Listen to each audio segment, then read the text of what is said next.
Hello everyone, I am the Creep's Cabin. I know you use this video to fall asleep, so before that, like the video and subscribe to the channel. Also, where are you from? And what time are you watching? Now get comfortable and relax.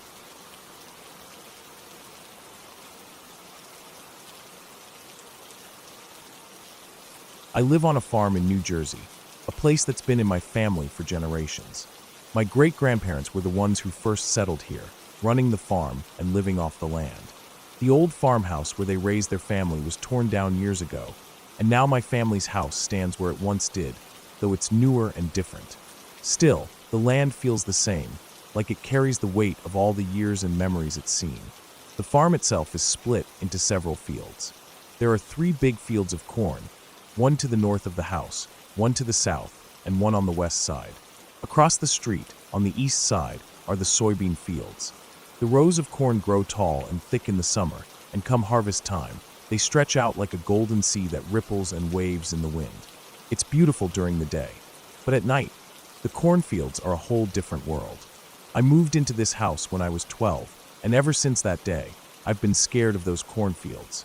The feeling started as a quiet unease, but grew into something heavier and harder to shake. When the sun goes down and the shadows crawl in, I can't help but notice the corn moving. The stalks rustle in the breeze, sure, but sometimes it sounds like something is walking through them. Slow, deliberate footsteps pushing through the leaves. I've never gone to check, and I never will unless absolutely necessary. Just thinking about it makes the hairs on the back of my neck stand up. The barns on the property add another layer to that feeling. They're old, worn down from years of weather and hard use. One barn is the milking parlor, or it was back in my great-grandparents' day. Now it's more like a storage shed, holding all sorts of old tools, furniture, and keepsakes from years gone by. My friends who come over say the barns give them the creeps too, especially at night. We often play manhunt around the farm, and while the game is fun, there have been times when the atmosphere has shifted, and the barns seem less like a place to hide and more like somewhere to avoid. It's hard to explain the feeling. There's a weight to the air, like something is watching or waiting. My friends have told me they felt eyes on them as they ran past the milking parlor. Sometimes they say they saw shadows move inside, or heard voices that didn't belong to any of us. But when we look, there's no one there, just the silence of the old barn and the creaking of the wood. One night, during a manhunt game, I was on the hunting team. The others were hiding in the cornfield to the south. It was late, probably close to midnight, and the moon was just a thin sliver in the sky. The air was still, almost unnaturally so, and the usual sounds of crickets and frogs were quiet. As I stepped closer to the corn, I could hear the faint rustling of leaves, but the way it moved didn't seem like the wind. It was uneven, like someone walking carefully and quietly. I froze. I couldn't see anything in the darkness, but I knew I wasn't alone. I held my breath and stayed still, trying to listen, trying to catch a glimpse of whatever was out there. But the rustling stopped suddenly, and an icy silence fell. I waited, but no footsteps came closer, no shadow appeared. After a few minutes, I backed away slowly, keeping my eyes on the edge of the cornfield. The barns have been worse. One time, my friends dared me to go inside the milking parlor by myself. It was packed with old wooden crates, rusty tools, and stacks of dusty boxes. The place smelled like damp wood and old hay, with a faint metallic tang that reminded me of the cattle that used to be there decades ago. The floorboards creaked underfoot, and the walls seemed to close in. As I moved through the shadows, I thought I saw something flicker out of the corner of my eye, a dark figure standing just beyond the piles of crates. When I turned to look, there was nothing there. The air grew heavy, like it was pressing down on me, and I started hearing voices. Not clear words, just murmurs, whispers carried by the wind. It was like the walls themselves were talking, but no one was inside. I ran out of there before I even thought about what I was doing. After that, I never went back to that barn at night. There have been other strange things too. Once, when I was checking the fields late one evening, I saw lights moving between the rows of corn. At first, I thought it was fireflies or a flashlight from a neighbor, but the lights moved strangely, sometimes disappearing and reappearing in places that made no sense. They weren't steady or predictable. My parents say it's just the wind playing tricks, or my imagination. But the feeling I get, the way the hair stands up on my arms and the cold that settles in my chest, tells me something else. More than once, I've felt like I'm being watched when I walk past the barns. It's not just the feeling you get from knowing you're alone in the dark. It's deeper, like eyes are tracking every step, following your movement. Once, I swear I saw a figure standing just inside the doorway of the old milking parlor. The shape was barely visible, a dark silhouette against the faint light leaking in through cracks in the wood. When I blinked, it was gone. It's not that I believe in ghosts or anything supernatural. I don't. What I do believe in is that old places hold memories, and sometimes those memories don't want to be disturbed. I think the cornfields and barns hold the stories of the people who lived and worked here before me. Maybe the creaking wood and rustling stalks are just echoes of those days, reminders that the past is still around, even if you can't see it clearly. Still, the fear is real. It's the kind of fear that sits in the pit of your stomach and doesn't go away. It's why I never go near the fields after dark unless I absolutely have to. It's why I stay inside the house when my friends play manhunt, letting them explore the barns and fields while I watch from the porch, flashlight in hand, ready to call them back if something feels off. The worst night came last fall. The harvest was over, and the cornfields had been cut down to stubble, but the barns were still there, standing dark and quiet under the cloudy sky. My friends and I were playing manhunt again, and this time, the game took us further than usual. Some of them hid in the old milking parlor, while others slipped through the barns. I was on the hunting team, moving slowly along the edge of the northern cornfield. The air was cold and damp, the ground slick with mud from recent rain. As I rounded the side of the barn, I caught a movement out of the corner of my eye. I stopped dead. There, just beyond the broken fence near the milking parlor, was a figure standing still. It was too dark to see clearly, but the shape was tall and thin. It didn't move or make a sound. I froze, my heart pounding in my chest. I called out to my friends, but my voice sounded weak, swallowed by the night. The figure didn't respond or move. It just stood there, watching. Suddenly, the figure stepped forward into the faint moonlight. The details became clearer. It wasn't a person at all. It was an old scarecrow, worn and tattered, with a crooked hat and a face made of burlap, stitched crudely with dark thread. Somehow, in the shadows and distance, it had looked like a person watching me. I laughed nervously, the tension breaking, and called out again to my friends. They came running out of the barns, joking about how scared they had been and how the scarecrow had freaked them out too. That night, I realized something important.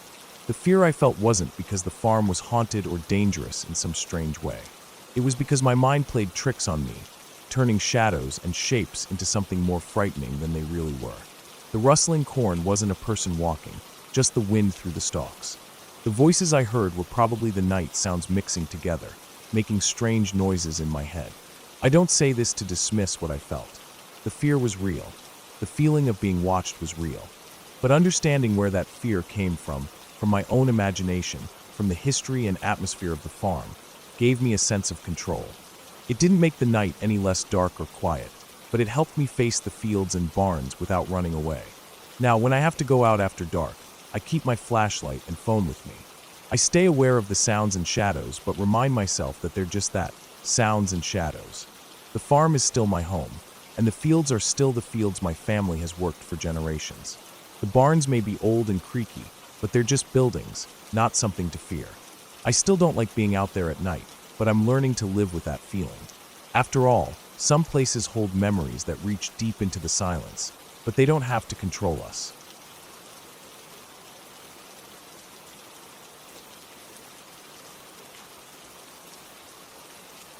When I was around 10 or 11, I used to spend most of my free time outside.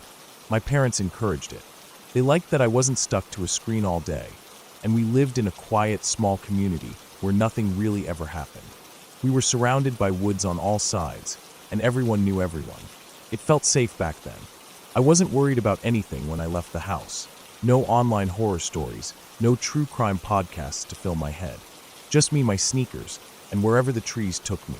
Behind our backyard there was a narrow path, not really a trail in any official sense, but worn enough from deer and kids that you could walk it without bushwhacking. I found it one summer morning after chasing a squirrel too far behind the tool shed.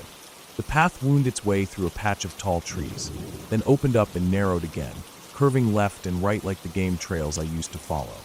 I started walking it every day, seeing how far I could go before I'd get bored or hungry. It was mostly quiet, some birds, maybe a rabbit, Sometimes a big tree branch would snap under its own weight and make me jump, but that was the extent of the excitement. One day I decided to explore further. There was a point along the path where the trees thinned just slightly and the light came in differently. It was hard to explain. It just felt like a natural spot to step off the path. I hadn't gone past that area before, but something about it made me curious. I walked straight ahead through some underbrush, pushing branches out of my way, the dead leaves crunching under my shoes. I expected it to get thicker, but instead the woods suddenly opened up. I remember the way it looked like it was yesterday. The clearing was huge, far bigger than any opening I'd seen before in those woods. It wasn't just a patch of grass between trees. This was a flat, wide area of land that must have been cleared intentionally. I could tell by how even the ground looked and how few stumps there were. There were tire marks in the dirt, and the grass that had tried to grow back was patchy and crushed. And in the middle of it stood a house. Not just any house. This thing was massive. Easily the biggest house I had ever seen in person at that age. It looked like something out of a rich people movie. 2 full stories, maybe more, with big windows and a roof that stretched wide. It had a stone chimney on one side and what looked like a glass sunroom on the other. The wood on the outside looked dark and clean, and there were huge wooden beams framing the front entrance. There was no porch furniture or anything like that, but it didn't look abandoned. It looked lived in. What really got me was how out of place it felt. I knew the families in our area, especially the ones who lived close enough to our part of the woods for me to run into their houses. No one I knew had ever mentioned a giant lodge-like house hidden back here. You couldn't see it from any road, and there was no paved driveway, just a dirt path leading away through the trees on the opposite side of the clearing. I remember turning around to look behind me and realizing I couldn't even see where I'd come in. The woods had closed in around me when I stepped into the open space. I stood there for maybe a full minute, not moving. I wasn't scared, just frozen in surprise. Then I heard it. A sound, distant but growing louder. Tires crunching over dirt and dry leaves. I turned my head toward the trail opposite me and saw an old truck coming in.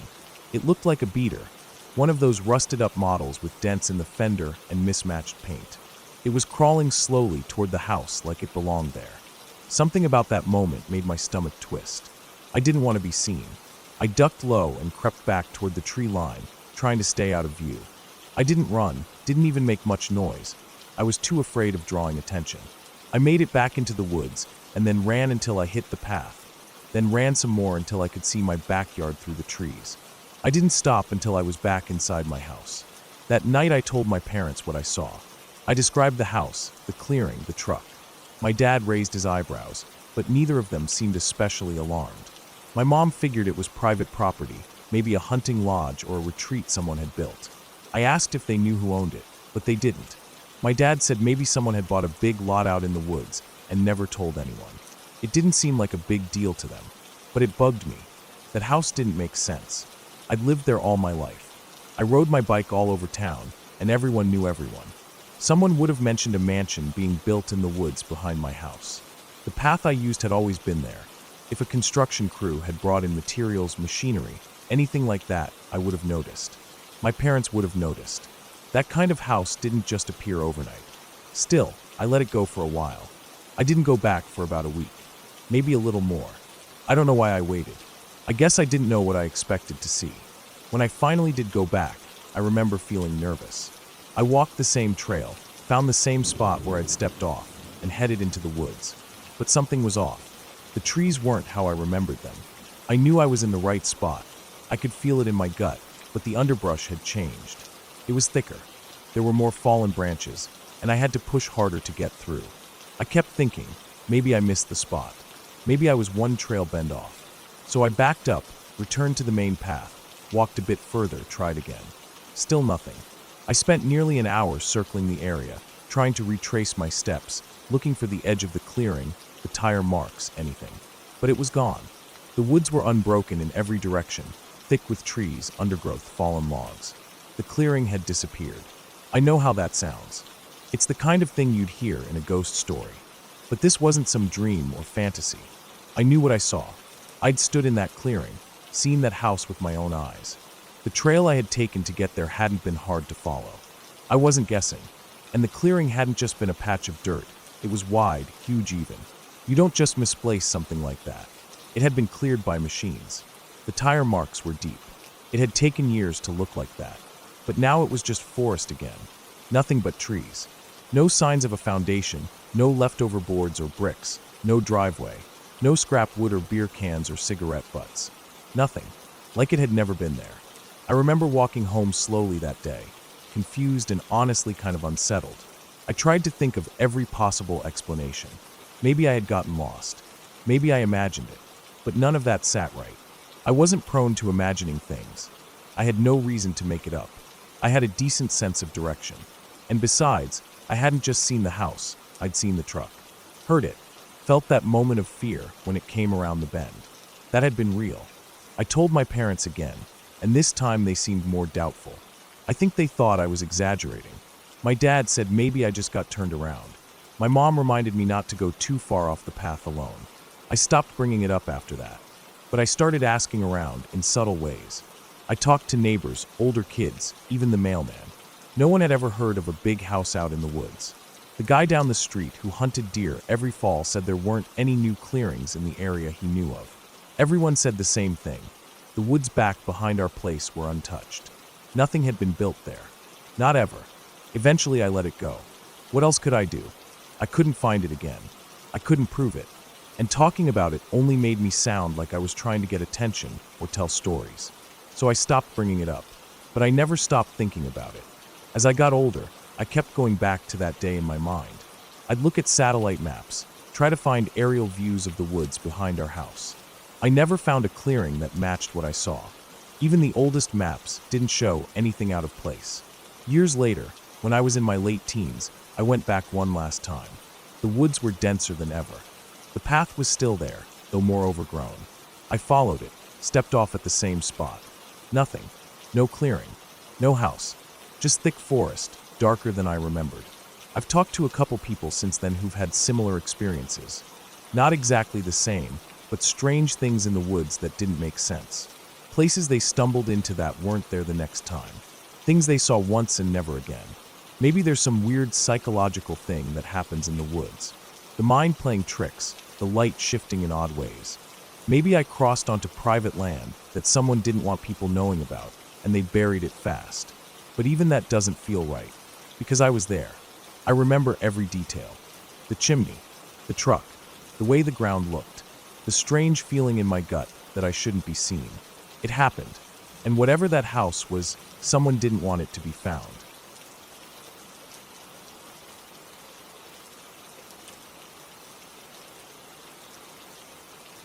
Last summer, me and all my buddies decided to go exploring on this piece of land that was mostly downhill. We wanted to check if we could build some jumps for our mountain bikes. We knew right from the start that it was private property, and we weren't allowed on it at all. But like most teenagers, the thrill of sneaking onto forbidden land was too tempting to resist. We packed our backpacks with water bottles, snacks, some basic tools, and of course, our mountain bikes. It was early afternoon when we pulled up to the edge of the property, where the fence was old and rusted, with gaps big enough for us to slip through without making too much noise. The sun was high in the sky, casting long shadows down the slope, and the air was thick with the smell of wet earth and fresh grass. We all knew this place was perfect for what we wanted to do. The downhill slopes were just steep enough for some serious jumps, and the terrain had a natural feel, with trees scattered here and there and rocks poking out of the ground. We started walking down the hill, pushing our bikes alongside us because it was too steep to ride yet. The ground was uneven and covered with leaves that crunched under our shoes. Every now and then, one of us would point out a spot that looked good for a jump, a small rise, a clearing between trees, or a patch of dirt that seemed smooth enough to land on. We joked around, talking about the tricks we could do once the jumps were built, imagining the rush of flying through the air. After a while, we found a small creek running through a narrow part of the land. The creek wasn't very wide, maybe just a couple of feet across, but it was deep enough to have clear water flowing steadily over smooth rocks and fallen leaves. The sound of the water bubbling over stones was peaceful, a sharp contrast to the rough noise of our bikes and laughter earlier. We stopped for a moment, catching our breath and checking out the area. The creek was surrounded by dense bushes and low-hanging branches, and on one side there was a little patch of muddy ground that looked like it might be soft enough to build a jump on. We wandered around that part of the creek, looking at the banks and the slope, trying to picture what we could build here. The sun was starting to dip a little, and the air was cooler now, the kind of cool that feels nice after a hot day, but hints that night is coming. Suddenly, out of nowhere, my friend, who had been wandering off a little farther from the rest of us, yelled. His voice was sharp, cutting through the quiet of the creek like a knife. "Dude, I found a bloody bucket, and it smells like shit." Everyone froze for a second. We were used to finding random trash or old stuff out here, but blood? That was something else.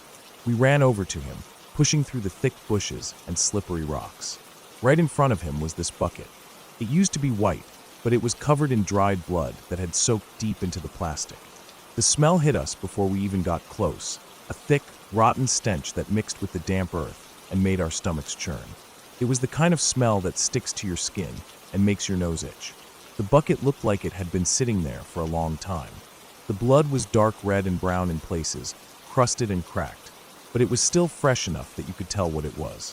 We hesitated for a second, but curiosity got the better of us, as it always does when you're 15 and your brain doesn't fully think about consequences. We decided to open it. The lid was stiff and hard to pull off, but eventually we managed. Inside was something that had once been alive. It was hard to tell exactly what it was because it was all mixed up, a mess of long blonde hair tangled with guts and what looked like a lung. The flesh was pale and slimy, and some parts were gray and starting to rot. We dumped it out carefully onto the ground, stepping back because the smell got even worse when the contents were exposed to the air. We all stared at it, feeling a mix of shock and disgust.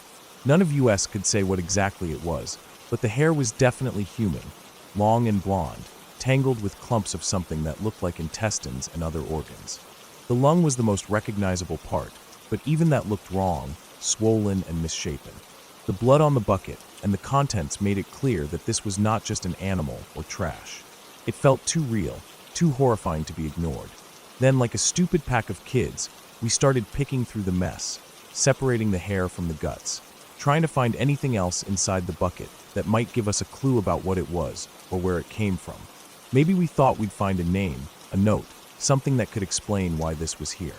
Instead, we found only more hair, more blood, and more organs mixed together. The entire time, the creek flowed quietly nearby, the peaceful sound making the scene even more surreal and frightening. It was like this one spot had a dark secret hidden beneath the surface, something terrible that didn't belong here. The sun was starting to set, casting long orange and purple streaks across the sky, and for the first time, I felt real fear. Not the kind you get from movies or ghost stories, but the kind that settles deep in your chest when you realize you're standing somewhere you should never have come. Without saying a word, we all turned and started running. Our bikes were forgotten at the edge of the bushes as we bolted uphill, scrambling over roots and rocks, desperate to get away from that spot. But as we ran, something caught my eye just ahead.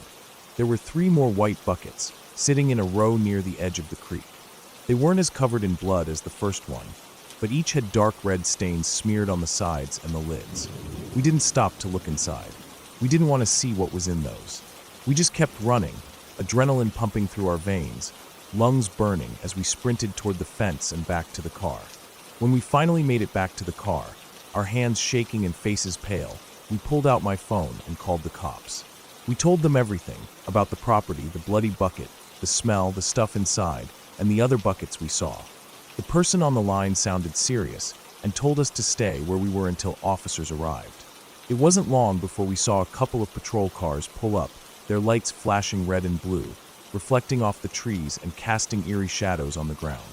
The officers got out, looking grim, and started walking toward the creek. We stayed back, watching as they disappeared into the bushes, the lights flickering between the trees. After what felt like forever, they came back. One of them told us in a calm but firm voice that we needed to leave and never come back to that land. They said it was private property and off-limits, and they couldn't say much more. As they spoke, 2 more police cars came speeding down the dirt road behind us, their sirens wailing as they joined the others. We didn't ask questions. We just packed up and left as fast as we could, the weight of what we'd found settling on our shoulders like a heavy blanket. On the drive away, the road was quiet except for the hum of the engine and the occasional nervous glance between us. We never heard anything else about that land. No news, no follow-ups, nothing. Looking back, I still think about that place and what was in those buckets. Who had put them there and why? Was someone trying to hide something terrible? It's a question that has no easy answer, and maybe it's better that way.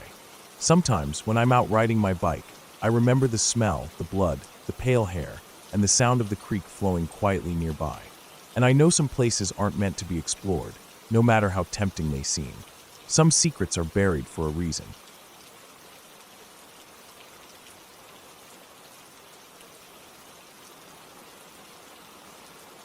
Last July, something happened that I still think about almost every day, and honestly, it still unsettles me when I remember it. It's not something I can explain, no matter how much I try. I live out in the countryside, where farms stretch for miles, and there are open fields right behind my house. It's peaceful most of the time, quiet enough that you can hear crickets and frogs at night, and far away from the city's noise and lights. It's the kind of place where you know your neighbors by name, and where the sky stretches out wide and dark, perfect for looking at stars. I've lived here all my life, so I'm used to the calm, the familiar smells of grass and dirt, the occasional distant sounds of tractors or cows. Behind my house is a big field.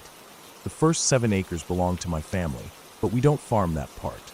It's mostly left wild, with tall grass and weeds, and in summer, fireflies light up the air like tiny floating lanterns. Beyond that section, the rest of the field is farmed by a local farmer, someone who grows corn and soybeans. I don't usually go past the edge of our part because it's fenced off, and it's pretty rough ground. But on this particular evening, after my parents and I came home from dinner at a restaurant, it was around 8 p.m., just about dusk, the sky still holding on to the last hints of light before nightfall. For some reason, on a total impulse, I told my mom I wanted to walk back to the field to see the fireflies. It was a quiet night, the air warm and still, with that soft smell of grass, and with smoke drifting faintly from a neighbor's chimney somewhere down the road. We didn't bring flashlights, just walked slowly through our backyard, the soft crunch of dry grass beneath our shoes the only sound apart from the distant chirping of birds settling in for the night. The first 7 acres behind the house stretched out before us, a wide open space fading into a row of trees at the far edge. As we moved deeper into the field, the fireflies started appearing, little flickering lights dancing all around, blinking on and off like nature's own tiny fireworks. It was beautiful, calming even. The kind of moment that feels timeless, and I could see my mom's eyes soften as she looked around, her face catching the faint glimmer of those tiny glowing sparks. But then, something caught my eye, farther out, beyond the part of the field we usually walk, near the farming section, there was a pair of red lights. They looked like 2 small circles, steady and bright, hovering about 5 to 10 feet off the ground. They were positioned parallel to each other, with some space in between, maybe 15 or 20 feet apart.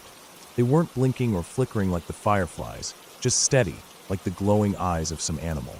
I blinked, thinking maybe it was a reflection or something on a piece of machinery. I asked my mom quietly if she saw them too. She did. Both of us were a little puzzled. The farmer sometimes left his equipment out late, but I'd never seen lights like that before, especially not hovering. At first, we guessed maybe it was a tractor or some farm vehicle with lights on, but then the lights began to move, and not in any normal way. They started slowly bobbing up and down, rising and falling gently as if floating on invisible waves. They stayed perfectly level with each other, still facing us, steady red circles, not flashing or changing color, just moving up and down like they were suspended in the air on strings. The movement was smooth, deliberate, almost mechanical. It wasn't a drone or any small flying machine I'd ever seen. No blinking lights or noise. Without even thinking, I stepped forward, and my mom followed. We tried to keep them in view, moving slowly but steadily toward the farming part of the field where the lights were. The air felt heavier as we walked, like the usual calm of the evening had thickened around us. The fireflies faded away behind us as the shadows grew longer. The lights didn't speed up or change course. They just moved straight away from us, still going up and down in that steady rhythm. We followed them for maybe 5 minutes, crossing through thick patches of tall grass that brushed against our legs and made soft swishing sounds in the stillness.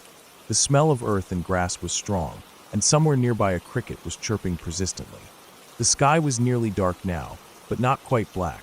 The last purple-blue hints of twilight lingered above the tree line.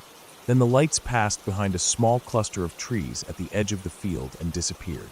They should have come into view on the other side, but they didn't. Nothing. Just empty darkness where they should have been. No sound, no glow, no sign that they had moved any further. That moment, when the lights vanished without a trace, was when my heart started pounding. The comfort I felt in my own backyard, in the familiar openness of the fields, drained away. I felt suddenly exposed, like something unknown was watching me from the shadows. We stood there for a while, staring at the empty space beyond the trees. The usual night sound seemed muted, distant. My mom and I both felt it. That strange silence that creeps up when something isn't right. The field no longer felt safe or peaceful. We walked back slowly, our steps quickening, but careful so as not to stumble in the dark. The fireflies didn't return to light our way. The night air felt cold against my skin, even though it was a warm evening. I kept glancing back toward where the lights had been, half expecting them to pop back into view. But they never did. When we got back to the house, the normal sounds of the night seemed to rush back in. The creak of the old porch steps, the soft rustle of the wind in the trees, the distant bark of a dog. I locked the door behind us without thinking and stood there for a moment, heart still racing. Since then, I haven't been able to shake the feeling that something was there, watching from that field, something not quite right or normal. I don't know what those lights were, and I haven't told many people because it sounds crazy. But I know what I saw, and I know how it made me feel, like the peaceful countryside I thought I knew had a secret I couldn't understand. The next day, I went back to the field with my dad. We checked the area where the lights had appeared, looking for signs of equipment or anything out of place. There was nothing, no tire tracks, no disturbed grass, no footprints.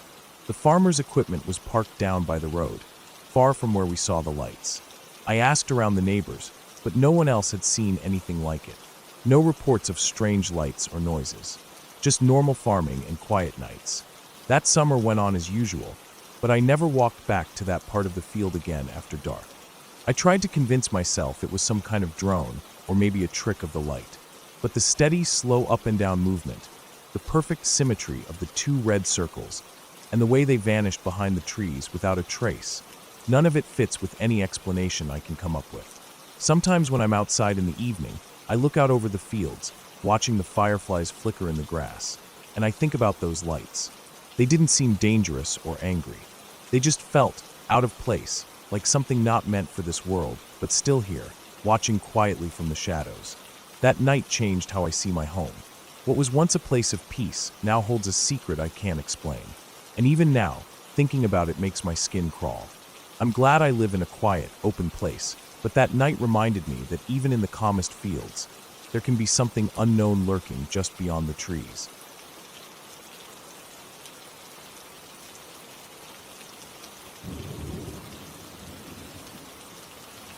A few years ago, my parents signed me up for a summer camp that lasted a little over a week. I didn't know anyone else going, but they said it would be good for me to get outdoors, make friends, and unplug for a while. I wasn't sure what to expect, and honestly, I didn't really want to go. But once we got there, I was surprised. The place was pretty big, surrounded by pine trees and hills, with a big open field where we played games. The cabins were old but decent, just a few bunk beds, wooden floors that creaked when you walked, and screen windows to keep the bugs out. The camp was set near an old mill. It wasn't right inside the campgrounds, but close enough that we could see it through the trees when we walked down the trail toward the lake or when we hiked. The counselors told us about it on the first day. They said it had been abandoned for decades and that the original owner and his wife had both died there in a tragic accident. Something about the machinery malfunctioning or maybe a fire. I didn't catch all the details. Most of us just shrugged it off. It felt like one of those stories adults tell to creep kids out. A little spooky moment. I didn't think about it much. The days at camp passed in a blur at first. Mornings started early with breakfast in the big mess hall, followed by group activities like canoeing, crafts, or hiking. The sun was always beating down on us, and even in the shade, the humidity made you feel sticky all day long. Afternoons were the worst. No clouds, just a burning white sky and the hum of bugs in the background. We always ended up sweaty, clothes clinging to our backs, faces red. Some kids took it better than others. A few got sunburned pretty bad by the third day. It was on the fifth day that something happened. That day had been especially hot. The kind of hot where the air felt like it was pressing down on your skin, and even the breeze, when it came, felt like it came from an oven. We had been hiking earlier in the morning, and by noon, Everyone was drained. A few of us had water bottles, but they didn't last long. The counselors gave us a break in the early afternoon, told us to hang back while they checked the trail ahead. The mill happened to be just off the dirt path where we stopped. We gathered around the clearing near the old structure. It stood back from the trail, maybe 50 feet away, partially hidden behind overgrown brush and a fence that had mostly fallen apart. You could still see the outline of the building, gray wood siding faded and cracked, windows boarded up from the inside. The wheel by the side of the mill had long since rotted away. The whole place looked like it could collapse if you breathed too hard on it. We didn't go inside. The area around it wasn't blocked off or anything, but the counselors told us to stay away. Liability or whatever. Most of the kids either sat in the shade of a tree or sprawled out on the dry grass. A few were still running around, playing tag, or trying to stay active to fight off the boredom. The ground was hot. I remember that clearly. I'd sat down for a second and felt the heat of it coming up through my shorts. Not unbearable, but definitely uncomfortable. My shirt was sticking to my back, my hair damp with sweat. Then there was a scream. It wasn't loud enough to sound like someone was hurt, but it was sharp enough to get everyone's attention. Heads turned, the kids playing tag stopped mid-run, and even the counselors looked back. We all walked over to where the noise had come from, which wasn't far, just a few steps off the dirt trail. A girl was standing near a patch of grass, her face pale like she'd just seen something. I remember the way her arms were pulled in close to her sides, and the way she kept pointing at the ground in front of her. Some of us thought she'd seen a snake, or maybe a dead animal. A few kids hung back, not wanting to get close, but I was curious. There was nothing on the ground that looked weird. Just dry yellowish grass like everywhere else. No holes, no trash, no blood. But she kept saying that the ground felt cold. I didn't believe it. None of us did. How could it be cold? The sun was directly overhead. Not a single cloud in the sky. One of the older boys stepped forward and stood in the exact spot she had pointed at. Then he stepped off, turned around, and stepped on it again. He looked confused. Said it did feel different. Everyone got curious after that. We started lining up, one at a time, stepping into the patch of grass. It was only big enough for one person to stand comfortably. When my turn came, I stepped onto it and immediately understood what everyone was talking about. It wasn't just cooler. It was cold. Not freezing like ice, but like sticking your foot into a fridge. The contrast was so stark that it didn't make sense. The air above the spot was cool too, not just the ground. I bent down and touched the grass. It felt damp, slightly slick, but there was no shade above it. I looked up. The sky was a hard, cloudless blue. No wind, no trees close enough to block the sun. I even checked my shadow to see if something might be casting one, but there was nothing. When I stepped off, just a foot to the right, it was warm again, sun-baked and dry. Back on the spot. Cold.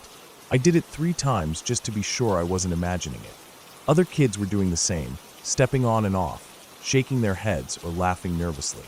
No one could explain it. The counselors tried to play it off at first, said it was just a trick of the breeze, or maybe some underground spring. But the thing is, the ground wasn't wet. The grass was no greener than anywhere else. There was no hole or visible dip. It was flat, dry-looking grass that just happened to be cold. Some kids said maybe it had to do with the mill. Like maybe something underground had collapsed, creating some kind of airflow. I thought about that too, but the more I tried to reason it out, the more it bothered me. Even if there had been a cave-in or a tunnel or something under there, why would it only affect that one exact spot? Why not a wider area? We marked the edges of the spot by laying down a few small sticks, lining them up along where the temperature changed. It wasn't a perfect circle, more like a lopsided oval. I paced around it slowly, trying to figure it out. Even crouched down to see if I could feel anything, smell, sound, anything strange. But there was nothing, just silence and that unnatural cold. The counselors eventually told us to leave it alone. We finished our break and continued on the trail, but the rest of the day felt different. Everyone was quieter, less playful. That night, back at the cabin, I kept thinking about it. I even woke up once and thought I was standing in that spot again. The same chill in the air, that dry grass underfoot. But it was just the breeze blowing through the window. The next morning, a few of us talked about it again. No one had an answer. Some kids thought it was funny, some looked uncomfortable. I noticed that a few avoided that area for the rest of camp. They'd walk on the far side of the trail whenever we passed by. I kept thinking about it. I asked one of the counselors if anything had been built underground near the mill, maybe an old basement or something. He said probably not. The mill had been used for grain processing, and most of those structures didn't have basements, just storage areas. After camp ended and I got home, I tried to forget about it. But it stayed with me, this nagging feeling that something had been off. A few weeks later, I looked up the old mill online. Didn't find much, just a few mentions in some historical record blogs and a grainy photo. It had been abandoned since the 1960s after an accident that killed the owner and his wife. Some kind of mechanical failure, no clear details. The property had been sold a few times, but no one had done anything with it. No mention of tunnels or storage units under it. What stuck with me was how ordinary everything else around that spot had been. There wasn't a breeze, no strange sound, no flickering lights, no animals acting weird. Just heat everywhere and one weird, refrigerator-cold patch of grass under a full sun. It was like something had sucked the warmth out of that exact point and nowhere else. It didn't make sense, and it still doesn't. I never went back to that camp. Not because I was scared exactly, but because the feeling of that spot never really left me. I still think about it sometimes, especially on hot days when the sun feels heavy and there's no breeze. I wonder if it's still there. If that patch of cold still exists in the same place, untouched, unchanging, no explanation. I don't believe in ghosts or curses or any of that stuff, but I do believe in the unexplained. In things that don't add up no matter how much you turn them over in your mind. That cold patch of grass, it was real. I felt it with my own feet, my own hands. It's the kind of thing you don't forget. And maybe that's the strangest part. Not that it was there, but that something so small and simple could stay with you for years. Not everything has an answer. Sometimes things just are.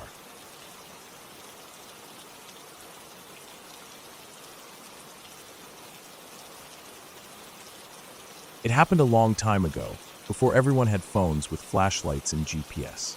Back then, if you were out late and got lost, that was just it. You were out there.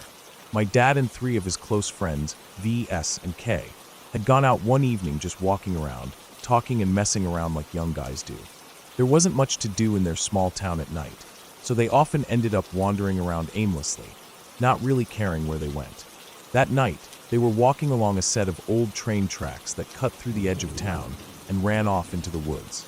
There were no streetlights there, just open air and trees on either side and pitch-black sky above. The gravel under their feet crunched as they walked. The air was cool, not cold, but the kind that bites a little when the wind picks up. My dad said you couldn't even see your own shoes unless you squinted hard. Everything around them was just shapes and outlines. He said something about how dark it was, something like, "I can't see anything, we're gonna get stabbed if we stay out here." It was supposed to be a joke, but my dad remembered the way his voice sounded when he said it. Nervous, like part of him really meant it. The kind of line people say and then laugh, but they're not really laughing inside. They kept walking, maybe hoping to get somewhere with better light, or maybe just killing time. The tracks felt endless. The only thing they could hear was the wind, their own footsteps, and sometimes animals moving through the brush on either side. Every now and then, one of them would shout or whistle just to break the silence. My dad said that's when he noticed something strange in the sky. At first, he didn't think anything of it. Just a small white light above the tree line. His first thought was that it was a plane, maybe flying low, which wasn't that weird. The airport wasn't too far. But the more he looked at it, the more it didn't look right. It was moving way too fast, not just in a straight line, but darting back and forth, stopping, changing directions like no plane could. It would disappear behind the trees for a second, and then suddenly be on the other side of the sky. He stopped and pointed it out to the others. They all stood there, back stiff, watching. Then it suddenly stopped in place, dead still in the sky, and more lights appeared around it. They weren't blinking like airplane lights, and they didn't move like stars. Just these solid white dots in a pattern, 3 or 4 of them spaced evenly around the first one. For a moment, none of them said anything. They just stared. Then, as quickly as they had appeared, the lights blinked out. Gone. Nothing in the sky but stars again. They waited for a few seconds to see if the lights would come back, but they didn't. S said something under his breath, maybe trying to shrug it off, and they started walking again. None of them wanted to stand around thinking about weird lights in the sky. They didn't say it out loud, but my dad remembered feeling that thick, heavy kind of silence settle between them. They were trying to act like it was no big deal, but they were all thinking about it. The tracks eventually led them to a part of town where a big construction site had been cleared out. Some company had started building a new housing development, but left the project half-finished. There were piles of gravel, concrete pipes, and some rebar sticking out of the ground, all surrounded by that orange plastic fencing that flaps in the wind. The place was dead quiet, and everything looked like it had been abandoned mid-job. They decided to cut through the edge of it, just to see what was around. Kay, being the kind of guy who always joked around, picked up a long metal rod and hit it against one of the steel beams that was lying across the site. It made this loud, echoing clang that cut through the air. It was the kind of sound that travels far in the quiet of night. They laughed, not because it was funny, but because it broke the tension. Then they heard it. A scream. Not close, not far. Not like someone calling for help, but sharp, loud, like someone in pain or rage. It came from somewhere past the edge of the site, deeper in the trees. They all froze. My dad said it didn't even sound human at first. It had this ragged, guttural tone that made the hair on his arms stand up. Then footsteps. Heavy, fast, running straight toward them. A man came out of the darkness, wild-eyed, clothes dirty, like he hadn't washed or eaten in days. He was muttering something they couldn't understand. Not even real words, just sounds. His face looked wrong, sunken cheeks, eyes wide open and darting around like a trapped animal. He wasn't just some random person walking by. He was coming straight for them, and before they could even react, he was on Kay. The knife came out of nowhere. My dad didn't even see it at first, just saw Kay fall, heard the sound of a blade cutting through fabric, and then a scream, this awful, raw scream. V and S jumped on the guy, trying to pull him off. There was no thinking, just chaos, fists shouting blood. The man slashed wildly. V took a hit to the side, just under the ribs, and dropped. My dad grabbed a piece of wood and swung it at the guy's back. It barely slowed him down. Somehow, S managed to grab a rock and smashed it against the guy's arm. That was enough. The man staggered back, let out this horrible sound, half growl, half scream, and ran off into the woods. They didn't chase him. They couldn't. V was down, bleeding badly, and Kay wasn't moving much. There was blood everywhere. My dad could feel it on his hands, even though it was dark. It smelled like metal and dirt. They tore their shirts to press against the wounds, yelling at each other to stay awake, trying to drag their friends up and figure out how to get help. There was no phone, no car, just panic and fear and the long stretch of track they had walked down. Somehow they made it to the road. They waved down a passing car, some guy on his way to work an early shift. The man called the police and helped get them to a hospital. The ambulance came fast, but it felt like forever. Kay was unconscious the whole time. V kept fading in and out. The hospital did what they could. V almost died. He lost a lot of blood, and they said if he had come in a few minutes later, he wouldn't have made it. Kay spent over a week in the hospital with 2 deep stab wounds in his side. S had bruises and cuts, but nothing too serious. My dad didn't get stabbed, but he said he still has scars from falling and trying to drag Kay through the dirt and gravel. The police came and asked questions over and over. They searched the woods and eventually found the guy who attacked them. He had broken out of a nearby prison facility days before. He'd been hiding in the woods, living off scraps, probably hallucinating from hunger, sleep deprivation, or maybe just completely broken in the head. They never really found out why he attacked. Maybe there wasn't a reason. He'd stabbed before, they said. This wasn't the first time. He'd been serving time for assault and attempted murder. After that, nothing was the same. My dad said V, and Kay stopped hanging out with the group as much. They didn't want to talk about that night. Anytime someone brought it up, they'd shut down, change the subject, or walk away. Even S, who usually joked about everything, got quiet when someone mentioned it. It was like they all wanted to pretend it hadn't happened. But it had, and it changed them. My dad didn't forget. He said he kept thinking about the lights in the sky. At first, he didn't connect the two things. But over the years, the more he thought about it, the more it unsettled him. The lights weren't normal. They weren't planes. They weren't drones. No one else reported seeing anything strange that night. But that didn't mean it wasn't there. He started reading about UFOs, alien sightings, strange disappearances. He didn't go overboard with it, but something about that night stuck with him. The way the lights showed up, moved, and disappeared right before something awful happened. It felt connected. He didn't know how, but it did. Maybe it was all coincidence. A guy escapes from prison, hides out in the woods, and attacks the first group he sees. And maybe lights in the sky are just lights. But my dad said the timing of it all, the feeling in the air that night, it still makes his skin crawl. He told me once that if they'd turned back when we made that joke, if they'd listened to that gut feeling, they might have missed the lights, missed the attack, and just gone home that night like any other. But they didn't. They kept walking. And now Kay has scars across his stomach. V has a long one on his side, and all of them carry something inside that doesn't go away. It's not something they talk about anymore. The kind of thing that slips out only after a few drinks or on a really bad night when memories creep back in. But it happened. It's real. No one died, but something broke that night. A feeling of safety. A sense that the world made sense. That things happen for a reason. My dad still looks at the sky sometimes, especially when it's really dark and quiet. He says he's not afraid of what's out there, just curious. But I can tell it's more than that.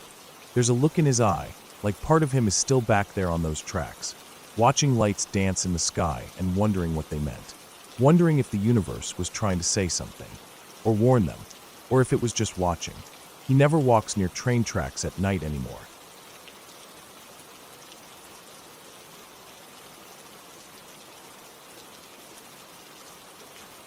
That was one of the most intense and unforgettable experiences I've ever had, and it happened in a place that, on any other day, feels calm and untouched, the Green River in Wyoming.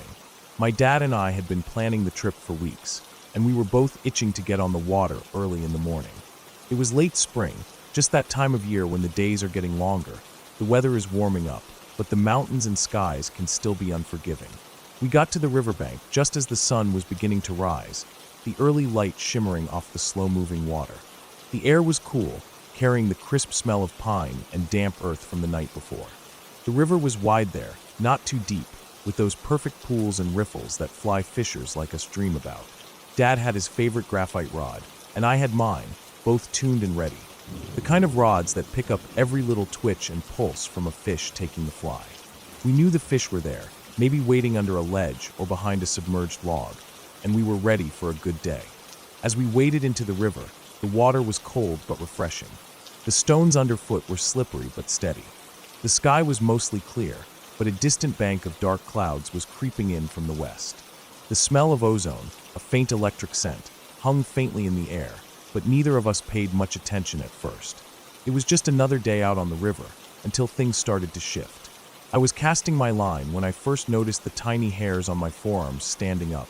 That prickly feeling on my skin like static electricity was building. Then my hair began to rise, standing on end in a way that sent a chill down my spine. I glanced at my dad. His hair was doing the same, and his face tightened with concern. It was subtle at first, but then the static grew stronger. The graphite rod in my hand seemed to hum, carrying a slight tingle that ran all the way up to my fingertips. The air around us felt charged, alive with invisible energy. The kind of energy that made your skin crawl and your heart start to beat just a little faster.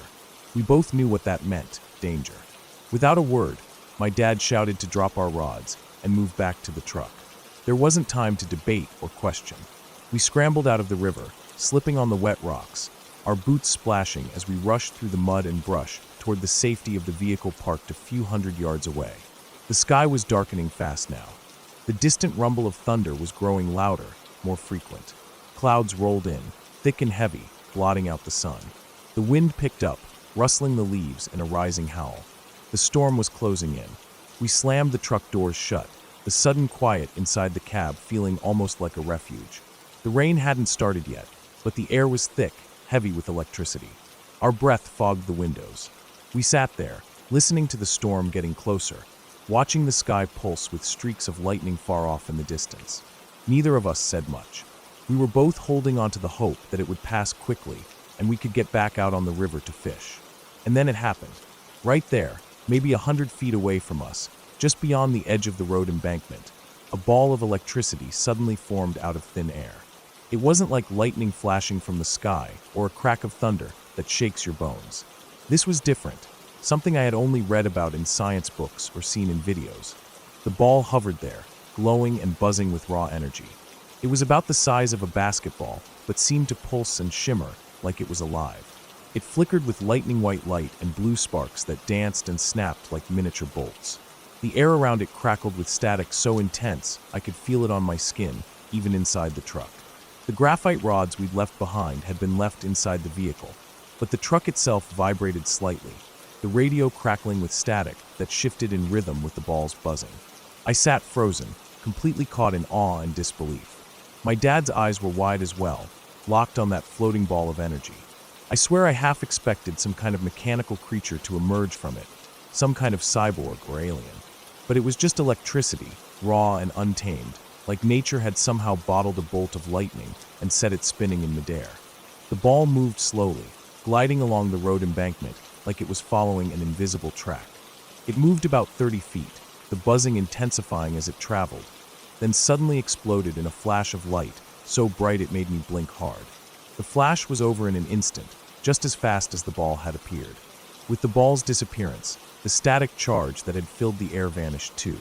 The hair on my arms settled back down, the tingling in my skin faded. The truck was silent again, save for the distant grumbles of thunder and the growing wind. I opened the door and stepped out. The smell was overwhelming now, ozone. Not the sweet smell of fresh rain or cut grass, but a pure metallic, almost sharp scent that made my nose twitch. It was the smell of raw electricity, of charged air after a lightning strike. The ground was dry, but the air tasted like a storm was brewing just overhead. We stood there for a moment, both quiet, processing what we had just witnessed. It wasn't something you saw every day, an orb of electricity floating and moving through the air, independent and alive for a moment before vanishing. We waited a while longer in the truck as the first drops of rain began to fall, heavy and cold. When the storm finally passed, the river looked darker, almost angry under the thick gray sky. The atmosphere had changed. The calm, quiet morning was gone, replaced by something more wild and unpredictable. Later, I read about what we'd seen, ball lightning, a rare and mysterious phenomenon. Scientists had studied it for centuries, but still didn't fully understand how it forms or why it behaves the way it does. It was an electrical charge trapped in a glowing sphere that could hover, move, and last for seconds before disappearing in a flash. They said it's incredibly rare and almost impossible to predict, usually appearing during thunderstorms and lasting just moments. Some reports even claimed ball lightning could pass through windows or cause damage, but there was no clear explanation. The more I learned, the more amazed I was that we had actually witnessed it firsthand.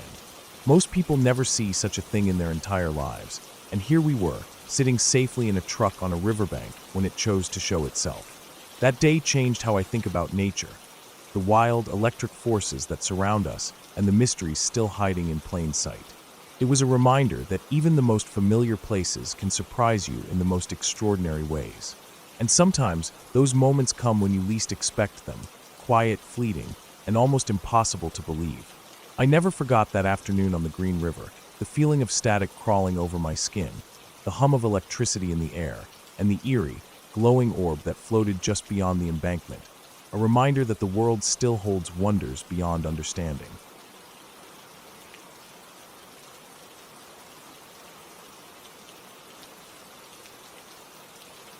I grew up next to a cemetery, not right beside it, like fence to fence, but our backyard ran downhill, and if you kept going through a bit of brush and down a slope, you'd end up in the north side of it.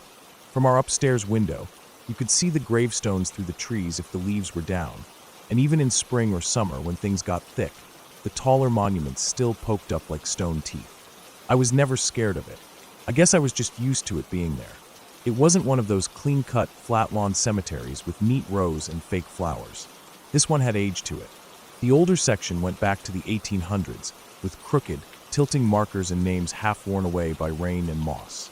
The newer areas were better maintained, but even they felt kind of lonely and quiet. It wasn't a place where people gathered. I didn't see visitors often, just the occasional maintenance truck or a man with a weed whacker working along the rows in the summer. It was fall when this happened. I remember that for sure. Leaves had come down heavy that year. The trees around the cemetery were mostly maple and oak, and by late October the whole place had a soft, crunchy carpet of yellow and orange. The air had that dry, smoky smell it gets when people burn leaves, and the afternoons felt colder than they should have. I was probably about 8, maybe close to 9, still small enough to be curious without thinking things through. There was a kid who lived up the street, Ryan. He wasn't my best friend or anything, but we got along okay. That day, we were both bored. We'd already gone up and down the street on our bikes, and his mom had told us not to come back asking for snacks. So I asked him if he wanted to walk through the cemetery. He said okay. We took the trail through the trees behind my house, sliding down the slope with our shoes filling up with dry leaves. At the bottom, there was a little dip that always held water after it rained, but it was dry now. From there, it opened up to the edge of the cemetery, near the middle section. You couldn't really see much from that angle, just headstones and trees. But if you walked farther back, over a few low hills and past a gravel path that maintenance trucks used, there was a steep rise. Beyond that, I didn't know what was there. I had never gone all the way to the far edge. I'd always turned back after a while, mostly because the land got uneven and the hills got steeper, and honestly I didn't want to get lost. But that day, I decided we'd go all the way. Ryan was up for it, and the sky was still light even though it was later in the afternoon. It gets dark earlier in the fall, and the sun was already kind of dipping when we started walking, throwing longer shadows across the graves. I didn't think much about time then. We just wanted to explore. The further we went, the older and rougher the cemetery got. Some of the headstones back there were broken. Others were sinking sideways, like they were being pulled down by the earth. The grass hadn't been trimmed in a while, and you had to watch your step, or you'd twist an ankle in one of the dips. Trees stood closer together here, bare and dry, their limbs tangled like webs against the gray sky. We reached the top of the biggest hill I'd ever climbed in that cemetery. From there, we could finally see what lay on the other side, and it surprised me. Down below, spread out like a toy set, was the center of town. You could see the tops of buildings, cars crawling slowly along Main Street, the school roof, and even the steeple of the big church downtown. The view was wide and quiet. I hadn't known you could see all that from here. I remember just standing there and taking it in, amazed that something so close to where I lived could look completely new from the right spot. We kept walking along the ridge. It was more of a banking than a path, a sloped edge that ran along the top of the cemetery and then dropped sharply down toward town. The incline was steep and full of loose dirt and roots. At the bottom, there were trees and brush and the back fences of buildings, but up top, it was open. We followed the edge for a while, stepping over fallen branches and dry leaves that crunched under our feet like crackers. That's when we saw it. It was half buried in the leaves about 20 or 30 feet down the slope, maybe more. From where we stood, it looked like a dark shape sticking out of the orange and yellow, not natural like a log or a rock. It was metal. I remember seeing part of a wheel first, black and crusted with mud. We stopped walking and looked at each other, then back at the thing. I don't know why we decided to go down there. Maybe it was boredom, maybe curiosity, maybe just the dumb bravery that comes with being a kid. Either way, we picked our way carefully down the slope, holding onto saplings and watching our footing. The ground was soft in places where the leaves had piled thick, and there were old roots that could trip you. I slipped once and caught myself on my hands, feeling the sting of cold dirt through my jacket sleeve. When we got close, we cleared the leaves slowly. They were dry and curled, stuck in clumps. As we pushed them aside, the shape became clearer. It was a wheelchair. A full-sized, metal-framed wheelchair with wide rubber wheels and a canvas seat. The kind you see in hospitals or care homes, not the new fancy ones with lightweight frames. It wasn't new. The metal was dull and speckled with rust in places, and the seat was damp and stained. One of the footrests was bent inward. It didn't look crashed, exactly, just abandoned. Left there, like someone had rolled it halfway down the slope and then forgotten about it. We just stared at it for a while. Neither of us touched it. There was something about it that made me uneasy, even though I didn't know why. It didn't belong there. Nothing about it made sense. Who would have pushed a wheelchair all the way to this edge of the cemetery? Why leave it on a slope, facing down toward town, half hidden under the leaves? We didn't talk about it much. After a few minutes, we climbed back up the hill and started walking home. The sun had gone lower, and the shadows had gotten longer. I remember feeling colder on the way back, like the wind had picked up or the light had changed. We didn't stop to look around much. Just made our way through the headstones and up the trail toward my house. That night, I didn't think much more about it. Maybe I didn't want to. I didn't tell my parents. I didn't even talk to Ryan about it later. The whole thing just sort of stayed quiet, buried like the wheelchair itself. But as I got older, it started to bother me more. I'd think about it sometimes when I looked out the window upstairs, or when I walked past the cemetery on the way to school. The image of it sitting there, alone on the slope, crept back into my mind. I started wondering about how it got there. Who pushed it? Or had someone wheeled themselves there? Was it stolen? Dumped? Did someone get hurt? That slope was steep, and it led down to a dense patch of woods and underbrush. It wouldn't be hard to fall and disappear if someone wasn't careful. The more I thought about it, the more it seemed like someone had been where they shouldn't have been. Maybe they'd wandered from the town side up the slope. Maybe they'd come from the cemetery side, like us. Either way, the chair had been left there, and it didn't roll itself. Years later, I mentioned it to someone, a guy from town who worked at the Historical Society. He said that long ago, before the brush got thick, that slope had been a footpath connecting the cemetery to the backside of the town, before the town grew and pushed up fences. He said old photos showed a worn track where people walked back and forth. Maybe that made sense. Maybe someone had been following that old path and stopped halfway. But it still didn't explain why the wheelchair was left there. He didn't know anything about that. I went back once as a teenager, just to see if it was still there. I climbed the hill again, walked along the ridge, and tried to remember exactly where we'd gone down. But everything had changed. The trees were thicker, and the slope seemed even steeper than I remembered. I didn't find the chair. Maybe it had rusted away or gotten buried deeper. Maybe someone finally came and took it. Maybe it slid all the way to the bottom. Sometimes I think about how strange it was that something like that could be left there for so long without anyone noticing. Or maybe they did notice. Maybe someone knew exactly what had happened, and they just didn't say anything. The older I get, the more I think it probably wasn't a story worth the police or a news report. Maybe it was something simple, a dumped piece of equipment, a forgotten relic from the hospital nearby, a prank.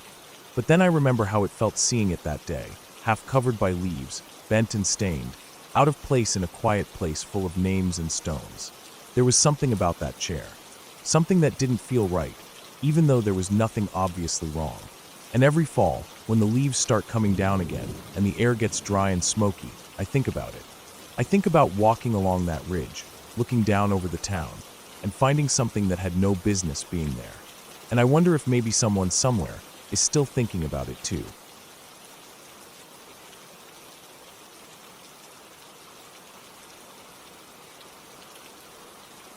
I've had a few things happen to me that I still think about sometimes, especially at night when things are quiet. They come back in pieces, some small things, some bigger. But when I look back on all of them together, there's this creeping feeling that maybe I've been a lot closer to something dangerous than I realized at the time. Maybe I've been walking right along the edge of it for a long time. I don't really talk about these things with most people. It's not like I think they'd call me a liar, but I can tell when someone doesn't want to believe something, even when you lay it out in front of them. A lot of this stuff happened when I was with my dad and stepmom.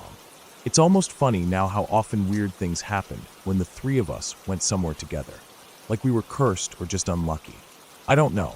Maybe it's just the places we like to go, quiet, out-of-the-way spots where no one else really went. Those are the kinds of places that don't get cleaned up. If something bad happens out there, it just stays. Nature doesn't mind the bones. It's people who do. The first time something really weird happened was earlier this year. I'd gone out with my dad and stepmom to a wildlife preserve. It was one of those bright days, cool and a little breezy, with the kind of sky that makes everything look sharper than usual. We were just walking, not really saying much. I like those kinds of walks. Just quiet, with the sound of birds and the wind pushing through the grass. There weren't many people around. That was part of the appeal. We liked to go where there weren't crowds or noise or anything artificial. Just space to breathe.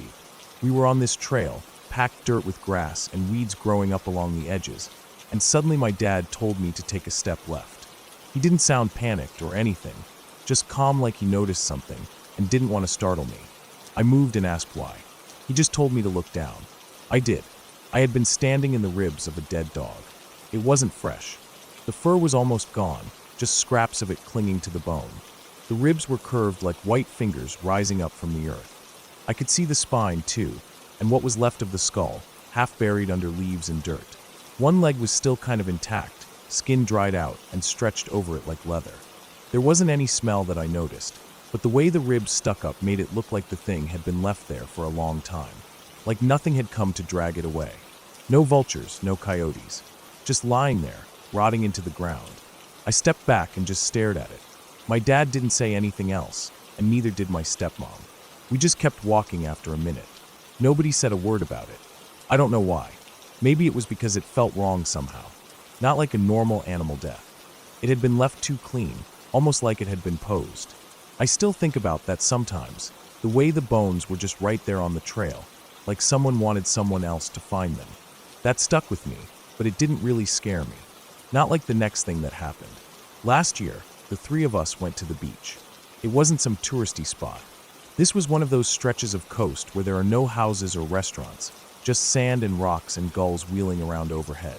The kind of place where you have to park off the side of a road and walk half a mile through grass and low shrubs just to get there. We brought a cooler and towels and spent the afternoon just lying around, letting the wind blow over us and watching the waves roll in. It was peaceful. I wandered a bit on my own after a while, just walking along the waterline. I like looking at the stuff that washes up, shells, bits of seaweed, smooth pieces of glass. I found an old shirt crumpled up in the sand, half buried. It looked wet and smelled bad, like it had been there a while. It was heavy and stuck together, stained dark in places. I remember thinking maybe it had been a towel once, but when I picked at the corner, I realized it had sleeves. It looked like someone had tried to wash something out of it, and then just given up. A few steps farther down the beach, I found a knife. It was a folding knife, the kind with a wood handle and a slightly curved blade. It was open, lying on the sand like someone had dropped it or thrown it. There was dried blood crusted along the edge and smeared across the handle. Not just a little. Enough that I stopped breathing for a second when I saw it. It wasn't rusty, and it didn't look like it had been there long. The sand around it hadn't fully covered it. There weren't any footprints nearby, but the beach was mostly hard-packed in that spot. I remember squatting down and just staring at it, not wanting to touch it, but also not wanting to walk away from it. Eventually I called my dad over. He looked at it for a long time and then told us we should leave. We didn't call anyone about it. I don't know why. I think maybe it didn't feel like it would matter, like it would just get buried and forgotten. Or maybe he didn't want to get involved. That one really stuck with me though. A bloody knife 10 feet away from a bloodstained shirt on an empty beach. It felt too perfect, like we'd walked into the middle of something and seen just enough to realize we weren't supposed to be there. Then there was the island. That same year, we visited a dam that had a walking bridge across the top of it. It was one of those older ones with wide railings and a road that cars weren't allowed on anymore. The bridge led out to a small island in the middle of the reservoir. You could see it from the shore, just a bunch of trees and undergrowth, not much else. We thought it might be nice to walk out there and look around.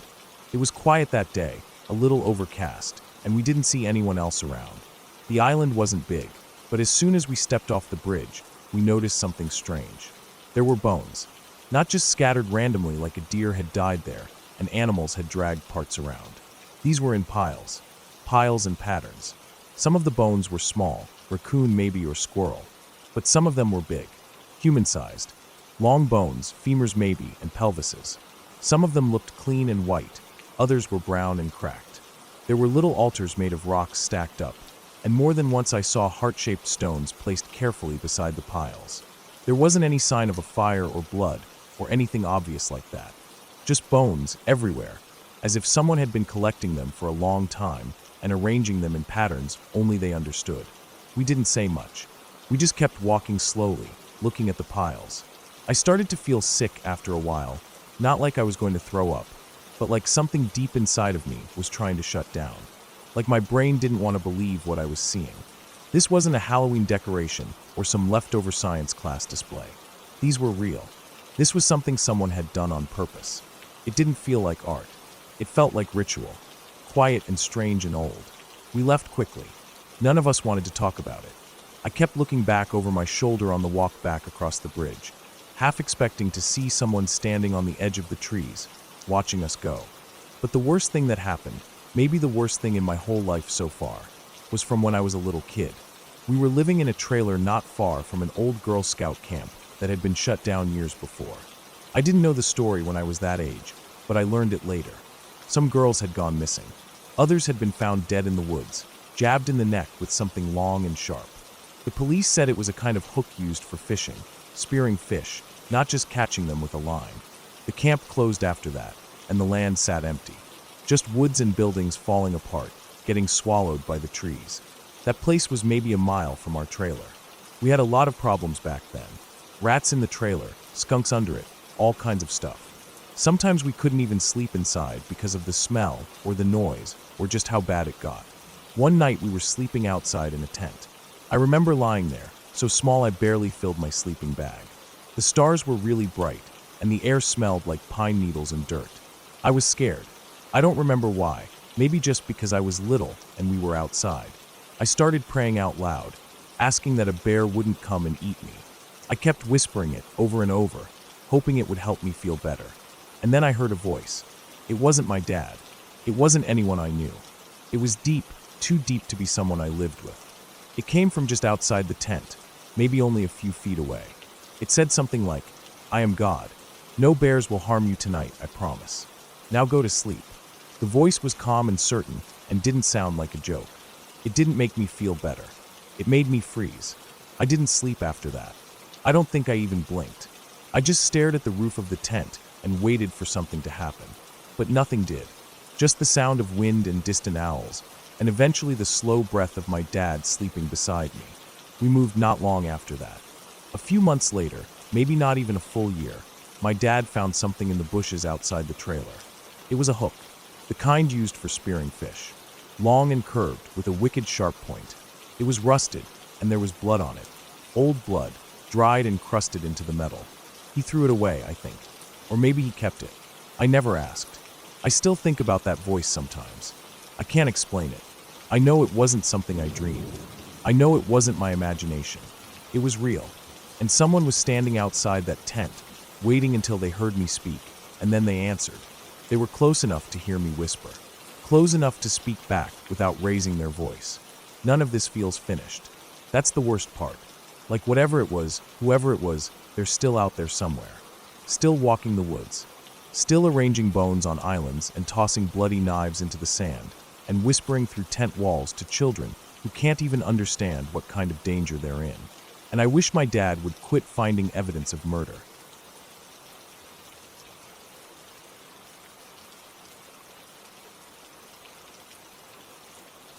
Last year, I went to Penhurst, the abandoned asylum near Philadelphia, with my then girlfriend and 3 or 4 other friends. We had all heard the stories about Penhurst, the history of it, the way it was left to rot, the warnings about how dangerous it was to go inside. But that kind of stuff didn't scare us. We were more curious than anything else, and honestly, it seemed like a cool place to explore. Plus, being around Philly, it's kind of infamous. Everyone talks about it, and plenty of people go there to check it out. The problem was, none of us really knew the place well, and getting to the actual buildings themselves wasn't as straightforward as Google Maps made it look. The directions took us to a spot nearby, but when you get there, especially at night, it's confusing as hell. The buildings are big and spread out, and there's woods and overgrown areas all around. In the dark, it was even worse. We got there around 3 or 4 in the morning. We all knew it was late, and probably not the smartest time to be wandering around an abandoned asylum, but it added to the thrill. The sky was pitch black, no moon, no stars except for 1 or 2 dim ones peeking through the thick clouds. The air was cold and damp, with that heavy smell of wet earth mixed with something metallic that you kind of expect from old, rusting buildings. The kind of smell that just hangs in your nose and won't go away. We started walking around, flashlight beams cutting through the darkness. The flashlights bounced off old cracked pavement, the shattered glass of broken windows, and the tangled weeds growing up through cracks in the ground. We joked around, trying to keep the mood light. My ex-girlfriend kept snapping photos, but the rest of us were more focused on trying to find the actual asylum buildings, the ones people talk about when they say Penhurst. It wasn't easy. We kept walking down dirt trails and overgrown paths that barely looked like they had been used in years. Sometimes the ground would sink underfoot, making us stop and check for holes or unstable spots. There were old signs with faded letters, rusted out and barely hanging on, warning, no trespassing or private property. But the signs were so old and weathered it was hard to read them clearly. After what felt like an hour or more wandering around, we finally came across a huge building. It was definitely connected to Penhurst. The architecture matched, with the old brick and the iron bars still visible on some windows, but this one was more on the outskirts. It looked like it might have been used for storage, or something related to the asylum's operations. The place was massive, looming over us in the dark, casting long shadows across the ground. We were all pretty excited to have found it. The excitement was mixed with that familiar nervous energy you get when you realize you're somewhere you probably shouldn't be. But then, as we got closer, we noticed something was off. Several of the lights inside the building were on. Not just a flicker here and there, but steady lights, bright enough to be visible from outside through the grimy, broken windows. That hit us like a wall. Nobody said it out loud, but all of us thought the same thing right away. We should get out of sight. The woods next to the building were thick and dark, perfect for hiding.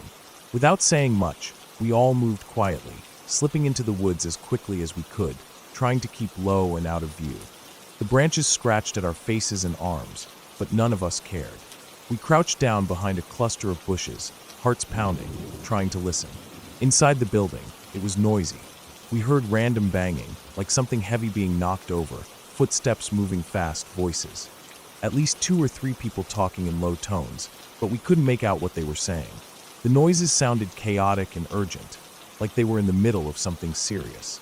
Then, without warning, all the lights went out. The building was plunged into total darkness. It was silent for a few seconds, and then we heard a quiet shuffle, like someone moving quickly from one side of the building to the other. We thought maybe it was safe to come out, to get back to the trail, and collect ourselves. But as soon as we stood up, a car pulled up to the building and parked just outside. It came out of nowhere, headlights cutting through the darkness, engine humming quietly but deliberately. We all froze, watching from the bushes, unsure what to do. The car stayed for a moment, and then, after maybe 3 or 4 minutes, something even stranger happened.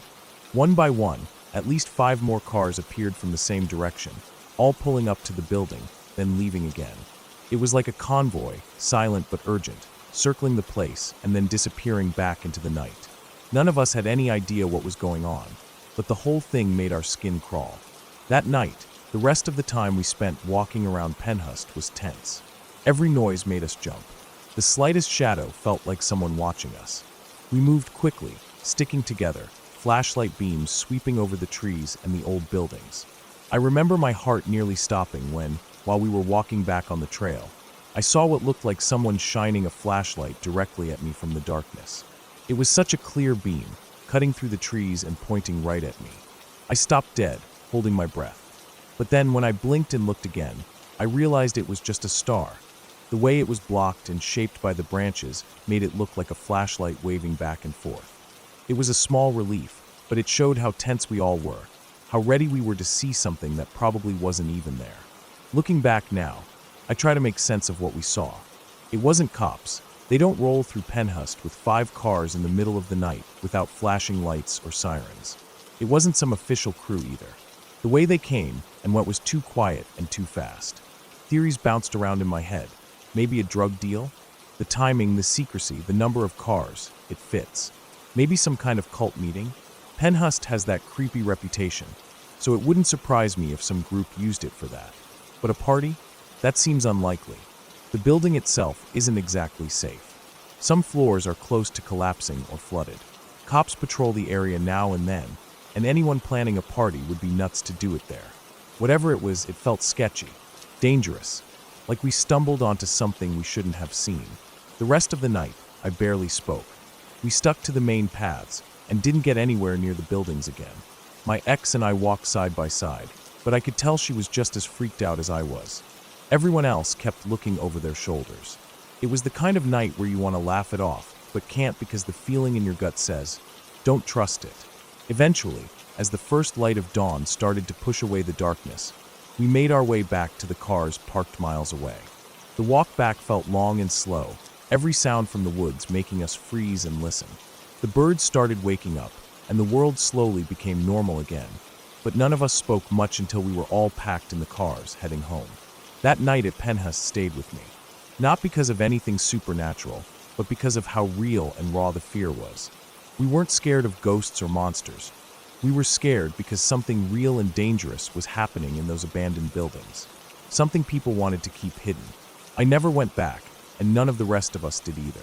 The memory of those lights, the cars, the noises, it's burned in my mind.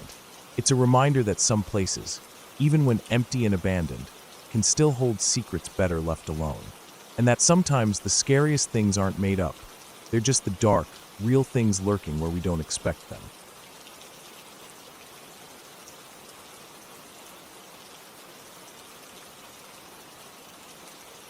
Morieta's the kind of place that people only know about if they live near it or got stuck there on a road trip. It's hot, flat, and full of dry brush, chain restaurants, and rows of tan stucco houses that all look the same. It's one of those cities where you can walk for hours and never really feel like you're anywhere. The hills to the west are brown most of the year, and there's this dusty haze in the air that never quite goes away. The kind of place that smells like scorched weeds and car exhaust in the summer, and like wet concrete and asphalt when it rains, which isn't often. Not a whole lot to do except walk, drive, or sit around. My best friend and I grew up here, and back when we were younger and had more free time, we used to go on these long walks. Not really to get anywhere, just to kill time. We didn't have money for movies or anything, and walking gave us a chance to get out of the house without having to explain anything to our parents. It became kind of a routine, especially when things got stressful. We'd start out in our neighborhood, wind through the side streets, sometimes cut through this dry creek bed behind a school, then loop back up toward this area that everyone around here knows, the old mill. Now, the old mill is technically just this crumbling structure near the edge of town. It used to be part of a grain or olive oil operation, or something like that. One of the first things built in Morieta back in the day, long before the housing developments moved in.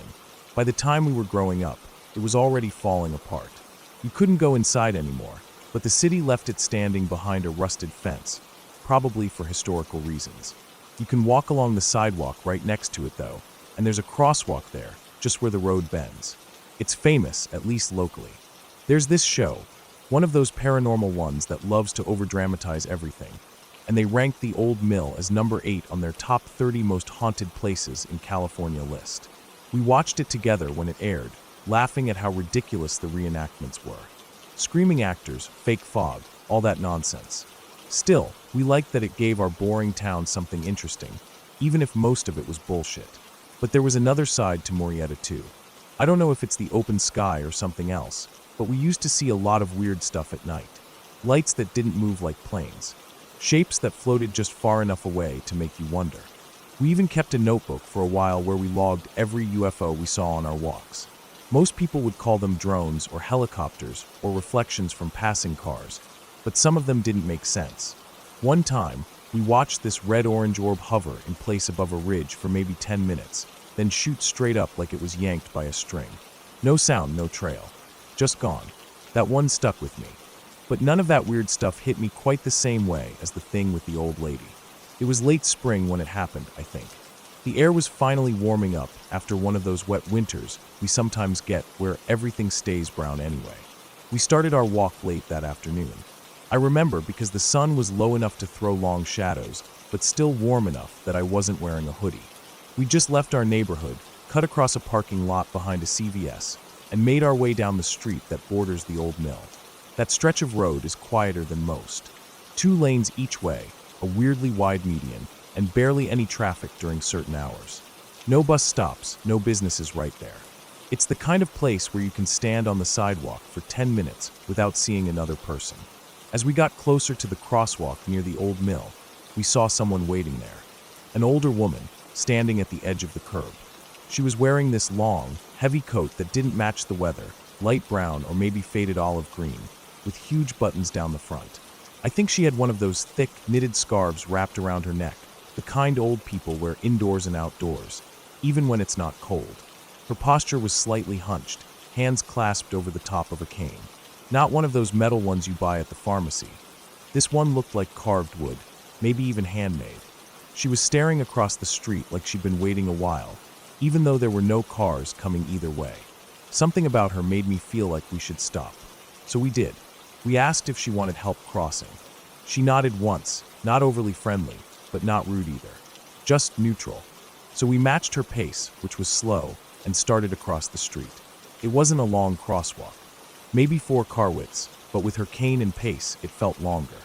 As we walked, I tried to keep half an eye on traffic, though there wasn't any. The most detail I remember was the sound of her cane tapping against the pavement. Steady and deliberate. Her steps were small, and her shoes were the kind you only see in old black and white photos. Sturdy leather things with a thick sole and laces, almost too clean for how dusty the area usually was. We didn't say much as we walked, just a few polite, surface-level comments that didn't stick in my memory. Mostly we focused on her, making sure she didn't trip or stumble. It was automatic, habitual.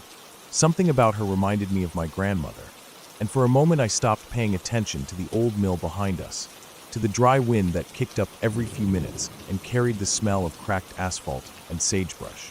We made it across. She reached the sidewalk on the other side, stepped up with some effort, and kept walking forward. We nodded at her, turned, and started heading the way we usually did, up the street that curves along the outside of the neighborhood. But something made me stop.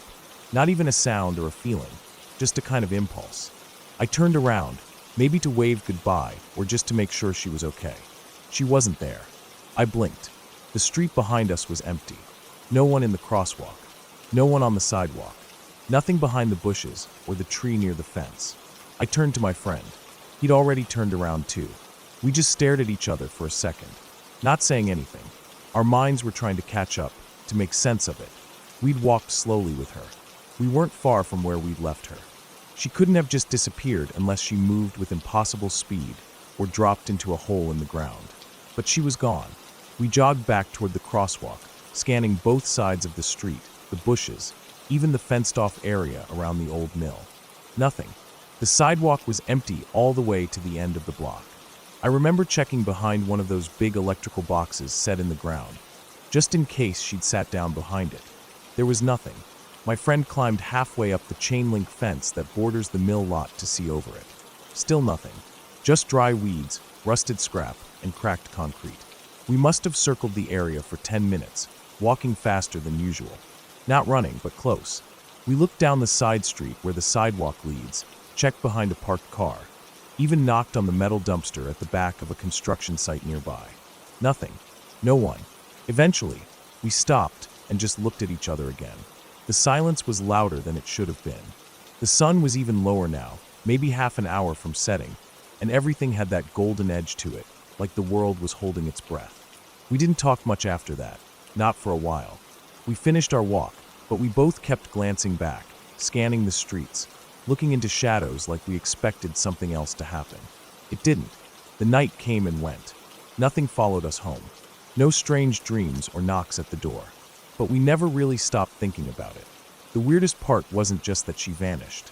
It was how normal she'd seemed. She wasn't glowing or floating or whispering riddles or doing anything out of a horror movie. She was just there. Solid. Real. Walking slowly across a street in the late afternoon. Until she wasn't. We talked about it a lot after that. We tried to come up with explanations. Maybe she ducked into a yard we didn't see. Maybe she was faster than she looked. Maybe we missed her turning down a side street. We even considered whether we imagined her, but we both saw her. We both helped her. We heard her cane on the pavement, felt the slow pull of her arm as she stepped forward. It happened. Even now, years later, I can picture it clearly. The angle of the sunlight, the color of her coat, the silence after she was gone, and the fact that even in a place like Morietta, dry, dusty, predictable, something can still happen that doesn't make sense. No ghosts, no UFOs. Just a moment that sticks with you, because it doesn't fit. We kept walking those streets for a while after that, hoping we'd see her again, or maybe see something else strange. But we never did. That moment stayed unique. And the more time passes, the more I realize that's probably what makes it special. She was there. Then she wasn't. And whatever the reason, whatever the trick or timing or mistake, it reminded me how easy it is for something completely real to vanish. How even the most solid thing in your life can disappear in the space of a breath and leave you staring into empty air, trying to find the pieces. I don't know who she was. I don't know where she went. But I still remember her cane tapping on the asphalt like it was yesterday. And I think I always will.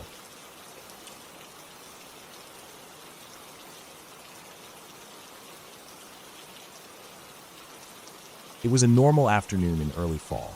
The air was crisp, carrying that slight chill that comes just before the cold really settles in. The trees lining the streets were painted in shades of orange, yellow, and red, their leaves fluttering gently in the breeze. Birds chirped in the background, their songs bright and clear, as if they were celebrating the last warm days of the year. I could hear children playing somewhere nearby, their laughter echoing softly down the quiet suburban street. It was the kind of day that felt ordinary in every way. Nothing out of place, nothing to hint that something strange was about to happen. I glanced down at my phone. The time was 14:30. I had an appointment scheduled for 1500 hours, so I wasn't in a rush. I checked my messages briefly, nothing important, and put the phone back into my pocket. The soft rustle of my jacket, as I slipped my arms into the sleeves, was the only sound breaking the calm. The jacket was a little heavier than I wanted for the day, but the chill in the air justified it. I zipped it up and locked my apartment door behind me. Outside, the sun was still warm enough to be pleasant on my face, but there was an unmistakable coolness in the air. I walked at a comfortable pace down the sidewalk, my breath steady and visible in the crisp air. The houses around me were the usual mix, some with neatly trimmed lawns, others with piles of autumn leaves waiting to be raked. Every few steps, a gust of wind would scatter some of the leaves, and I found myself watching the colors swirl and tumble like tiny, burning embers. I reached the bus stop a few minutes before 14:40. A few people were waiting, but not many. Most were older folks, bundled up in scarves and hats, quietly checking their phones or staring into the distance. The bus came on time, its brakes squealing softly as it pulled up. I climbed on, tapped my card, and found a seat by the window. Outside, the world slid past in a familiar blur. Trees, houses, a park with a few kids kicking a ball around. The bus rattled and hummed as it moved through the city streets. I checked my phone again. The time read 14:55 as I stepped off the bus. I glanced around and saw I wasn't far from my destination. The building was an older brick structure with tall windows reflecting the afternoon light. I hurried up the steps and through the front door. Inside, the air smelled faintly of old paper and something like cleaning detergent. The waiting room was quiet except for the soft murmur of other people sitting around, some scrolling on their phones, others staring blankly at the walls. I sat down on one of the plastic chairs, feeling the slight creak beneath me. I pulled out my phone to check the time. It read 14:59. Perfect timing, I thought. I was early enough to not be late, but close enough that they wouldn't keep me waiting long. Minutes passed. 5, maybe 10. I felt a growing sense of impatience. I had made this appointment weeks ago, and now here I was, stuck in this waiting room with nothing to do but watch the clock. I looked around at the other people waiting. Some were reading magazines, others tapping away at their phones. No one seemed particularly concerned or impatient. The room smelled faintly of coffee and a hint of something like disinfectant. I looked at my phone again, hoping the screen would tell me that time was moving forward as usual. But instead, the numbers showed something impossible, 14:04. I stared, thinking it must be a glitch, my eyes flickering between the time on my phone and the old-fashioned wall clock hanging crookedly on the wall. The clock hand spun wildly, then slowed, then stopped. The digital clock on my phone didn't change. It remained 14:04, even as the seconds should have ticked forward. My heart started to beat faster. The birds outside were still chirping. The sounds of children playing outside still echoed faintly, but it was like the world had paused in that exact moment. The wind shifted, brushing strands of hair across my face, but otherwise nothing moved. The chair in front of me seemed to inch away slowly, stretching the room out in front of me, the walls bending at impossible angles. I blinked, trying to steady myself. The dizziness crept in, that sudden wave of nausea that catches you off guard. The room stretched and warped in slow motion. The colors dulled, turning the once vibrant walls into a washed-out blur. The people in the room looked at me strangely, their eyes wide with confusion, as if they could see that something was wrong, but they couldn't quite understand it. Their movements were delayed, like watching a bad video connection. I took a deep breath, closed my eyes for a moment, and when I opened them again, the time was still 14:04. I tried to stand, but my legs felt weak. The dizziness was overwhelming, and I gripped the arms of the chair to steady myself. The wind again brushed past me, stronger this time, moving my hair against my face. The sounds of the outside world, the chirping birds, the laughing children, were all there, but they felt distant, almost as if I was hearing them through a thick glass wall. I thought about what was happening. Was I dreaming?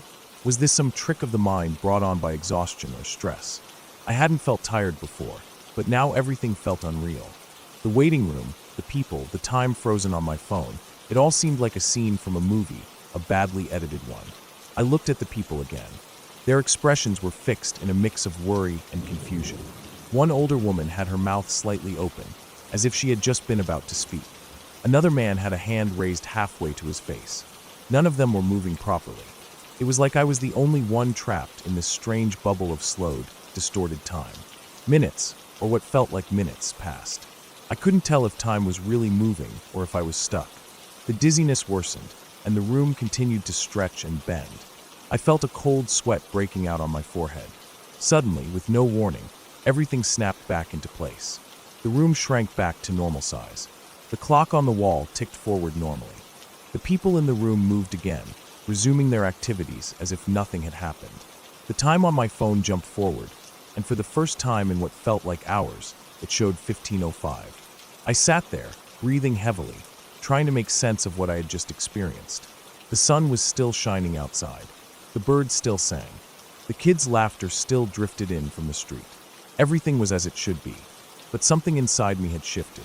I didn't say a word. I gathered my things and left the waiting room quietly, stepping back into the normal flow of time. The rest of the day passed without incident, but I couldn't shake the feeling that I had been caught, somehow, in a moment where time stopped just for me. No one else had noticed. No one else had experienced it. In the days that followed, I checked everything. My phone, my watch, the clocks around the house, all worked perfectly. The appointment office had no record of a problem with their clocks or any strange events. Friends and family brushed off my story, calling it stress or imagination. But I knew better. I had been there, in that frozen moment where time seemed to unravel. I tried to find explanations, medical, psychological, scientific, but nothing fit. The closest was something called a time slip or a chronostasis experience, but those terms never quite matched the scale of what I felt. It wasn't just a fleeting moment. It was a slow, stretching distortion that lasted long enough to make me doubt everything around me. I've come to accept that some things don't have easy answers. Sometimes the world holds its breath in ways we can't explain, and maybe that's just part of being alive. Accepting that not everything fits into neat boxes or logical patterns. I never experienced anything like that again, but I never forgot the feeling. The way the room stretched, the clock stopped. The wind moved through me like a signal from some unseen place. And though time marched forward like nothing happened, I knew deep down that in that one moment, I had stepped outside of it.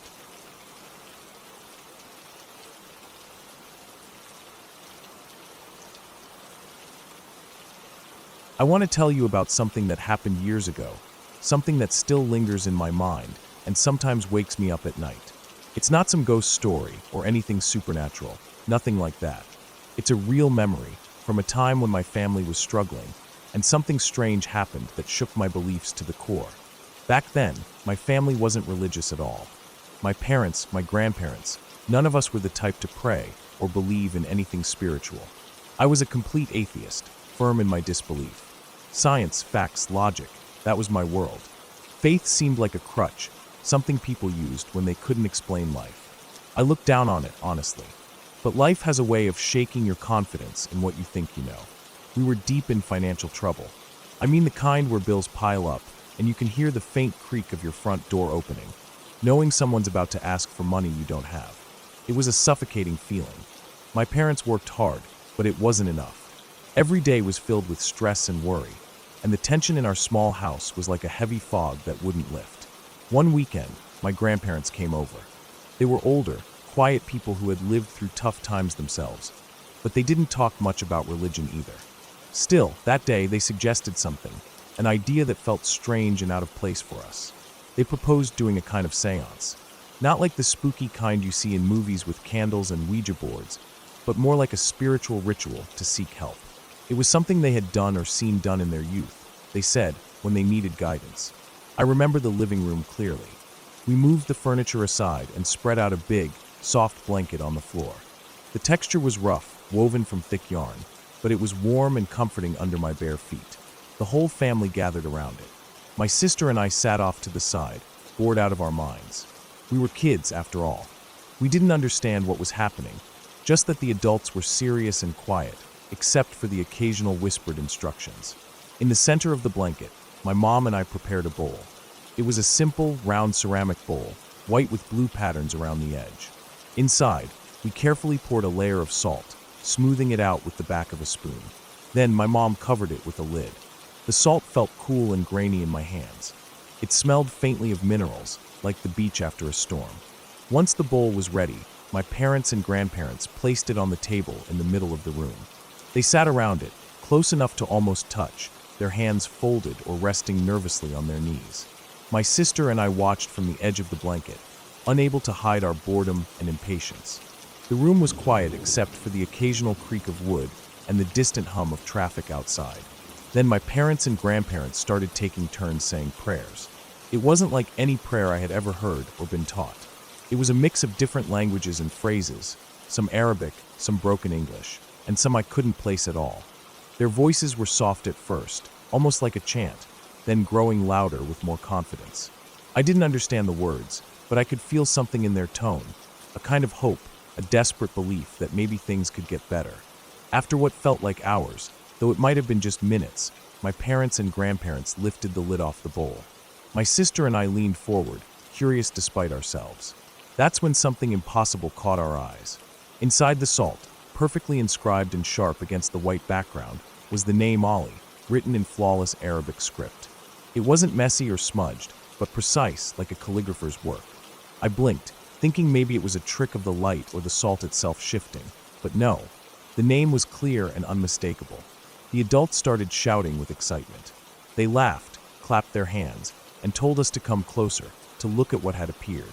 My sister and I were stunned, and honestly scared. I didn't know what to think. The rational part of me screamed that it had to be a trick, but the image was burned into my mind. The neat, beautiful script, perfectly formed from nothing but salt. That night, I didn't sleep. I lay in bed staring at the ceiling, heart racing. The name echoed in my head like a whispered promise. For the first time in my life, I felt the line between belief and disbelief blur. I wasn't sure if God existed, but at that moment, I felt like someone or something was reaching out to us. It was terrifying and comforting at the same time. Over the next few nights, the nightmares started. I would see the bowl again and again, the salt shifting under my fingers, the name Ali glowing in the dark. I dreamed of shadows that weren't there, of voices calling me to believe. I didn't tell anyone, not even my sister. I was afraid they'd think I was crazy. Eventually, things started to get better. My parents found new jobs, the bills got paid, and the crushing weight of financial worry lifted slowly but surely. Life moved on, as it always does. But the memory of that night stayed with me, a knot in my stomach that I could never quite untangle. Years later, I told one friend about it, just to get it off my chest. He listened, then said, "Okay, bro," and went back to his phone. It was exactly the response I expected, but it still stung. I realized how rare it is to find someone who understands those moments where reality breaks and leaves you wondering what to believe. I still consider myself a rational person. I value facts and science. But that night changed me. It reminded me that not everything can be explained, that sometimes hope comes in strange forms, and maybe faith isn't just about religion. It's about believing when you have no other choice. I don't know who Ali was or what that name meant, and I never found out. Maybe it was a coincidence, or a trick, or something my mind twisted in the dark. But that moment, that image of the name written in salt, still haunts me. It reminds me that even in the hardest times, there might be something beyond what we can see, something that reaches out quietly in the silence. I'm sharing this now because I finally feel ready to put it into words, to accept that some things can't be fully explained, and that's okay. Life is messy, uncertain, and sometimes scary, but it's also full of moments that make us question what we know, and maybe that's how we grow.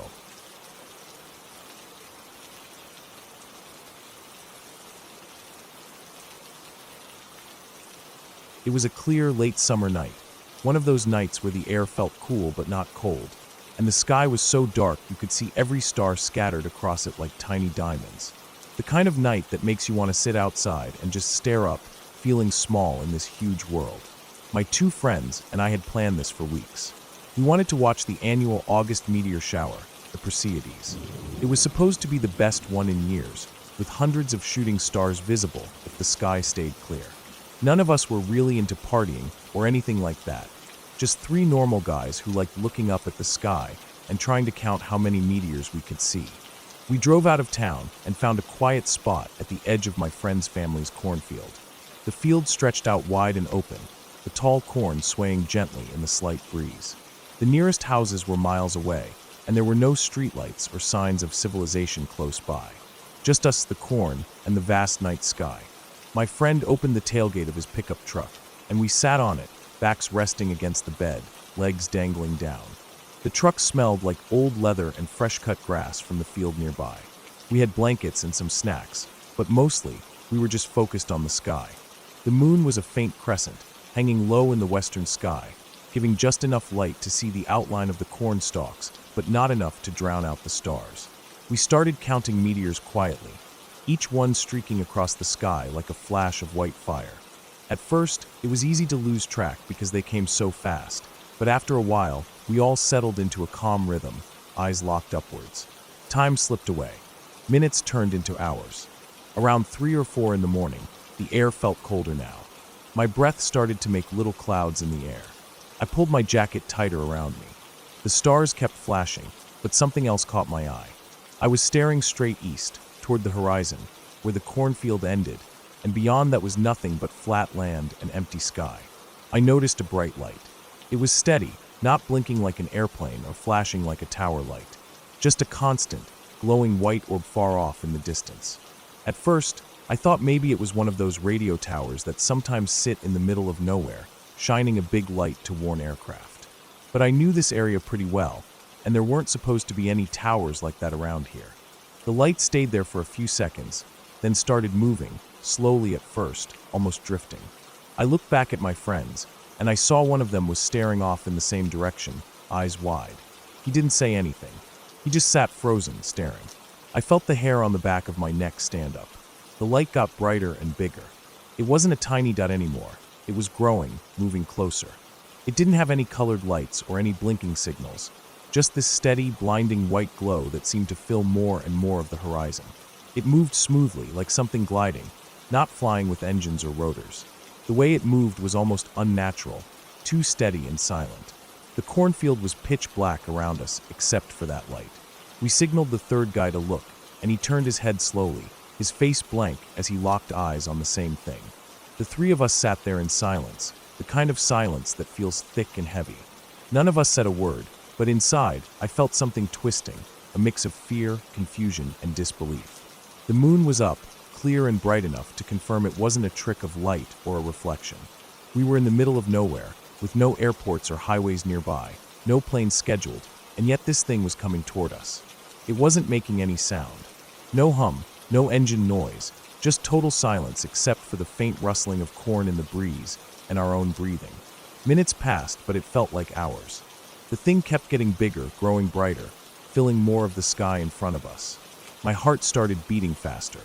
I didn't want to admit it to myself, but I was scared, really scared. I thought of all the explanations I could come up with, and none made sense. Could it be some secret military experiment? Some weird drone or new technology we hadn't heard of? Or the thought I didn't want to admit, something else. Something unexplainable. I was the first to break the silence. I said quietly, "Maybe we should get in the truck, just in case." My voice sounded shaky to me, like I was trying to convince myself as much as my friends. The thought of running and hiding felt primal. I remember how my hands shook a little as I started to climb down from the tailgate, but my friends stayed where they were, staring at the light like it was a puzzle they wanted to solve. The light stopped moving forward suddenly. It just hovered there, huge and blinding. It felt like it was watching us, or maybe waiting. Then, just as suddenly as it appeared, it slowly reversed course and drifted back the way it came. It dimmed, shrinking until it disappeared beyond the horizon. We sat there frozen for a while longer, the night feeling colder than before. We didn't say anything. We didn't move. The only sound was the gentle rustling of the corn and the quiet beating of our own hearts. Looking back, I think what scared me the most was not knowing what it was. It wasn't like anything I had ever seen before, and no matter how much time passed, I still can't explain it. We never talked about it after that night. Not really. It was like a secret we shared, too strange to put into words, too real to forget. I wish we had taken a video with our phones. We all had them, but none of us moved. We were too scared to do anything but watch. The memory stays with me, clear and sharp, The cold air, the silence, the bright light moving silently over the cornfield, and the way my heart raced when it stopped just long enough for us to realize it wasn't from this world. Even now, when I look up at the sky during a meteor shower, I think about that night. The sky is beautiful and full of wonders, but sometimes there's something out there that defies explanation. Something that reminds you how small and unprepared you are for the unknown. That night changed how I look at the stars. They aren't just points of light or falling meteors anymore. They're reminders that no matter how much we think we know, there's still a vast, silent darkness out there that holds secrets we're not meant to understand. And sometimes, those secrets come too close for comfort.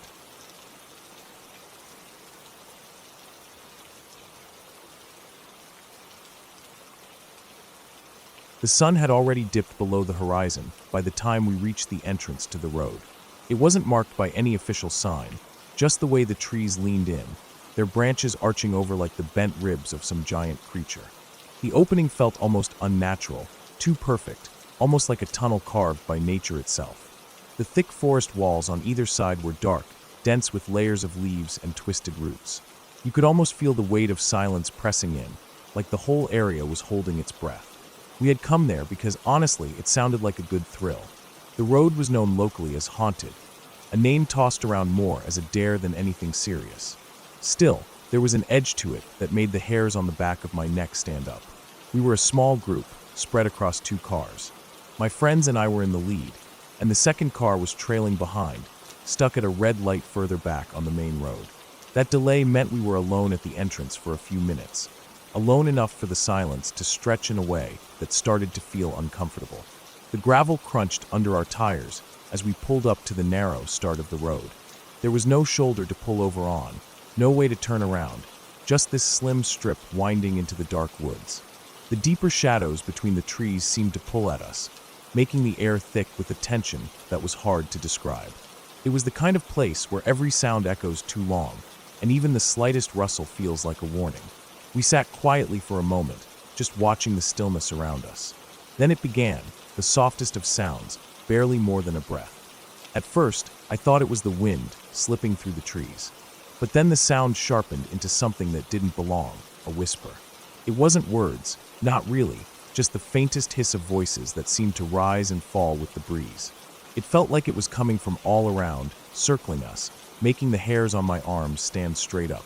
We all looked at each other, eyes wide. Nobody said a word, but the question hung thick in the air. Are we really hearing that? Was it just our minds playing tricks?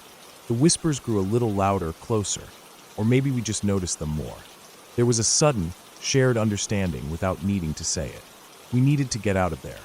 We hit the gas, the gravel crunching beneath the tires as we rolled slowly onto the narrow road.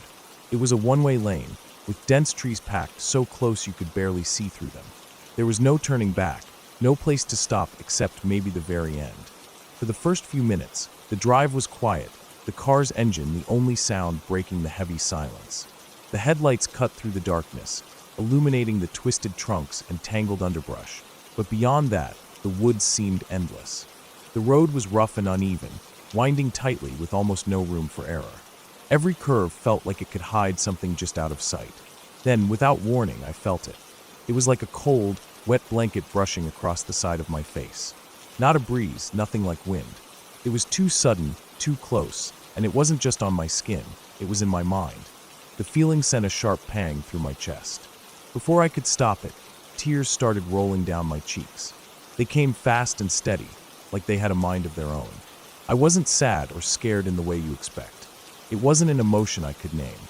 The crying just happened, uncontrollable and sudden, like something inside me had snapped loose. The windows instantly fogged up from the inside.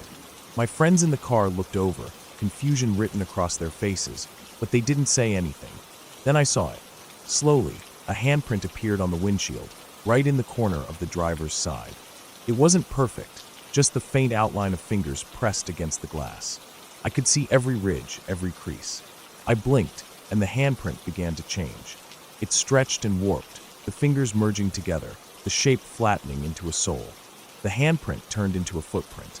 It was like something had pressed its foot against the glass, leaving a wet, blurry mark. The outline looked real enough to be someone's actual shoe. But then, just as quickly as it had come, the footprint faded away. The fog cleared, the tears stopped. The air in the car lightened like a weight had lifted. We were suddenly out of the forest, on the edge of the road where it opened up into a clearing. The trees gave way to empty fields, and the dark sky above seemed less threatening. I wiped the last of the tears from my face, still shaking but feeling the fog of panic begin to clear. The rest of the drive was silent.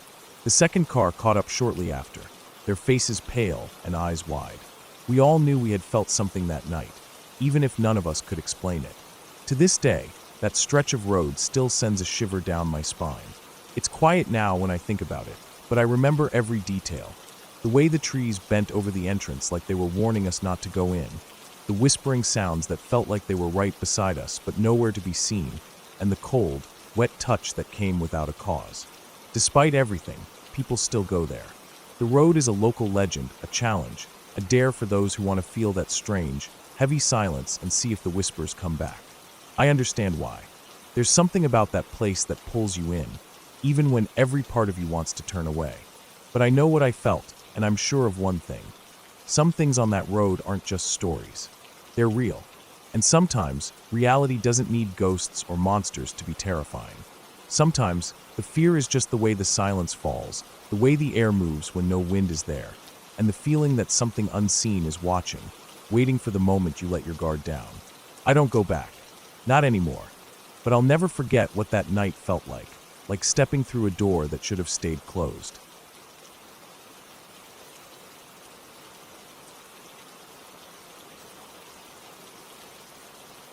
I don't believe in ghosts or anything like that, but the house I grew up in was really, really creepy. It's not like it was some ancient, crumbling place. It was a perfectly normal-looking house, just like all the others in our neighborhood. A ranch-style house with 2 stories, a deck out back, a garage, nothing unusual to look at. If you drove by, you wouldn't think twice. It was the kind of place you'd expect a family like mine to live in, neat, quiet, suburban. But living there was something else entirely. From the time I was a kid, I had this weird feeling whenever I walked down the hallway to my room. It wasn't fear exactly, more like an odd sensation, like something was brushing against my shoulder. Not grabbing or holding or anything heavy, more like a light touch, just a quick brush, as if someone was walking past me, but not close enough to bump into me. I always turned around to see if someone was there, but the hall was always empty. Sometimes I'd freeze, waiting to see if it would happen again. It never did, but that feeling, the touch, stayed with me for years. I never told anyone because it was so strange, and honestly, I thought I was imagining it. The living room was another place that felt off. I remember one afternoon when I was sitting on the couch playing my SNES. The house was quiet except for the game sounds and the hum of the TV. Out of the corner of my eye, I saw this shadow moving near the corner of the hallway that led to the bedrooms. It was just a dark shape, peering around the corner like it was watching me. I blinked and looked directly at the spot, but nothing was there. I asked my mom, who was in the kitchen, if she saw anything. She said no, nothing at all.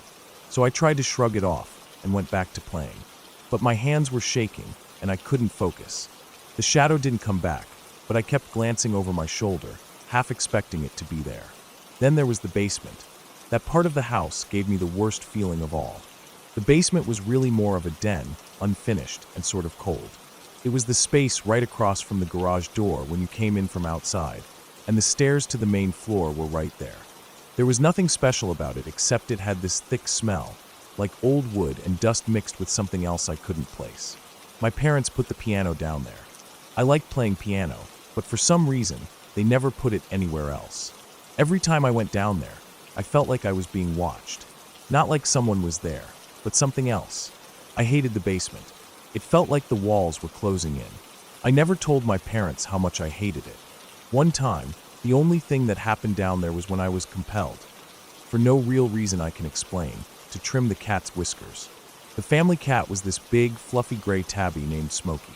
I don't know why I decided it was a good idea to grab some scissors and snip off some of his whiskers. Smokey didn't like it one bit. He kept pawing at his face and sneezing afterward. My parents found out and were furious, but that's the only event I can think of that actually happened in that creepy basement. Nothing supernatural, no eerie noises or moving shadows. Just me and a very annoyed cat. Still, I never wanted to be down there alone. But the worst part, the knocks. I didn't really hear them myself. It was my dad who talked about them. He'd say he heard knocking sounds when he read me bedtime stories. It was never very loud, just gentle knocks, like someone tapping lightly on the wood. I thought he was joking at first, maybe messing with me because I was scared of the dark. Sometimes I banged on my headboard just to freak him out, but the knocks he described didn't sound like anything I could explain. Sometimes, when I was falling asleep, I'd hear something that sounded like knocking, but I told myself it was just the house settling or the wind. One night, something happened that I can't explain. I woke up suddenly and looked out my bedroom window. There, floating just outside the glass, was this huge orb of light. It wasn't the moon. The moon was small and far away. This was huge and bright, too big to be anything natural. It just hung there, glowing softly. I stared at it, frozen, and finally I got up and woke my parents. They were confused but came to look. Of course, the orb was gone by then. In the morning, they asked why I woke them up, and I told them what I saw. They didn't say much, but I could tell they were uneasy too. After that, my parents started acting a little different. They talked quietly to each other sometimes, and one morning I overheard my dad telling my mom that he was convinced the house was haunted, that he really believed there was something strange going on. He told her about the knocks he'd been hearing. I stayed in bed, pretending to be asleep, but I wasn't. That conversation stuck with me. Even though it was daylight, I felt like I was in a nightmare I couldn't wake from. Eventually, we moved out. I was relieved, but I kept thinking about that house, wondering what it was about it that made me feel so uneasy. The place wasn't old or run down. It was just off. Quiet when it should be noisy, shadows where there shouldn't be, touches that weren't real. When we left, it felt like a weight lifted off my chest. Several months later, I heard the house burn down. The new family who moved in had kids, and one of the kids got matches and accidentally set the place on fire. By the time the fire trucks arrived, it was too late. The house was gone, replaced now by an empty lot overgrown with weeds and wild grass. The driveway is still there, cracked and faded, and the mailbox still stands, rusted but upright. The pine trees my dad smuggled into the country years ago are still growing there, tall and green, swaying in the wind like they've been waiting for something. The neighborhood filled in around the empty lot. New houses, newer cars, kids playing in yards. Everything moving on like the burned house was just a forgotten memory. But for me, it's still there, that place full of strange feelings and shadows, a house that looked normal but never felt like home. I don't believe in ghosts or spirits. Maybe what I felt was just my imagination, or the house settling in strange ways. Or maybe it was the way a kid's mind works when things don't make sense.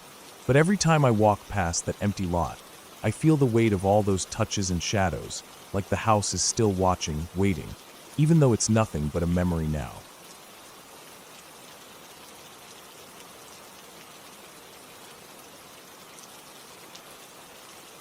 I used to think Forest Park was just another patch of trees in Portland, a big, quiet green space where people went for a walk or a quick escape from the city noise. But the more I spent time there, the more I realized it wasn't just that. There was something off about the place. Not in an obvious way, no loud creaks or spooky sounds, but in a quiet, subtle way that settled in your chest and made your skin crawl just a little. Like the forest was watching you, waiting. I'd come to know the park pretty well. There are miles and miles of trails winding through the thick woods, some marked, some barely noticeable, and the ground is covered with a soft blanket of moss and fallen pine needles. The trees are mostly tall Douglas firs and big leaf maples, their branches thick and tangled, blocking out most of the sunlight during the day. At night, it's a different world entirely. The forest turns cold and silent except for the sound of leaves crunching beneath your feet and the occasional snap of a twig somewhere in the shadows. One friend, Jake, was the kind of guy who loved exploring. He told me about a trail system deep in Forest Park he'd found once. It didn't show up on any of the maps, and it didn't connect to anything else. He said it just ended, like someone had cleared it out and then stopped walking. We tried finding it together, but it was like the forest didn't want us to. The brush got thicker, the trail got narrower, and after a while, we'd lose it altogether. I've been on a lot of hikes, but this felt different, more claustrophobic, like the trees were leaning in, crowding us. I stopped going after dark, but before that, I used to hike alone at night, something I don't recommend. One night, I was walking down a narrow path surrounded by thick underbrush and ferns when I caught movement out of the corner of my eye. At first, I thought it was just a deer or some raccoon. But then I saw it. A black shadow of a man, stepping slowly and carefully, quiet as a whisper, moving through the bushes maybe 15 feet away. No sound, no rush, just deliberate, slow steps. I froze, heart pounding so loud I thought the whole forest could hear it. I didn't look away, didn't want to lose sight of it, but it didn't look at me either. Just kept walking. I noped out fast after that, retracing my steps the way I came and breaking into a run once I was back on a wider trail. I never saw anything like that before or after, but the memory stays with me. That quiet shadow could have been anyone, a hiker, a homeless person, maybe even someone dangerous, but I've never forgotten how out of place it felt, how unnatural the whole thing was. There was another time, me and a friend walking along 53rd Avenue, which borders part of the park. It was late at night, dark and quiet except for the sound of our footsteps and the occasional distant bark of a dog. Suddenly, we heard a car coming fast, engine roaring, but with no headlights on. Just a black blur racing down the road, headlights off, like it wanted to stay hidden or maybe not get caught. Because we're weird and maybe a little reckless, we ducked into the brush and hid behind some bushes, watching as the car sped past us in silence. The tires kicked up dirt, but the driver never slowed or stopped. We waited until the car was gone, but the silence afterward was thick, almost suffocating. It was like the forest was holding its breath. Sometimes, walking the trails alone or with friends, an eerie feeling would come over me. It wasn't fear exactly, more like a heavy weight pressing down in my chest, a sense that I didn't belong there. The woods felt older and darker than they looked, and at night, the shadows seemed to move in ways they shouldn't. It's hard to explain, like the forest was alive in a way that went beyond trees and animals. One friend once told me he saw a gnome on the trail. He said it was small, like a kid no taller than 2 feet, with a wide grin, standing just off the path between 2 trees. Then, as quickly as it appeared, it vanished. I don't know what he saw or if he was messing with me, but I've never forgotten how serious he sounded. He was never one to make stuff up. Whatever it was, it stayed with him, and for a long time after, he didn't want to go back there alone. Homeless people sometimes camp in Forest Park. It's a fact of life in Portland. The city's green spaces become temporary homes for those with nowhere else to go. I saw a few over the years, tents tucked in the thickest parts of the forest where you couldn't see them from the trail. Most kept to themselves, but a couple looked like they'd been there for a while. Sometimes you'd see remnants left behind, a broken tent pole, a burned-out fire pit, empty cans and bottles scattered under the trees. It added to the feeling that the forest wasn't just a place for hiking, but a place people disappeared into or lived in the shadows. I stopped hiking at night after one last run-in. It was early fall, and the air was thick with the smell of damp earth and fallen leaves. I wanted to squeeze in a quick walk before the sun set, so I took one of the trails that led deep into the park. The trail was narrow, twisting between big trees, and the fading light made the shadows stretch long across the ground. As I walked, I felt that heavy weight again, that sense something was watching me. I tried to shake it off, telling myself it was just my imagination, but then I heard it, a soft crunch of leaves behind me. I turned quickly, but the trail was empty. I kept moving, faster now, heart racing. The crunch came again, closer this time, like footsteps stepping softly on the dry leaves. I didn't dare look back. I just kept walking, faster, until I reached a clearing where the streetlights from the nearby neighborhood spilled in through the trees. I paused there, looking back into the forest. The darkness seemed to ripple, and for a moment, I thought I saw a figure standing just at the edge of the trees. Not a ghost or monster, just a man, standing still, watching me. Then he disappeared. I didn't go back. I haven't been back after dark since. Forest Park is a place that holds its secrets tightly. The earth smells old and wet, the trees whisper in the wind, and the dark corners of the woods seem to hide more than just squirrels or raccoons. It's a place where the city fades away, where the ordinary rules don't always apply, and where sometimes you feel small and out of place. I've learned to respect that feeling now, to listen when the forest seems to warn me to turn around. Because even if what I saw wasn't something supernatural, even if it was just a man walking quietly or a trick of the light, the forest still holds power. And it's best not to push your luck.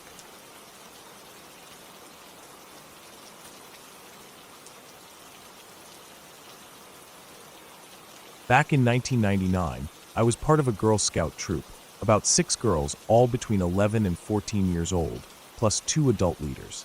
We were camping somewhere deep in the woods, a place that felt remote enough to escape the noise and light of the town we all came from. The air was crisp, and the trees stretched tall and thick, their leaves rustling softly even though the wind was barely there.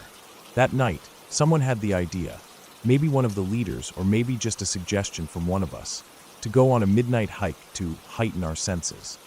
It sounded like a fun challenge, a way to feel more alive and connected to the woods around us. We all agreed. The plan was simple. Split into 2 groups, each with 1 leader and 3 girls. The idea was to separate and hide, then find each other again, kind of like a game of hide and seek, but in the dark and in a group form. We were supposed to use all our senses, eyes, ears, even smell, to track the other group through the forest. The night was already dark, much darker than I was used to because the moon was barely visible behind thick clouds. The forest felt different at night. The trees seemed taller, the shadows deeper, and every small noise was sharper, louder, more noticeable. My group went first. Our leader led us to a spot that looked like a natural hiding place. It was a rocky wall, part of an outcrop that jutted up from the earth, covered in moss and vines. She told us to lie down beneath some low brush and stay as quiet as possible. None of us really checked the surroundings carefully. We just did what we were told. We laid down on the damp, rough ground, the smell of earth and wet leaves filling my nose. The brush above us scratched against my jacket and face, small twigs poking into my skin. The dirt was cool, soft but gritty, and I could feel tiny insects crawling against my skin where it was exposed. My legs and arms were pressed into the ground, the smell of pine needles mixing with the dirt. At first, we could still hear the other group nearby. Their whispers, the soft steps on twigs and leaves. We giggled a little too loudly, not really thinking about how close the leaders were to each other, or how quiet we were supposed to be. The other group moved off in a different direction, and suddenly, everything went quiet except for our own breathing and heartbeats. My ears picked up the faint sound of my own breath, sharp and shallow, and I could feel my heartbeat pounding in my chest, loud and insistent. Then, something else started to break the silence. At first, it was subtle, like little clicks and pops, but then it grew louder and more distinct. It sounded like something rattling or clinking, like a bunch of dominoes or small stones tumbling together. It was hard to place the sound at first, but it came from somewhere close, just out of sight in the brush. I shifted slightly, trying to get more comfortable, but that only made the noise louder. My skin crawled as I realized that laying in dirt and brush was probably inviting every kind of bug and spider to come explore me. I started to feel itchy and restless, the discomfort growing with every minute. My mind kept racing. What was making that noise? Was it an animal? Something worse? The clanking got louder, and I could see little shadows moving near the edges of the brush. My leader, already tense from the task, snapped at me to stop moving. I tried to stay still, but it was impossible. I whispered that something had bitten me on my arm, hoping to get some light or help to see what was going on. My heart thumped harder. I just wanted to see what was in the brush, to get away from whatever was crawling on me. At that moment, the other group found us. Flashlights flicked on and swept over the dark ground, finally landing on me. The sudden bright light stung my eyes after the darkness. What I saw made my blood run cold. I was kneeling in the center of a strange circle made from twigs and small branches. Scattered all around me were animal bones. Some looked like bird bones, thin and fragile. Others were thicker, maybe from small mammals. Feathers were strewn around, some white, some dark, and there were colorful ribbons tied to nearby branches. Hanging from the tree above were little satchels made from cloth and leather, filled with something unseen. The tree itself had strange scribbles painted in white all over the bark. The symbols looked rough and hurried, but they formed some kind of pattern or message. The smell in the air was sharp, earthy, and a little musty, like something decaying mixed with the forest. Chaos erupted immediately. The girls screamed and scrambled away from the brush circle, their voices echoing in the stillness of the night. Our leaders shouted orders to get back to camp, their voices tense and urgent. But the fear didn't leave me. I just stayed kneeling, trying to make sense of what I had just uncovered. The forest around us seemed suddenly darker, more alive, as if it was watching us. The next morning, when we returned to the spot in daylight, everything was gone. The strange circle had vanished. The bones, feathers, ribbons, and satchels were nowhere to be found. The tree was bare of its white paint. Whoever had made those marks had removed or chipped them off completely. The ground was smooth and clear, as if no one had been there for years. It was as if the whole ritual site had been erased by invisible hands overnight. We never found out who made that circle or why it was there. Our leaders avoided talking about it, and the camp counselors changed the hiking plans after that night. The experience stayed with me. The feeling of being so close to something dark and ancient, the raw fear of being surrounded by things I couldn't understand. That night's game of hide and seek had turned into something else, something I wasn't ready for. Even years later, I can still feel the rough dirt under my hands, the sharp scent of feathers and old bones, the silence that followed after the other group walked away, and the cold dread that washed over me as I realized I was in the middle of a circle made for something I couldn't explain. The woods never felt quite the same after that, and the memory of that midnight hike still chills me when I think about it.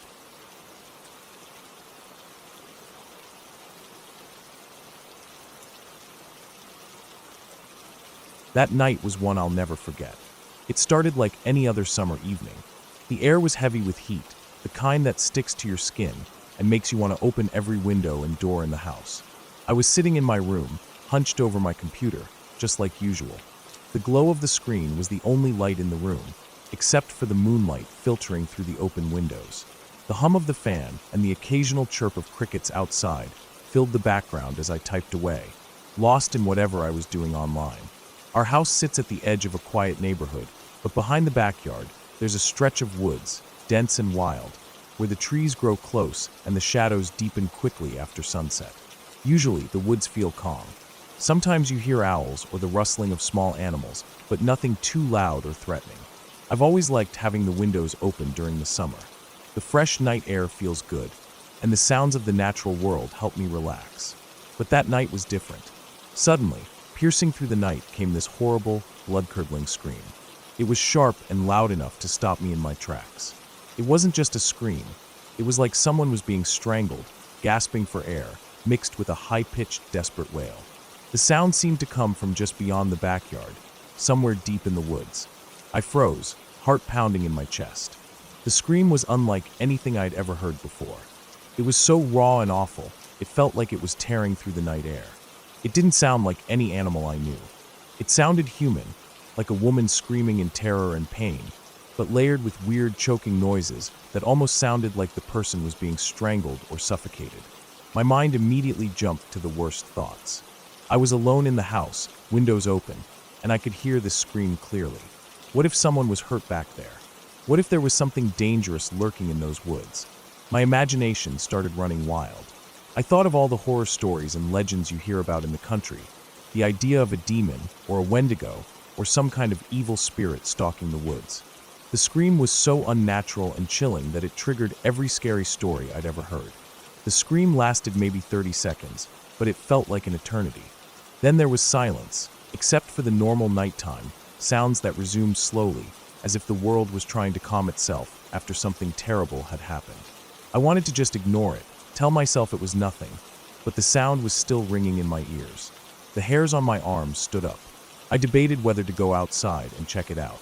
I thought about grabbing a flashlight, maybe calling the police. But part of me was terrified that I'd find something bad, or worse, that I'd stumble into something I didn't understand and couldn't explain. I stayed inside. I kept checking the windows, watching the dark shapes of trees sway in the breeze behind my house. But nothing moved except the leaves. No other screams came. The night slowly returned to normal, or so it seemed. The next few days, I couldn't stop thinking about that scream.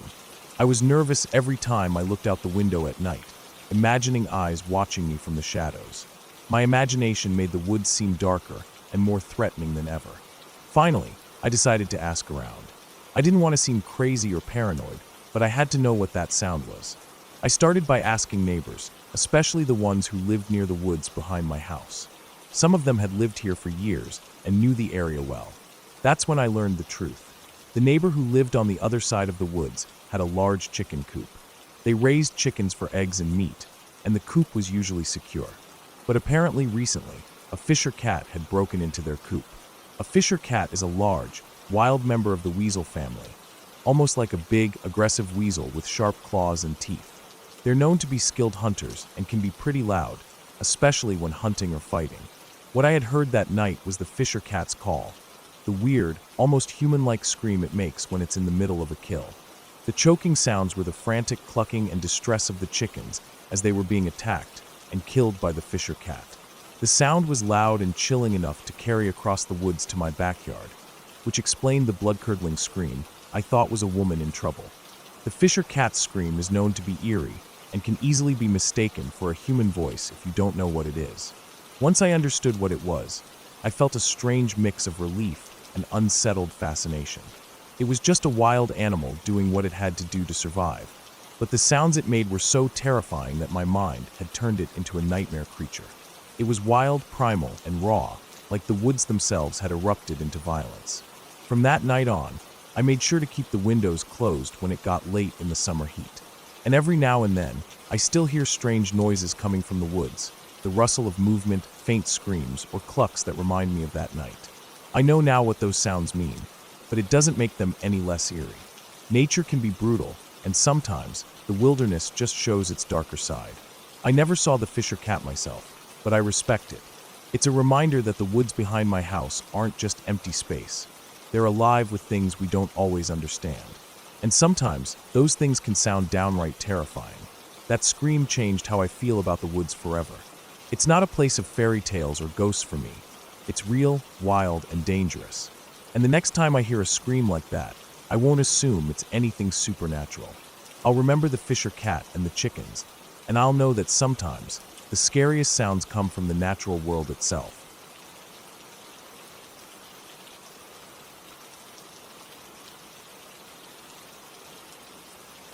That night is still burned into my mind, clear as if it happened yesterday, even though I was only about 12 years old at the time.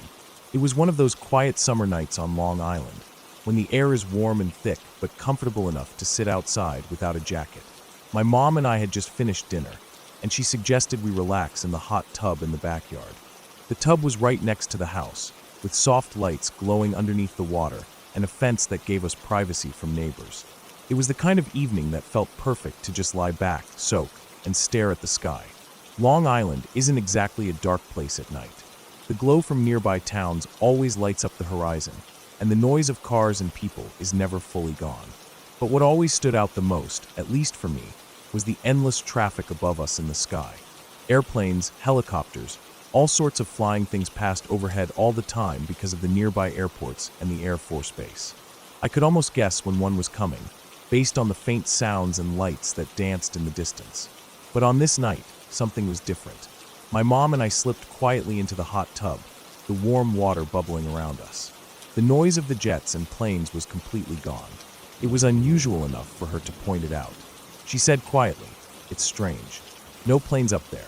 That almost never happens."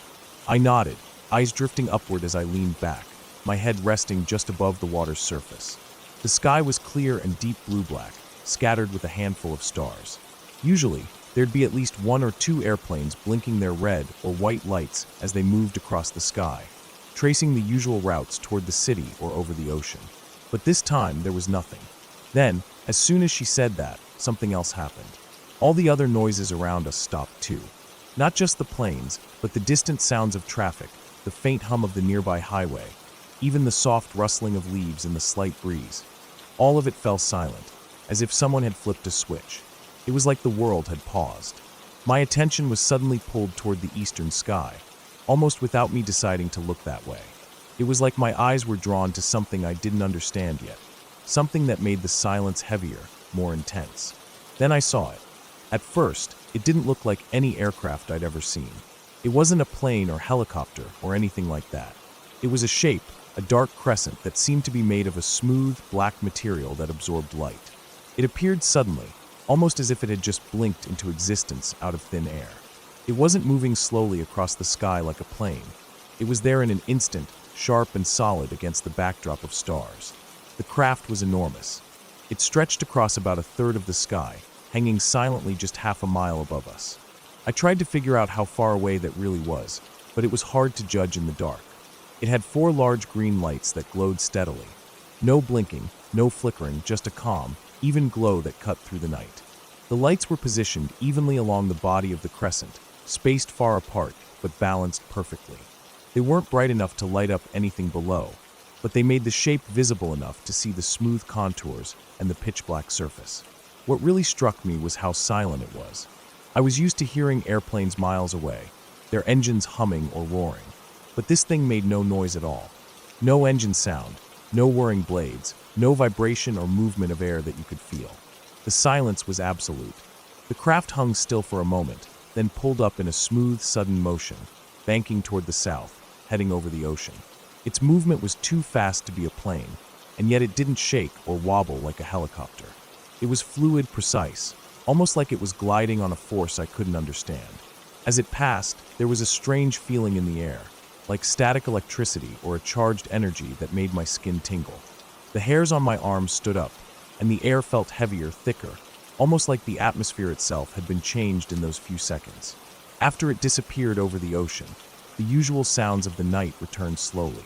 The planes came back, distant cars started their hum, and the wind picked up again.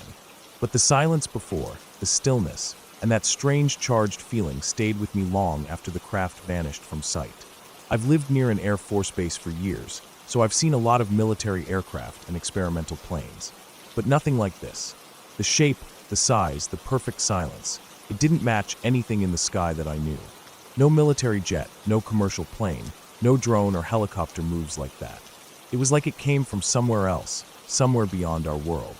I sat in that hot tub for a long time after the craft disappeared, staring up at the sky. My mom and I didn't say much, but I could tell she saw it too. The normal hum of the world felt distant and fragile now, like it had been broken and put back together differently. The next days were strange. I kept looking up at the sky, half expecting to see it again, but it never returned. The air traffic noise came back to normal, the cars and trucks buzzed on the highway, and life went on as usual. But I never forgot that night, that moment when everything went quiet and something impossible appeared overhead. It was real, and it was unlike anything I'd ever seen or heard before. The silence, the shape, the smooth, silent glide. It was proof that there's a lot about the sky we don't understand, no matter how many jets or planes we watch fly by every day. Sometimes, when the night is still and clear, I wonder if it's still out there, somewhere beyond the clouds and stars, waiting for another moment to come back.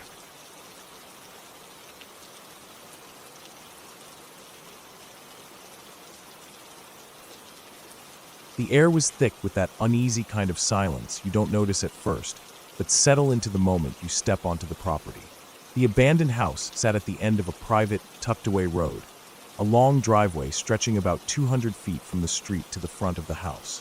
It was surrounded by trees, casting long shadows even though it was mid-afternoon.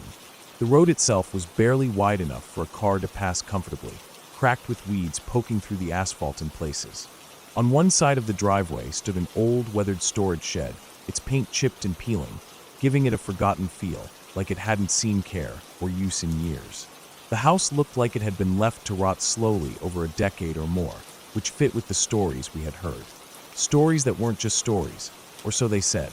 The man who once lived there was said to have shot and killed a police officer, then gone home and ended his own life with a gunshot to the head. The police had supposedly raided the place back then, but the house remained untouched after that. Neighbors whispered about it quietly. A strange place just a street over from where I lived, yet people steered clear of it. We were young and dumb. That was the truth. I, along with a few friends, decided one day that it would be the perfect spot to smoke and hang out, away from prying eyes. No one else had the guts to come with me, but a small group did, enough to fill a car. The plan was simple: get to the house, poke around a bit, smoke, and get out. We didn't expect much, just some laughs and maybe a little thrill. We never expected what we found. Walking up the driveway, the crunch of gravel under our shoes felt oddly loud in the quiet. The house loomed ahead, 2 stories, peeling paint, windows boarded or cracked. The porch sagged, and the door was slightly ajar like it was waiting for someone to enter. The shed on the side looked like a rotting wooden box, half collapsed, with vines creeping up its sides. Leading the way, I pushed the door open wider. The smell hit me right away, a stale, dank scent of dust, mold, and something else I couldn't quite place. It was that kind of smell that seemed to seep into your clothes and skin if you stayed long enough. We stepped inside carefully. The floorboards creaked beneath our feet as we explored the main floor. The wallpaper peeled in long strips, and the ceiling had water stains, the plaster cracked and fallen. I took the lead, and we slowly made our way through the house, climbing stairs that groaned with every step. The air felt heavy, almost suffocating, like the house itself was pressing down on us. It was hard to explain, but it was a feeling that made the hair on the back of my neck stand up. Still, we ignored it. We were there to hang out, nothing else. We made it to the basement through a narrow door in the kitchen. The air down there was colder and damp, the walls lined with old bricks and scattered cobwebs. That's when I saw the cage, a large steel cage that looked like it could comfortably hold a Great Dane. It was rusty but still intact, with heavy bars and a lock that had long since given up on keeping anything in or out. It sat against one wall, ominous and out of place in that musty basement. I tried to shake off the uneasy feeling as we climbed back up and made our way to what I thought was the bedroom. The room was at the end of the hall on the second floor. It was larger than the others, with a single cracked window letting in pale light. The floor was covered in dust and dirt, but there was something that caught my eye, a large dark red-brown stain on the floor. It was dried, old, and crusted at the edges. I figured it was blood, probably where the man ended his life. My stomach twisted just looking at it. Scattered around the room were piles of old flyers or pamphlets, yellowed with age. I picked one up carefully. The text was in German, and the photo printed in black and white showed a large black poodle-looking dog, sitting calmly with a serious expression. The dog's fur looked thick and shiny, its eyes sharp and clear. From the look of it, the photo had been taken years ago, probably before the man's death. The dog appeared older, maybe 7 or 8 years old, judging by the graying around its muzzle and the settled posture. The flyers were folded unevenly, some torn at the edges, but clearly had been important to someone. I wondered why they were there, what connection the dog had to the man or the house. The whole place felt frozen in time, like a snapshot of a tragic moment left to decay. One of the girls in the group was starting to panic. The air had grown heavier for her, and the silence was overwhelming. She was shaking, so we decided it was time to leave. We hurried down the stairs and back out the front door, the sunlight feeling strange after being inside the house. The quiet outside seemed almost too loud, too bright. Just as we reached the driveway, I spotted an elderly woman walking past the house. She was moving slowly, steady but unhurried, holding a leash attached to a dog.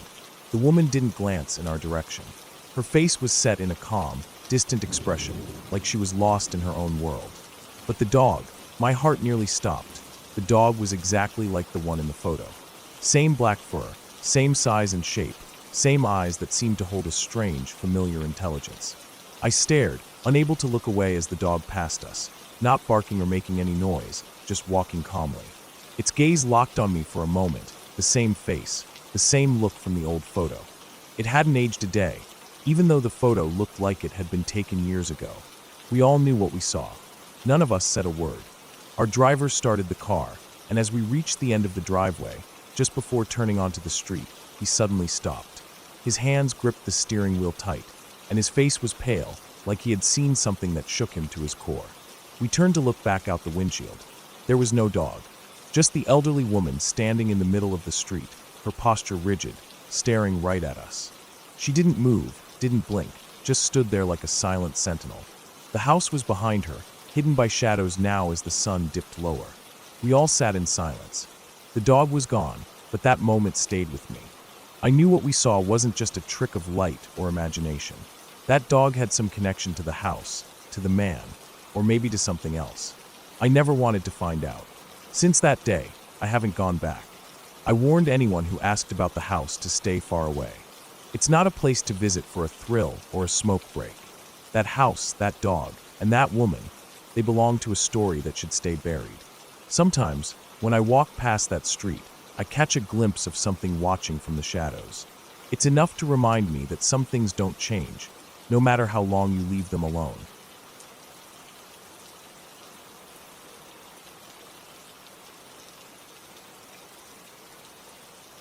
The air was cold and heavy that morning, the kind of cold that seeps right through your clothes and settles into your bones. I had been up long before dawn, climbing the ladder into my deer stand. The woods were dead silent except for the soft creak of the stand swaying gently in the slight breeze.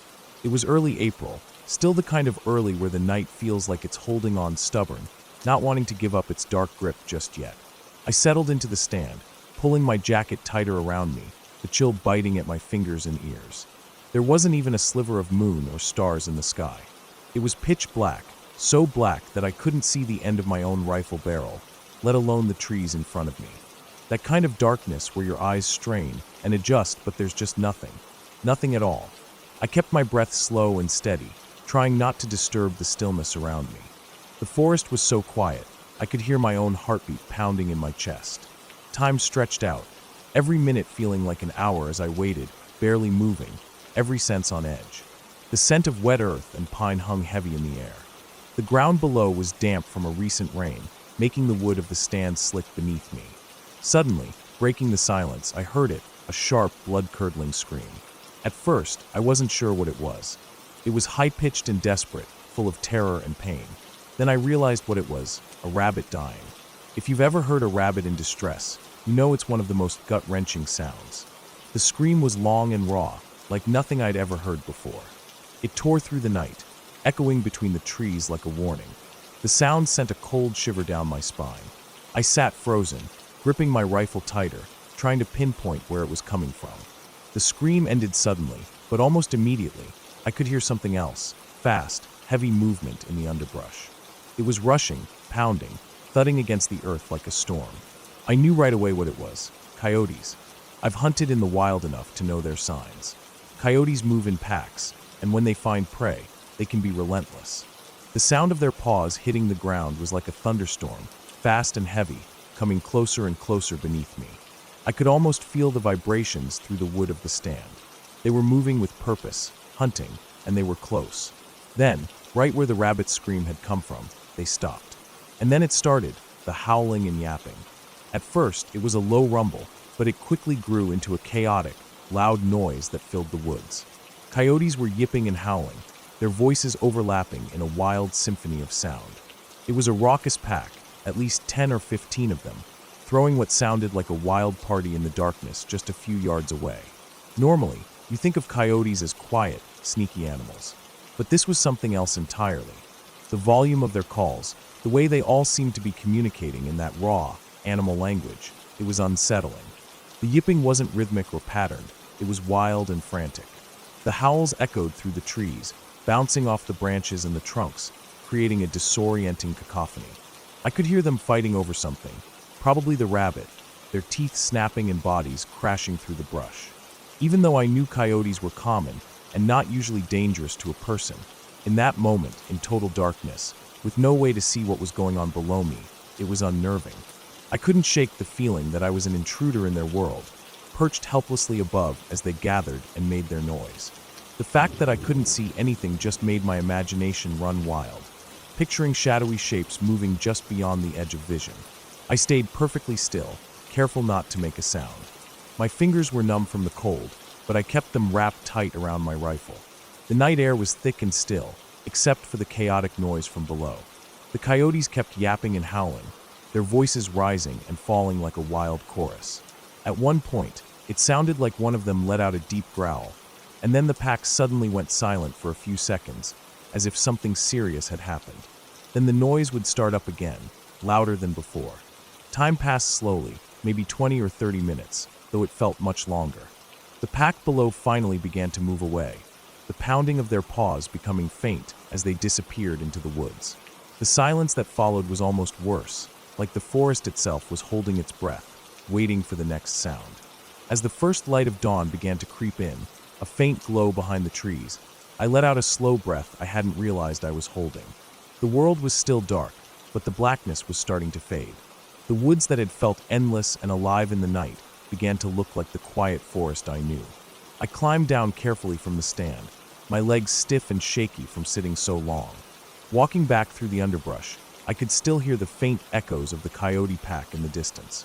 Their wild yipping seemed to fade with the daylight, but the memory of that night stayed with me. It was a reminder that even the familiar woods can hold moments of raw, wild power, moments that make you realize how small and exposed you are out there. I made it back to my truck as the sun began to rise, the sky painted in soft oranges and pinks. The world was peaceful again, but I couldn't forget the darkness, the screams, and the wild pack just a few feet below me in the blackest night I'd ever seen. That morning stayed with me long after the hunt, quiet warning about how alive the wilderness really is when the world sleeps.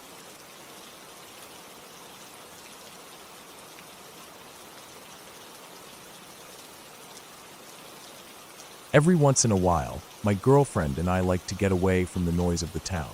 It's not far from where we live, maybe a 15-minute hike up a small hill, just enough to get a different view of the world.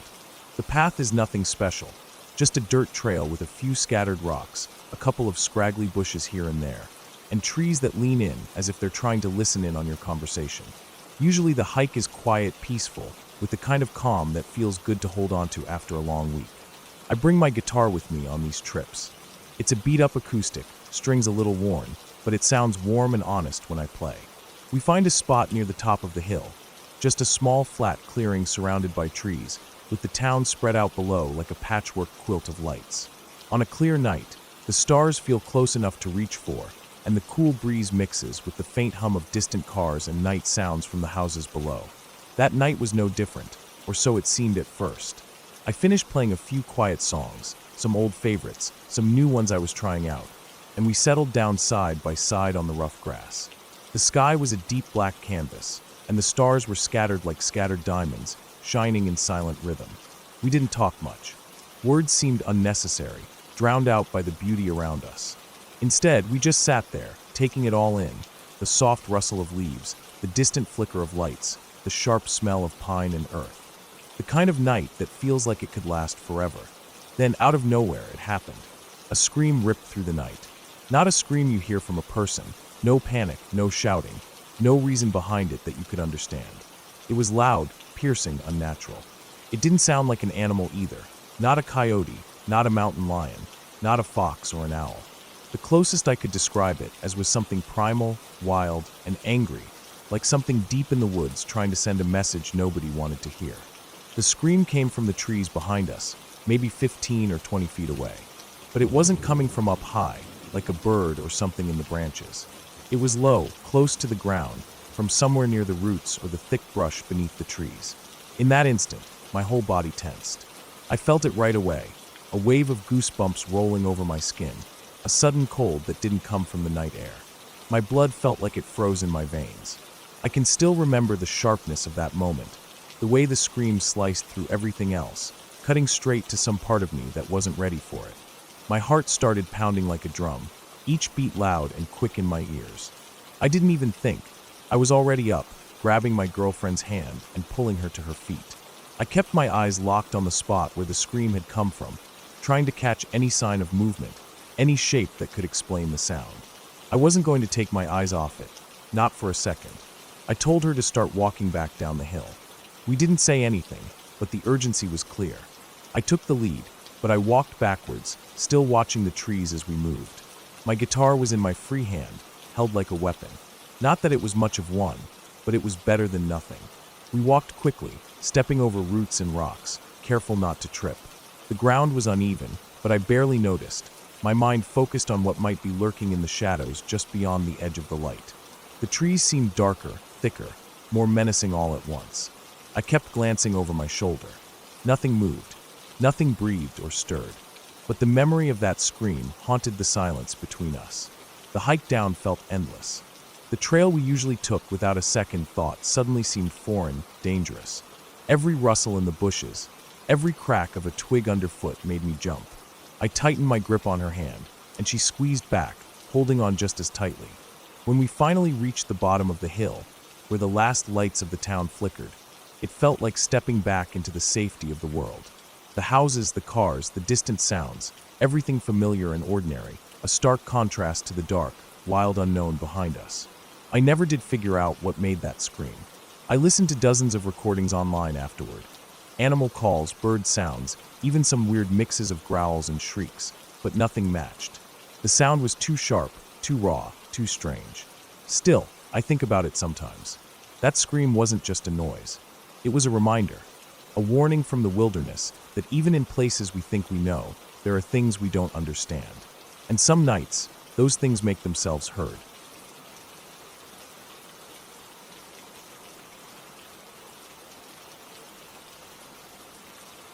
A couple of years ago, I stayed over at my friend's house.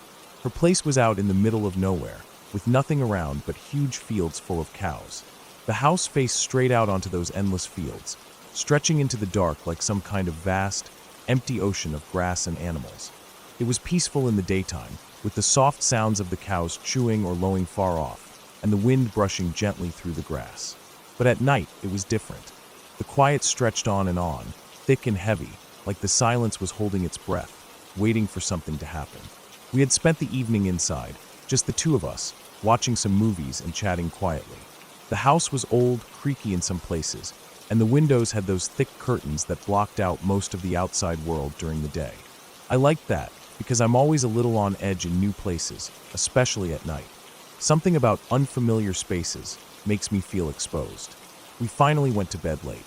My friend's room was small but cozy, with one window facing the fields and a bed pushed against the wall. The moon was nearly full, and the air was cool but not cold. I was lying there, half asleep, when I noticed something strange. The whole room suddenly lit up with a green glow, like a soft floodlight had been switched on outside the window. It was the kind of light that wasn't warm or comforting, but harsh and unnatural. It didn't just flicker or glow gently. It flashed in one long pulse, strong enough to wash out the dark corners of the room. Then it was gone for about 30 seconds, and then it flashed again. This pattern repeated, steady and slow, but completely unexpected. We both woke up right away, frozen for a moment in the dark, staring at the curtains. Neither of us wanted to be the first to look outside. The green light seemed to have some kind of silent power, like it was watching, waiting, but we couldn't see what. The idea of looking out and seeing some face or shape pop up terrified me. It was my worst fear at night, the feeling that someone or something could be out there just waiting to be noticed. Still, after a while, the curiosity and fear mixed until we both just had to know. We sat up quietly, hands trembling a little, and plucked up the courage to slowly pull the curtains aside. The green light had stopped flashing just as we opened them. Outside, everything was dark and still. The field stretched out into nothing but shadows, no glowing eyes or shapes moving in the distance. There was no light anywhere in the fields, no vehicles, no machinery, no flashing alarms. Just empty, quiet grass and cows, their eyes reflecting faintly here and there. We stood there for a moment, confused, feeling the cool night air slip in through the cracked window. The silence was so thick it was almost loud. After a few minutes, we closed the curtains and lay back down. The green light had vanished, and nothing else happened for a while. We both tried to settle back into sleep, but the tension didn't leave the room. 5 minutes later, without warning, the green light flashed again, the same long pulse right through the curtains, bright enough to fill the whole room. We froze, hearts racing. The light came exactly every 30 seconds like before, rhythmically cutting through the night like a slow, unnatural heartbeat. Once again, we slowly pulled back the curtains. Outside, the fields were empty, the cows calm and quiet. No lights, no movement, no source for the strange green flashes we kept seeing. The fields looked exactly as they had before, just dark shapes and grass under the moonlight. We repeated this a few more times, always hoping for some explanation, always opening the curtains to find nothing. The flashes would start again soon after we closed the curtains, lighting the room with that eerie green glow. The way the light cut across the room made it feel like the whole world was narrowed down to those fields, and whatever was causing the light was watching us just beyond the glass, waiting for something. After what felt like hours of this, the fear inside me grew to something physical, a heavy, pressing weight in my chest. Neither of us wanted to move, or even breathe too loudly. The idea that whatever it was could be out there, unseen, watching, was unbearable. We pulled the covers over our heads and stayed as still as possible, hoping to disappear into the dark and that the light would stop. Sleep didn't come easily. Every 30 seconds, the green flash lit up the room like a camera shutter, making shadows jump and sway over the walls.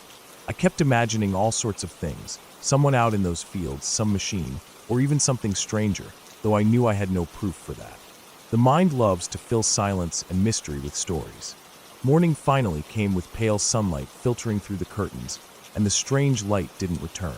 We both slept fitfully, exhausted but relieved. We never found out what caused the green flashes.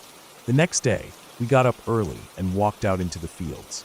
The cows looked up lazily at us, chewing grass and flicking their tails at flies. Nothing unusual. We checked the horizon, the tree lines, the roads leading away from the house, but no signs of lights or anything that could explain the flashes. Later, we learned from a neighbor down the road that there was a weather balloon launch station a few miles away, sometimes used for scientific experiments or atmospheric monitoring. They said sometimes the balloons had lights or reflective panels that could catch the moonlight or send flashes if the conditions were right. That sounded reasonable, at least as reasonable as anything else we could think of. But even knowing that didn't ease the feeling that night left behind. There was something deeply unsettling about being in a quiet house, surrounded by empty fields, and having that green light pulse over and over through the darkness. It was like a reminder of how little we really know about the spaces around us when night falls, and how vulnerable we are to the unknown. The experience stuck with me after that, making me more aware of silence and darkness. Even now, when I'm somewhere quiet and isolated, I remember the green flashes, the empty fields, and the way fear can make the simplest things feel impossible to face.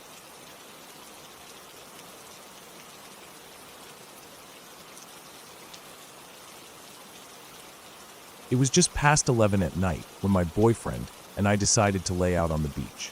The air was cool, salty with a soft breeze that barely stirred the sand beneath us.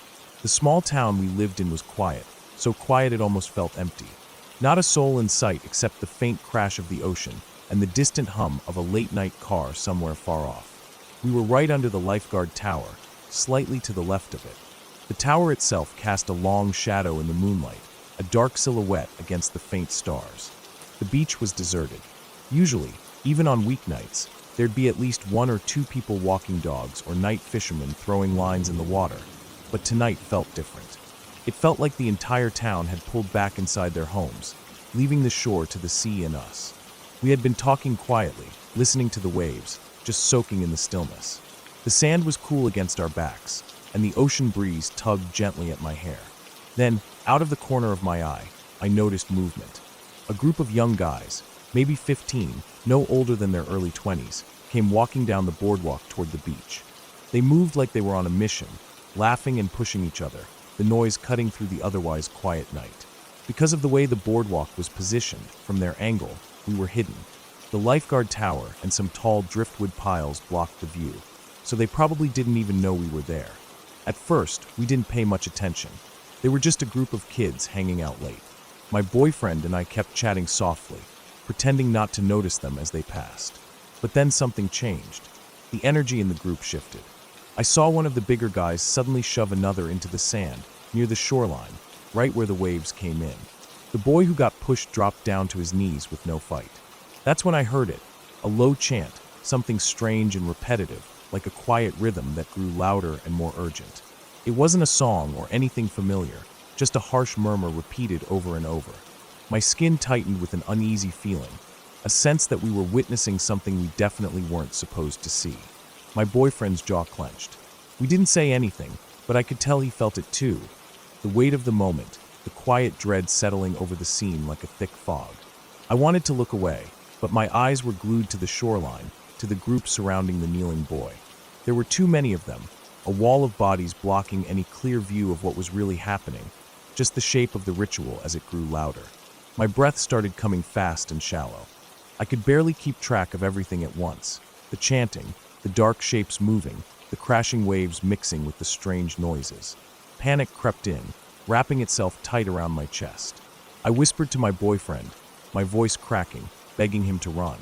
I couldn't stay there, not with whatever was going on right in front of us. He grabbed my hand. We bolted from the sand near the lifeguard tower, pushing past the loose boards and footprints, running toward the dunes that stretched beyond the beach. The moon was high, lighting the way as best it could, but the uneven ground made it hard to move fast. Sand slipped beneath our feet and prickly grass snagged at our clothes, but we didn't stop. We just kept moving, desperate to put distance between ourselves and that dark group. When we finally slowed down, hearts pounding, we were swallowed by the dune's tall grasses. We crouched down, hidden among the uneven hills of sand and plants, catching our breath. The chanting seemed miles away now, muted and distant. My hands shook, and I wiped the sweat from my forehead, even though the air was cool. My mind raced, trying to piece together what we had just seen. What could possibly explain the strange gathering? We pulled out our phones to call a friend who owned a restaurant right on the beach. He was someone we trusted, someone who knew the town and what went on around here. We told him what we'd seen, asked if he had noticed anything strange. He said no, that the beach was empty and no groups like that were hanging around. That didn't make me feel better. If he didn't see it, then maybe they were careful, or maybe it was something they did at night, away from anyone's eyes. That thought sent a cold shiver down my spine. My boyfriend tried to calm me down, but I could still feel my heart hammering like it wanted to escape my chest. We stayed in the dunes a little longer, waiting for a while to make sure the group didn't come after us. The night was silent again, save for the ocean and the breeze. Eventually, we slipped back down to the beach, moving quickly and quietly. We didn't talk much, both of us lost in our own thoughts. By the time we reached the house, I kept glancing out the window toward the dark beach. The night seemed so normal again, like nothing had happened, but I knew better. I knew there was something out there, something we weren't supposed to see. And even days later, that memory keeps coming back, the sound of the chant, the feeling of being watched, and the heavy weight of that night under the cold moonlight.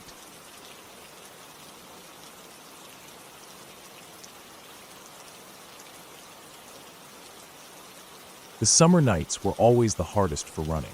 The heat hung in the air for hours after the sun went down, making daytime training unbearable. That's why my teammates and I took to the streets late, around 11 or midnight. The world was quieter then, cooler, and somehow easier to breathe in. We'd stretch for a few minutes before starting our long runs, usually 10 miles or more, weaving through the empty neighborhoods, past closed stores and dark parking lots. The city still asleep, but alive with little flickers of light here and there. One particular night still sticks with me. The way the world seemed to tilt, just for a moment, something completely off from normal. We were about 5 miles into the run, all pacing evenly, sweat mixing with the night air. The streets were empty, except for the faint hum of distant cars and the occasional barking dog echoing through the neighborhoods. We'd chosen a route that looped us through town, past a few parks and some residential streets that got deserted after dark. Around 11:30, we stopped by an old, vacant construction site. There was a single porta-potty sitting by the side of the road, worn and faded from months of sun and rain. The guys needed a quick break, so a few of them ducked inside while the rest of us stretched or just stood around, catching our breath and drinking water from our bottles. The air felt sticky and heavy, but at least it was cooler than the afternoon had been. That's when it happened. Out of nowhere, the temperature dropped. It wasn't a slow change or a breeze. It was like someone flipped a switch. One moment the air was warm, and the next we were all shivering, goosebumps prickling on our arms despite the sweat. I rubbed my hands together, glancing around at the others, noticing the same confusion mirrored in their eyes. Usually, even this late at night, the temperature hovered around 75 or 80 degrees. But this felt sharp, like stepping into a freezer. Our breath started to come out in tiny clouds, the chill biting through the thin fabric of our running shirts. A heavy silence settled over us, not just any silence, but a dead silence. No wind, no distant traffic, not even the usual hum of insects or night birds. It felt like the world had paused, waiting for something. I looked up at the sky, trying to find some clue in the stars or the faint glow of the moon. Then, off to the northwest, I saw it. A flash of green light, bright and pulsing, almost too vivid against the dark sky. It wasn't a streak like a shooting star or a plane's blinking light. It was a huge, glowing ball of green, hanging there for a moment, then dropping quickly towards the ground. As it descended, the light intensified, filling the sky with an eerie glow. Then, just before it reached the ground, it exploded outward in a massive flash of light. There was no sound. No boom, no crackle, just the sudden explosion of bright green, like someone had struck a giant match in the sky. And then it was gone. Almost immediately, the temperature snapped back to normal. The air warmed again, the shivers stopped, and the usual background noise of the town crept back. Cars driving in the distance, dogs barking, the faint rustle of leaves in the breeze. The whole experience lasted maybe 30 seconds, but it felt like something far longer and deeper had happened. We stood there, stunned, looking at each other without speaking. Nobody had an answer. No one dared to break the silence except to ask quietly if anyone else had seen it. After a minute, the guys finished their business, and we started running again, the memory of that strange green flash burning in our minds. But that wasn't the only time something weird happened on one of those late-night runs. About a year before, during another late spring, we were running through the farmland that bordered the town. This route was different. Long stretches of open fields, mostly corn and soy, with narrow country roads cutting through them. The fields were dark at night, and the only light came from our headlamps and the occasional moonbeam peeking through the clouds. It was about 1 a.m., and we were deep into a 12-mile run. Our breaths came out in mist as the air cooled around us, and the only sounds were the steady thump of our feet hitting pavement and the rhythmic panting of the group. Then, up ahead, out of the darkness, we saw her. A woman walking along the side of the road with her dog. It was strange enough to see someone out here at that hour. The farmland wasn't the kind of place where people went for late-night walks. No houses, no lights, just fields as far as the eye could see. She was moving slowly, not looking at us at all as we approached.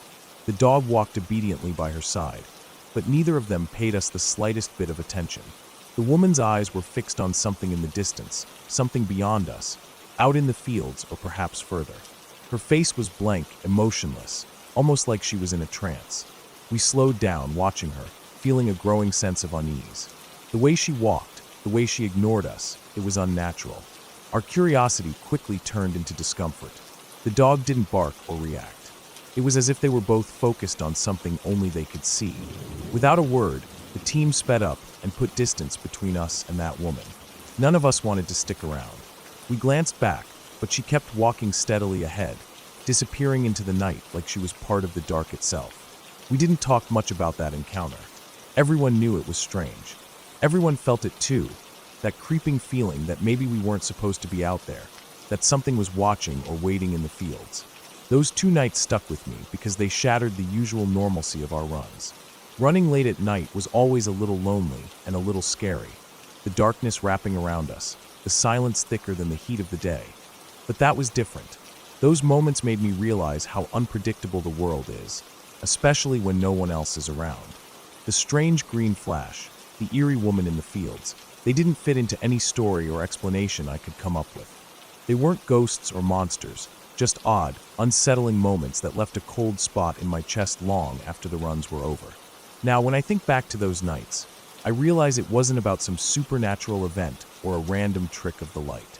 It was the reminder that out there, in the quiet dark, there are things we don't understand. Things that don't make sense but are very real, and sometimes just maybe better left alone. Since then, our late-night runs have changed. We're faster, more alert, more cautious. We stick to well-lit streets, stay close together, and don't linger in quiet spots. The heat is still unbearable during the day, but I'd rather sweat under the sun than risk stepping into that cold, silent pause of the night again. That's the thing about those moments. They don't just scare you in the moment. They stay with you, making the night feel different, reminding you that sometimes the world doesn't want to be watched. Sometimes it just wants you to keep moving and never stop to stare.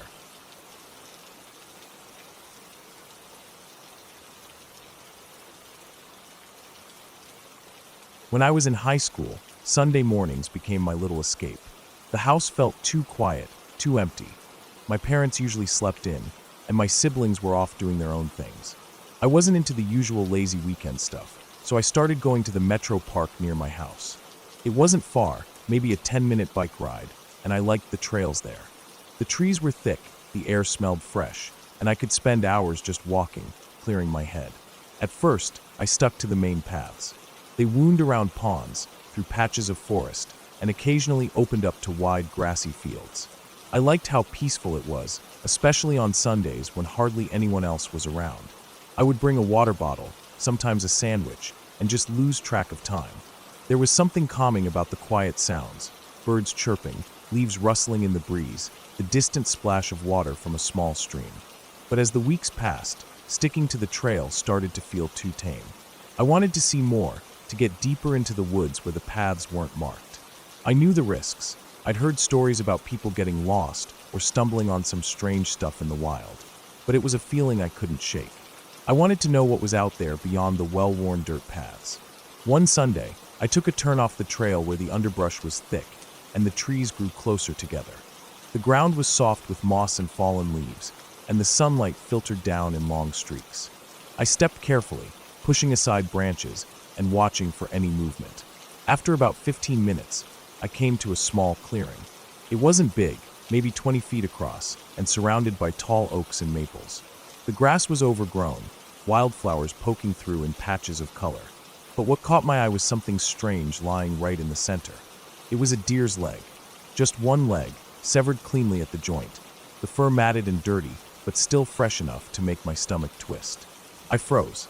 My heart pounded hard in my chest as I scanned the clearing and the tree line beyond. For a moment, I thought maybe an animal had left it there, something like a coyote or bobcat. But that didn't make sense. Ohio isn't home to any big predators that could rip a deer apart like that and leave just a single leg. The rest of the deer was nowhere to be seen. No blood trail, no signs of a struggle. It was like someone had just dropped the leg there and vanished. I crouched down, careful not to touch it, feeling a mix of disgust and unease. The smell was faint but sharp, like damp earth and something old and sick. Then, as I stood up, I heard it. A crack of a branch breaking not far ahead. Then more rustling, the crunch of leaves underfoot, something moving just out of sight behind the trees. My skin prickled with every sound. I wanted to tell myself it was just a squirrel or a bird, but the noises felt heavier, deliberate. I didn't wait to find out. I turned quickly and hurried back the way I came, the fallen leaves crunching under my feet. My breath came in short gasps as I pushed through the brush, my eyes darting between the trees. Every snap or rustle behind me made me jump. I didn't stop running until I was safely back on the main trail. For the rest of that day, and many after, I couldn't shake the feeling that something was watching me from the woods. Weeks later, I was back on the trails, trying to forget about the leg. I told myself it was just some weird fluke. Maybe hunters had been careless, or some prankster had left it there. I was determined not to let it scare me away from the place I liked. That day, I wandered further than usual along the edge of the park, near a small pond that looked out over an open meadow. The water was still, reflecting the sky like a mirror. The tall grass along the banks swayed gently in the breeze, and dragonflies zipped low over the surface. As I walked, I noticed something unusual at the far edge of the pond. A stone foundation half covered by weeds and fallen branches. It looked old, maybe from a house or barn that had once stood there long before the park was made. I knew the land had been farmland years ago, but I'd never seen this before. Curious, I approached carefully. The stones were weathered and moss-covered, arranged in a rough square shape about 10 feet across. The rest of the structure was gone, just the foundation remained. I stepped inside the empty space, the soft dirt underfoot sinking slightly. But then I saw something that stopped me cold. Scattered around the foundation were old toys. Dolls, some with missing limbs, plastic animals, and small, broken figurines. Many of them were blackened, partially burned like someone had tried to set them on fire, but hadn't finished. The smell of smoke lingered faintly. I picked up a doll, its face cracked and smudged with dirt. The eyes were painted bright blue, staring blankly. My skin crawled as I looked at it. Who would bring children's toys out here? And why burn them, or try to? There was no sign of a fire pit, or any real indication of what had happened. I looked around the clearing again. The pond was quiet, the trees still. No footprints or tire tracks, nothing to explain the toys or their condition. The whole place felt wrong, like someone had dumped these things here and left a dark secret behind. I stayed only a moment longer before backing away slowly. The woods seemed heavier now, the air colder, even in the sunlight. I didn't want to think about who might have left those toys there or what they meant. Again, I followed the trail back, my heart pounding and my mind racing. I didn't speak to anyone about what I found. Not because I was afraid of being laughed at, but because I didn't want to bring attention to those places. Some things are better left unexplored. After that, I stopped wandering off the trail so far. The park was still peaceful, still a refuge, but I knew there were corners of it I wasn't meant to see. The woods hold their own stories, sometimes cruel and quiet. Even now, years later, I think back to those mornings, to the leg in the clearing and the burned toys by the pond. They remind me that nature isn't always safe or kind. Sometimes, the scariest things are the ones that don't make sense, the ones you can't explain but feel deep in your bones. I never went back off the trails again.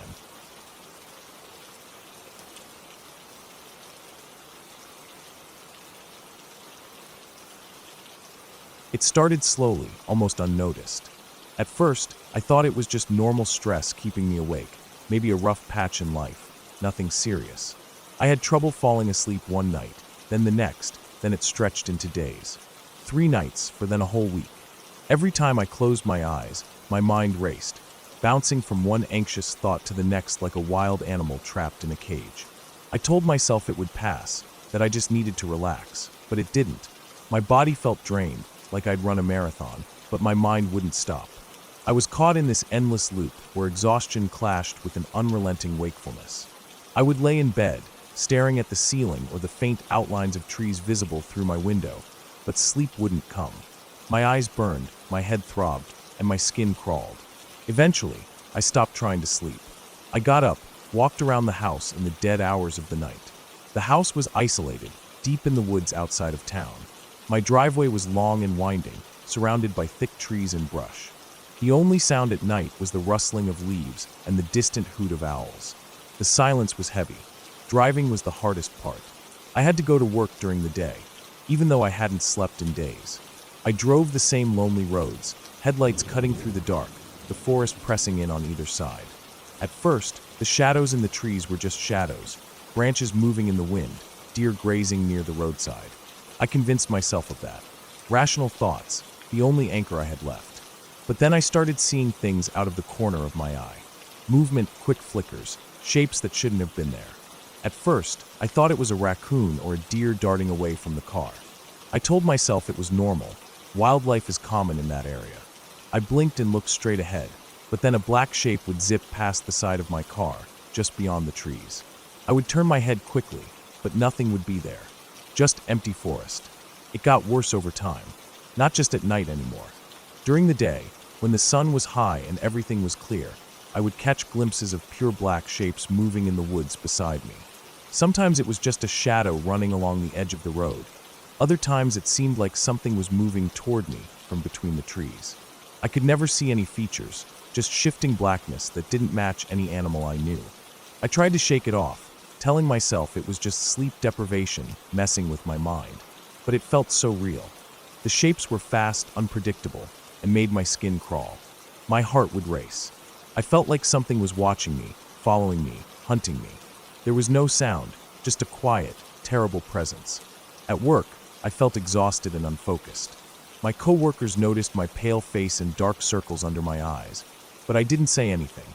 I was embarrassed. I thought I could handle it. I thought it was normal to have rough patches, but the hallucinations haunted me. Sometimes I thought I saw those shadows moving outside the windows. Sometimes I thought I heard heavy breathing behind me. My apartment was on the edge of town, not nearly as isolated as the woods near my house, but I didn't feel safe anywhere. The shadows followed me everywhere. Even when I was sitting in a crowded cafe or walking down a busy street, I would catch a flicker of black movement from the corner of my eye. I tried to tell myself it was just tricks of the light, or fatigue, or imagination, but the feeling never went away. One night, after nearly 4 days without any real sleep, I was driving home late, the roads empty and dark. The headlights barely cut through the fog settling over the trees. I was tired to the point of collapse. Suddenly, I saw it, a black shape darting out from the trees, moving alongside my car at the same speed. I swerved, heart pounding so hard I thought it would burst through my ribs. I slammed on the brakes and pulled over to the side of the road. My hands shook uncontrollably as I sat there, staring into the dark woods. The shadows were gone. I tried to calm my breathing, telling myself it was just my mind playing tricks. But the terror didn't leave me. I felt like I was being hunted, like I had some invisible stalker that only I could see. The next day, I called my doctor. I told her about the insomnia, the fear, the strange visions. She nodded, serious but calm, and told me it was sleep deprivation psychosis, a known condition that happens when the brain is pushed past its limits. She gave me medication and told me to try to rest as much as possible. It wasn't easy. The shadows didn't disappear immediately. For days, I still caught glimpses of black shapes out of the corner of my eye. But with medicine and a strict sleep schedule, it slowly got better. The hallucinations faded, the anxiety lessened, and I began to feel more grounded again. 10 years later, I still remember that time with a cold, sinking feeling. The fear, the nausea, the crushing anxiety felt like the walls of my mind were collapsing. It was the closest I ever came to losing control. Even now, when I'm exhausted or stressed, a part of me watches the edges of my vision, waiting for those black shadows to return. I don't want to feel that again. Never.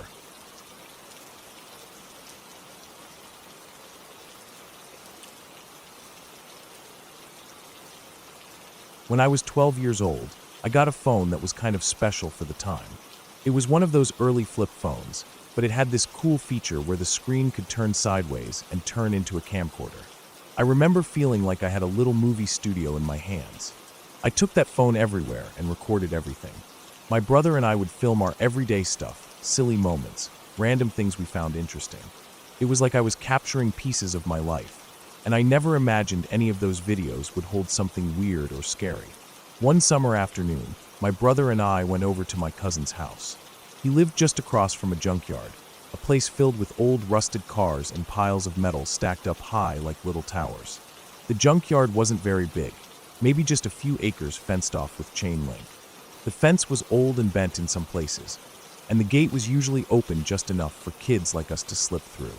We didn't ask for permission, but no one ever chased us off or said anything. We thought it was cool to explore. The cars were mostly old sedans, some trucks, and even an old motorcycle half buried in the grass. The grass there was tall, maybe waist high on me, sometimes reaching my chest, especially near the edges where no one walked. The place had this weird quietness, like time stopped inside that yard.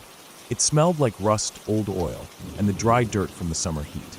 There were no workers or sounds of machines running, just the occasional bird or a crow flying overhead. I never got a scary feeling there. It was more like exploring a secret world, a place forgotten by time. That day, I was filming everything with my phone's camcorder mode. My brother and I were taking turns jumping over the fence and walking through the yard. I remember holding the phone sideways, the screen bright and clear, recording my brother as he made his way over the fence. When it was my turn, I handed the phone to him, and he recorded me jumping. I felt confident and excited, like I was starring in my own little movie. The moment I landed on the other side, I reached out for the phone, and he handed it back to me.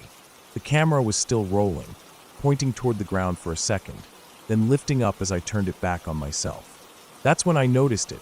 In the background, beyond the cars and the tall grass, there was a figure. It was a human shape running. It moved fast, almost gliding through the grass and behind one of the cars. The grass hid it partially, but I could tell it wasn't any of us. The figure was small, maybe a teenager or someone shorter than me. It wasn't wearing bright colors, maybe dark clothing, blending with the shadows and rusted metal around it. What freaked me out the most was how it disappeared. It ran behind the car, then just vanished. Not like it ran out of sight, but like it never came out the other side. I rewound the video right there on the phone and played it over and over, my heart pounding. I called my brother over, showed him, but he just shrugged. To him, it was probably nothing. I wasn't so sure. I saved the video, feeling uneasy. I don't know much about the junkyard's history. It had been there a long time, I think since before I was born. My cousin's family never talked much about it either. Sometimes, my uncle mentioned the place in passing, but never anything interesting or weird. I never saw anyone working there, no trucks coming or going, and the gates stayed locked most of the time, except when we jumped in. It felt abandoned. I showed the video to my family later. Everyone got quiet after watching it, their faces looking serious and a little scared. My uncle was the most interested. He suggested we go out there at night to record and see if we could catch anything else. I didn't want to.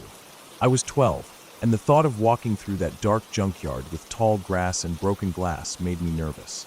My parents agreed I shouldn't go, but my uncle still talked about it sometimes, saying there might be something or someone living there. After that day, I avoided going near the junkyard as much as I could, but sometimes curiosity got the better of me. I'd think about the figure running through the grass and how it disappeared like it was never really there. Maybe it was someone sneaking around or living in the junkyard, hiding from something. Or maybe it was just a trick of the light and shadows. I never found out. Years later, now that I'm 22, I still have that video saved. Every once in a while, I watch it again, trying to make sense of that moment. It's still the creepiest thing I've ever seen, not because it was supernatural or unexplainable, but because it was real, caught on camera in a place I thought was just an old junkyard. It made me realize how much we don't notice around us, how some things are better left alone, and how sometimes the scariest stories are the ones that don't have clear endings.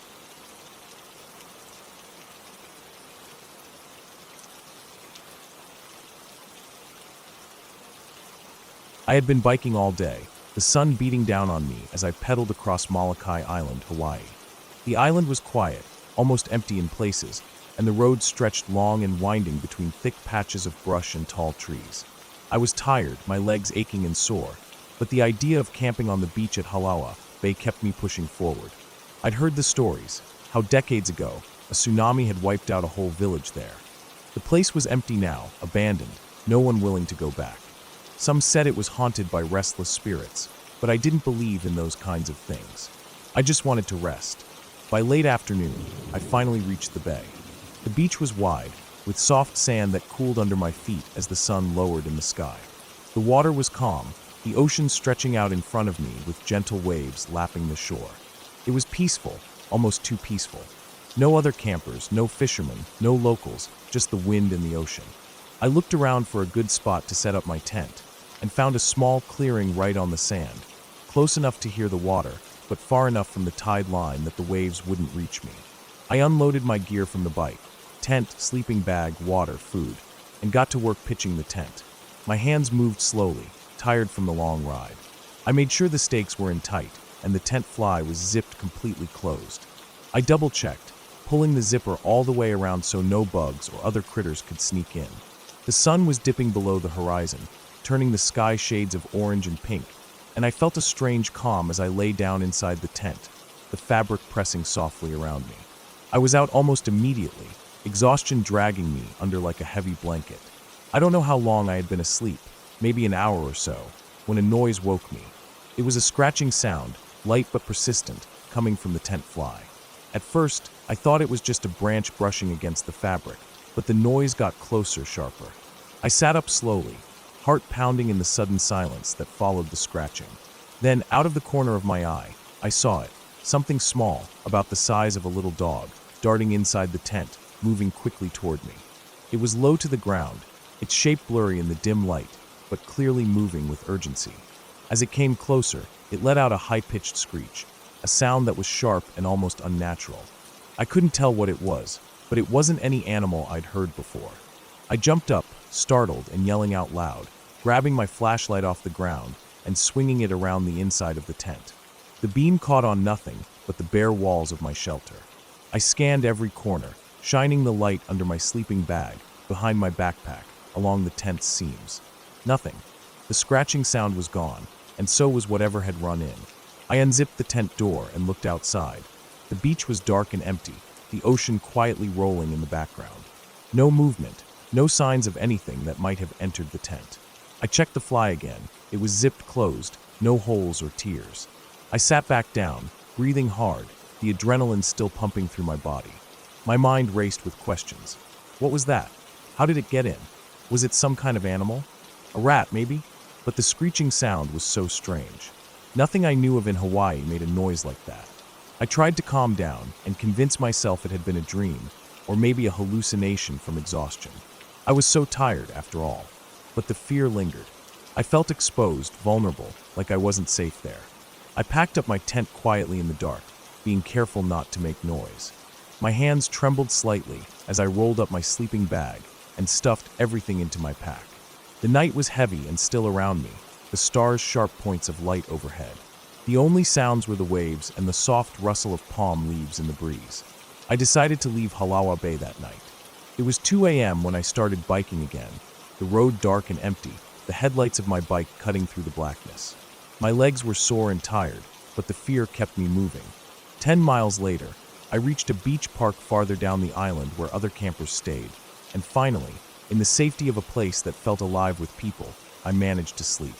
The whole next day, the experience at Halawa Bay stuck with me. I kept thinking about the small creature, the screeching noise, and how it had disappeared without a trace. I looked up what animals were native to Molokai, but nothing matched what I had heard or seen. No reports of dangerous wildlife near the bay either. No signs of rats or feral dogs anywhere close to that area. It made no sense. I kept remembering how quiet it was on that beach, how empty and abandoned everything felt. The stories about the village wiped out by the tsunami, about the place being haunted. I never believed in ghosts, but now I wondered if the place was empty for a reason. Maybe it wasn't ghosts, but something else. Something that made people leave and never come back. I still don't know what I encountered that night. Maybe it was some rare animal that lives deep in the Hawaiian wilderness, or maybe I imagined it after a long day of riding. But whatever it was, I'll never forget the way it looked, the sound it made, or how close it came to me in that dark tent. I'm never going back to Halala Bay. It's a place that feels wrong, like something unseen watches from the shadows, waiting for the quiet. That night taught me to trust my instincts, to listen to the silence, and respect the places people avoid. Some places aren't meant to be visited, and some things are better left alone.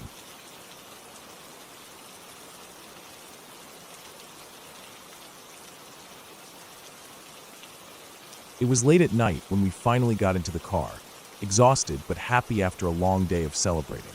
We had been at a party in a small town in a South American country, somewhere far from the city noise. The roads back home were narrow and winding, and the air was heavy with humidity. The kind of humidity that makes your skin sticky and your clothes cling to you. It was close to midnight, but the party had gone on late. Music and laughter still echoed faintly in my ears as we climbed into the car. My family was with me, my mom, dad, a couple of cousins, and me. The car was old but reliable, rattling a little as my dad shifted gears. Outside, the streets were quiet, almost empty. The houses were dark, most with the lights off, except for a few scattered street lamps casting long shadows on the pavement. As we drove through the outskirts, the sky was unusually clear that night. The stars were bright, scattered like tiny diamonds against the deep blackness. The moon was thin, a sliver barely lighting the ground below. I remember thinking how peaceful the night looked, how different it felt compared to the chaos of the party. Suddenly, my mom pointed out the window. "Look," she said softly. "What is that?" I turned my head and saw it too. Hanging high in the sky was a large oval shape glowing with an intense white light. It was too bright to be a star, and too big to be a plane or helicopter. The object was smooth-edged, perfectly oval, and its light was constant, not blinking like an aircraft. It didn't seem to be moving much, just hanging there silently over the horizon. We all stared in silence, unsure what to say. My cousins whispered guesses, maybe a drone, a distant airplane, or some kind of advertising blimp with lights. But none of those explanations made sense. The light was far too bright and perfectly shaped. It was unlike anything any of us had ever seen before. The road ahead curved through trees and fields. Every so often, my dad slowed down to get a better look. The car's headlights scanned the roadside, but the object was far above, high enough that it didn't reflect on anything below. It just hovered there, glowing steadily in the night sky. I remember how my eyes struggled to stay focused on it. The brightness made it hard to look at directly for long without squinting, but the shape was so clear and steady. I wondered if it was some kind of weather balloon or a satellite reflecting city lights, but nothing fit perfectly. Weather balloons didn't glow that intensely, and satellites moved too fast across the sky. As we approached the neighborhood where we lived, the object remained in the same spot. We parked the car in front of the house and got out, each of us quietly drawn to the sky. The air was cool but still damp, filled with the faint sounds of crickets and the occasional rustle of leaves in the gentle breeze. The house was old, its paint peeling in places, but it felt like home. We stood together by the front door, looking up at the glowing oval. Our eyes adjusted to the night, and the object seemed even larger from where we were. The light was almost blinding, casting a strange glow on the ground and the walls of the house. It felt unreal, like something out of a movie. And then it happened. Without warning, a beam of light shot down from the bottom of the oval, a narrow column of intense white light that touched the ground just a few feet from us. The beam was sharp, almost like a spotlight, and it lit up everything it touched with an eerie glow. The suddenness of it startled us all. My heart jumped, and I heard my own breath catch in my throat. We all screamed without even thinking. The sound came out raw and panicked. Instinctively, we turned and ran back inside the house, slamming the door shut behind us. The beam of light disappeared as suddenly as it had come, and the oval shape slowly faded, dimming and moving higher into the sky before vanishing entirely. Inside, the house was dark and quiet except for the pounding of our hearts and the occasional creak of the old wooden floors. We stood in the living room, still shaken, trying to make sense of what had just happened. No one said a word. It was too strange, too unbelievable. I kept thinking about the beam of light. It was exactly like the ones you see in movies about UFOs, but I had never believed such things before. I tried to convince myself there was a logical explanation, maybe some kind of spotlight from a distant helicopter or a projector from a nearby event. but no sound of a helicopter had accompanied the light, and the object's shape and brightness didn't fit any of those ideas. The night felt heavier after that. Even though the rest of the house was dark and quiet, I couldn't shake the feeling that something had changed. The air seemed thicker, the shadows deeper. The next morning, I woke up early, still thinking about the object in the sky. The first light of dawn crept in through the curtains as I slipped out of bed and stepped outside onto the porch. The sky was clear again, with the soft pink and orange hues of sunrise spreading across the horizon. I looked up, searching the place where the oval had hovered the night before.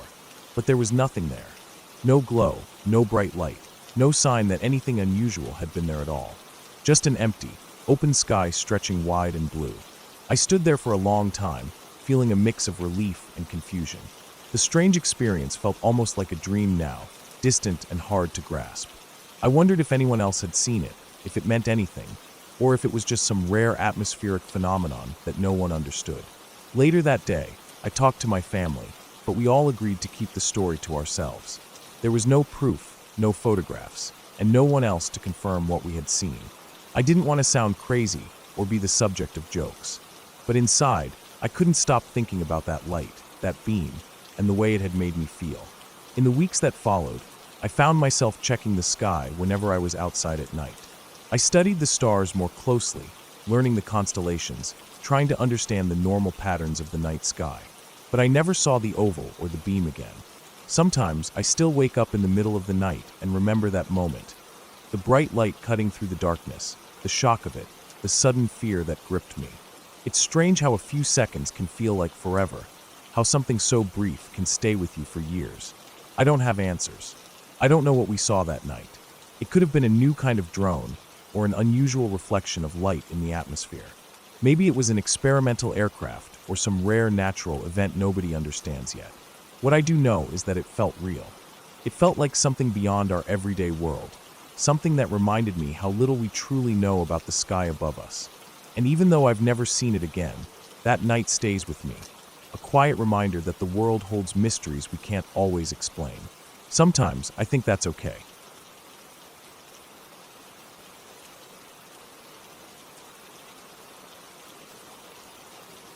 I've been hiking these woods for years. This area is one of those places where the trees seem endless, old pines stretching high and thick underbrush that swallows most of the light by midday. The forest floor is a tangle of dead leaves, broken branches, and the occasional patch of moss so green it almost glows in the dim, filtered sunlight. I've been here so many times, I know most of the trails like the back of my hand. When I find a new path or track, it's usually from game, deer or maybe a coyote, or sometimes a forgotten logging road that's been reclaimed by nature. One afternoon, about 5 years ago, I was out alone, walking a familiar route near a ridge that overlooks a narrow valley. I had my boots tight, backpack with water and some snacks, and a small knife strapped to my belt. The air was cool, but not cold, a hint of autumn creeping in with the smell of damp earth and pine needles. The sun filtered through the trees, casting long, golden slashes of light that made the leaves sparkle faintly. I was making my way back when I noticed something I hadn't before, a narrow path veering off to the left. It wasn't a trail I had ever seen, even though I'd walked these woods dozens of times. It looked like a game trail at first, only about a foot wide, with grass and twigs pushed aside. The path was faint, and the underbrush was thicker here. I hesitated for a moment, but curiosity got the better of me. I wanted to know where it led. The trail was quiet except for the crunch of my boots on dry leaves and the distant call of a jay or crow. The woods closed in, the trees getting closer and the light dimming as I walked deeper into this forgotten part of the forest. The air felt heavier here, damp and musty, with a faint metallic tang that I couldn't quite place. I kept my eyes on the ground and the path, but I felt the occasional brush of leaves or twig against my legs. After about 15 minutes of walking, maybe half a kilometer from where I started down that path, I came across something that stopped me dead. It was an altar, or at least that's the only way I can describe it. There was a large tree stump in the center of a small clearing, maybe 10 feet across. Around it lay bones, dozens of them, scattered and piled in what looked like a deliberate way. The bones weren't fresh, but bleached white from the sun and rain. Some were large, others small, and most looked like they belonged to animals. I saw ribs, leg bones, vertebrae, and a few skulls. Sitting on top of the stump was the skull of a large canine. I want to say it was a wolf. The shape was right, with big canines and a long snout, but it didn't quite look natural. It was too clean, too carefully placed. The jaw hung open, and the eye sockets seemed almost hollow in the fading sunlight. It gave me a chill. I looked around the clearing. There were no signs of people, no footprints or trash, but the ground was disturbed, as if someone had been moving the bones. The trees around the edge seemed oddly quiet, like the forest was holding its breath. My heart was pounding. I wasn't sure what I had stumbled onto, a hunter's grim trophy, some kind of ritual spot, or something else entirely. Whatever it was, it felt wrong. I didn't wait around. I turned and left the way I came, not daring to look back. Back on the main trail, I tried to shake off the feeling, telling myself it was just bones and nature doing what it does. But every time I walked near that ridge afterward, I thought about that altar, and I never went back down that path.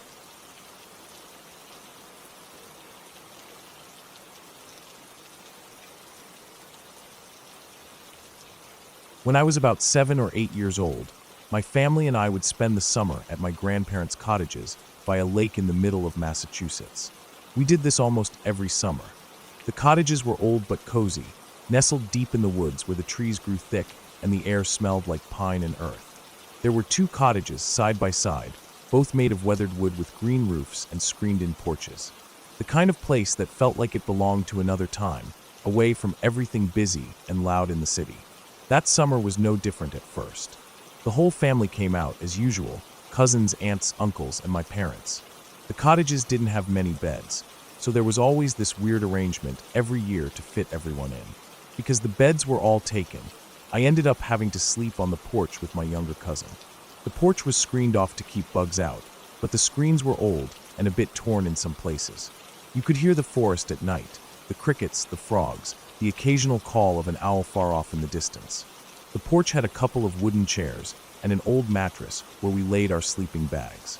It was late summer, and the nights were warm but not too hot.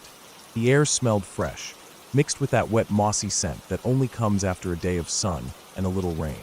My cousin and I were lying side by side, trying to fall asleep, but it was hard with all the sounds of the forest around us. The dark felt heavy, thick like it could reach out and touch you if you weren't careful. After a while, I started to notice something strange in the sky. At first, it was just tiny white spots that would flash on and off. They weren't stars because stars don't blink like that. The flashes were quick, almost like little bursts of light. I thought maybe it was a plane or some kind of helicopter, but there was no sound. Normally, if a plane flies over, you hear the drone of the engines, even if it's far away. But there was nothing. The sky was completely silent except for the noises from the woods. The flashes began to come faster, almost like they were getting closer or trying to get my attention. I looked up as carefully as I could, squinting through the porch screen, trying to see if I could make out anything else. Maybe some kind of blinking light on a plane wing, or even the shape of a drone. But the sky was empty except for those flashing dots. They appeared in one place, then another, as if they were moving in patterns. I could feel my heart beating a little faster, and my cousin was watching too, but we didn't say anything. We were both scared but curious. After a few minutes, the flashes started to pick up speed. They blinked rapidly, more than I thought was possible. They filled the sky, or at least the part one could see, with bright, tiny lights flashing on and off in a rhythm that didn't make sense. It wasn't random, but it wasn't a pattern I could figure out either. The flashes felt unnatural, like they didn't belong to anything I knew. I decided to get up and find my mother. The porch was quiet except for my footsteps on the old wooden floorboards that creaked under me. I slipped into the cottage and found my mother in the kitchen. I tried to explain what I saw, but I couldn't really put it into words. She nodded, probably thinking it was just some kind of airplane or maybe fireflies, but she agreed to come out with me to look. When we got back to the porch, the flashes were gone. The sky was just the normal dark night with stars scattered across it. Nothing was moving. No blinking lights, no strange patterns. I wanted to ask my mother if she saw the same thing, but she just smiled and told me it was probably nothing to worry about. The next nights were quiet, and the flashes never came back. To this day, I still wonder what those lights were. I've thought about drones, satellites, maybe some kind of secret military experiment. But none of those explanations quite fit, especially since I never heard a sound. I even wondered if I was just imagining it, but my cousin saw it too. Sometimes I think about how strange and vast the world is, and how little we actually know about what's out there, even right above us. Those flashes were brief, but they stayed with me for years. They felt like a reminder that the world holds mysteries that don't always make sense, and maybe some things aren't meant to be explained.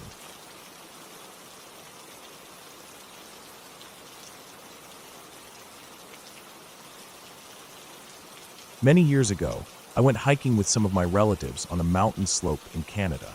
It wasn't deep wilderness, not the kind of place where you need maps or survival gear. We were close to where people lived, maybe a couple of kilometers from houses at most. There were well-trodden trails, and it was the kind of area where people walk their dogs, jog, or take kids for a short adventure in nature. Still, it had that wild feeling. Trees all around, patches of bush and rock, and the quiet that sinks in once you're away from traffic and town noise. It was a warm, sunny day, the kind where the heat soaks into your shirt and everything feels dry and golden. The wind was barely there, just the occasional whisper through the leaves, and even then it was soft. Mostly, the forest around us was still, dead still, the way it gets on hot afternoons when not even the insects seem to want to move. We had been hiking for maybe an hour or so. There was no particular destination. It was one of those relaxed walks where you stop to look at tree bark or mushrooms or funny-shaped stones. I remember walking slightly behind the group. I usually lag back to look at things more closely, little things like ants crawling across a root or a sapling growing out of a crack in the rock. My boots were dusty, and the sun had started making my backpack straps dig a little into my shoulders, but I felt good. It was the kind of day that felt safe, ordinary. That's what made what we found feel so strange. We were walking along a slope, not too steep, but enough that you had to lean slightly forward as you stepped. The ground was dry, covered in patches of moss and pine needles, with some rocks poking up through the dirt. Trees grew on both sides of the trail, mostly conifers, spaced out enough to see far in any direction. That's when one of us, I don't remember who, noticed something off to the right. There was a patch of plants, just low ground covering stuff moving. Just slightly, but moving in a way nothing else around it was. Everything else was still, completely still. That part of the woods was in a kind of wind shadow, I guess. No breeze reached the slope we were on, so these plants, maybe a meter off the trail, looked odd. They kept fluttering and shifting in a way that didn't match the rest of the forest. At first I thought maybe it was an animal moving under them, like a rabbit or ground squirrel, but the movement wasn't like that. It was subtle and continuous, like the way leaves shake in a constant breeze, not the sharp rustle of something pushing through them. It didn't stop. The same leaves kept twitching and trembling while everything around them was frozen in place. Naturally, we walked closer to check. I squatted down in front of the plants. They were nothing unusual, just some dry ground foliage and thin weeds, and they weren't being pushed from the sides. The air, I realized, was making them move. There was a steady stream of air coming from somewhere. Not a gust, not on and off. It was constant, like someone had turned on a small fan under the earth. I parted the plants carefully and found a hole. It was small, maybe just the size of a human hand held flat. It didn't look unnatural at all. If we hadn't seen the plants moving, we wouldn't have noticed it at all. The entrance was ringed by dirt and a few roots, like the burrow of a small mammal. Nothing suspicious, nothing strange. But when I put my hand near it, I felt it right away. Cold air was coming out of it. Not just cool, but noticeably cold, like refrigerator cold. Not freezing, but much colder than the air around us. I remember leaning close, trying to see inside, but it was just blackness. The hole went horizontally into the ground. I couldn't see more than a few inches before it curved or dropped off, but the stream of cold air coming out didn't stop. It wasn't damp or musty like you'd expect from a burrow or hole in the ground. It just smelled like stone. Clean, almost. Like the air in a basement or a cave. And it didn't change. I stayed there for a while with my hand next to it, and the air just kept flowing steadily. It gave me a strange feeling. Not fear, exactly, but something about it put me on edge. You don't expect cold wind to be coming out of a small animal hole on a sunny day. And it wasn't reacting to us being there. Wasn't disturbed by our presence. It just blew slow and constant. No sound, just the soft flutter of leaves above it. I even picked a dry leaf and held it above the hole. It floated steadily on the stream of air, then drifted off once I let go. There was no sign of any animal. No fur, no smell, no tracks, Nothing that would suggest anything had made it recently. It looked old, like it had been there a long time. The dirt around it was undisturbed. The plants growing near it weren't trampled or broken. Nothing had dug at it or widened it recently. It was just there, quiet and cold. We didn't have any tools with us to probe it deeper. I remember wanting to stick a stick inside, but the few sticks around us were either too thick or too short. Even if I had something long, the hole turned or dropped so quickly that you wouldn't get more than a few inches in. Someone else suggested it might connect to a bigger underground space. That made sense. It had to go somewhere to be pushing air out like that. I sat near it for a while. It wasn't like we found treasure or anything dramatic, but I was fascinated. The cold air had a steady pressure to it, not strong enough to blow your hair back, but enough that you could feel it clearly against your skin. I started thinking about how air moves underground. Maybe it was a part of a larger system, a network of caves or crevices. I remembered reading about how some caves have natural airflow because of the way air pressure works between higher and lower elevations. Warmer air flows in somewhere higher up, cools inside the earth, then gets pushed out somewhere else lower down. That made sense for where we were. The slope continued uphill for a long way, and maybe higher up there was an opening where warm air was entering. Underground, it would cool and settle, then escape through small outlets like this one. But even if it made sense scientifically, it still felt odd. You don't expect to find something like that in such a normal-looking place. There were houses nearby. People probably hiked that trail all the time. And yet, I had never heard anyone talk about this. No one had marked it, and there weren't any signs of people digging around or putting a marker. Just an anonymous cold breath coming out of the ground. Eventually, we stood up and moved on. The rest of the hike passed without anything else strange happening. We climbed higher, looped around some boulders, and came back down through another trail that wound through a drier area with less tree cover. The sun stayed hot, and the wind never picked up. The whole time, I kept thinking about that hole. It stuck with me, not in a spooky way, but in a way that made the ground under my feet feel a little less solid. Like the earth wasn't one continuous block of stone and dirt, but a layered, hollow thing, quietly breathing through little mouths here and there. Over the years, I've thought back to that hike many times. It wasn't a dramatic memory. There were no threats, no strange creatures, no danger. Just a hole in the ground, blowing cold air. But something about how unexpected it was stayed with me. I've tried to figure it out since then, looked up cave systems, airflow models, even reached out to a friend who works in geology. What we saw wasn't unheard of. In fact, in glaciated sedimentary regions like parts of Canada, underground caves and cold air vents aren't that rare. Air finds its way through cracks and voids in the rock, sometimes following water channels carved by glacial melt or seasonal floods. If the cave system is long enough and the temperature gradient right, it creates a natural air circulation system. But knowing that doesn't take away the feeling I had crouched next to that hole. It was the kind of thing you can explain on paper, but still doesn't feel quite real when you see it. Like finding something completely mechanical deep in the forest, or stumbling on a hidden machine that's been running silently forever. The hole didn't need to be there, but it was, blowing its cold, steady breath into the hot afternoon air, completely indifferent to the world around it. I never saw it again. We didn't mark it, didn't take a GPS coordinate, and I wouldn't know how to find that exact slope again if I tried. But I know it was real. I can still remember the way the cold air felt on my hand, how out of place it seemed, how impossible it looked in that peaceful forest. And I remember thinking, as we walked away, that the world is full of quiet, hidden things that don't make noise, don't call attention, and don't care if we notice them or not.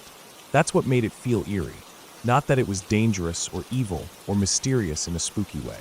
Just that it had always been there, probably blowing cold air for years or decades or even centuries, and no one had paid it much mind. Maybe no one else had ever noticed it at all. It didn't need us. It didn't react to us. It just kept doing what it had always done, breathing out the cold breath of the mountain's hidden insides, day after day, while the trees stood still and the sun shone and hikers passed by. That hole in the ground didn't do anything more. It didn't grow or collapse or reveal a hidden chamber. It didn't lead us to some discovery. It just existed, quiet and consistent, like a whisper from underground that never stops. I'll probably never see it again, but I've never forgotten it either. I don't need to believe in anything strange to feel unsettled by it. Just knowing it was there, doing what it was doing, is enough. The land isn't as solid as we think. There are things beneath our feet that we never see, never hear, but that shape the world in ways we barely notice. And sometimes, if you're lucky, you find one of those places where the earth lets you feel it breathe.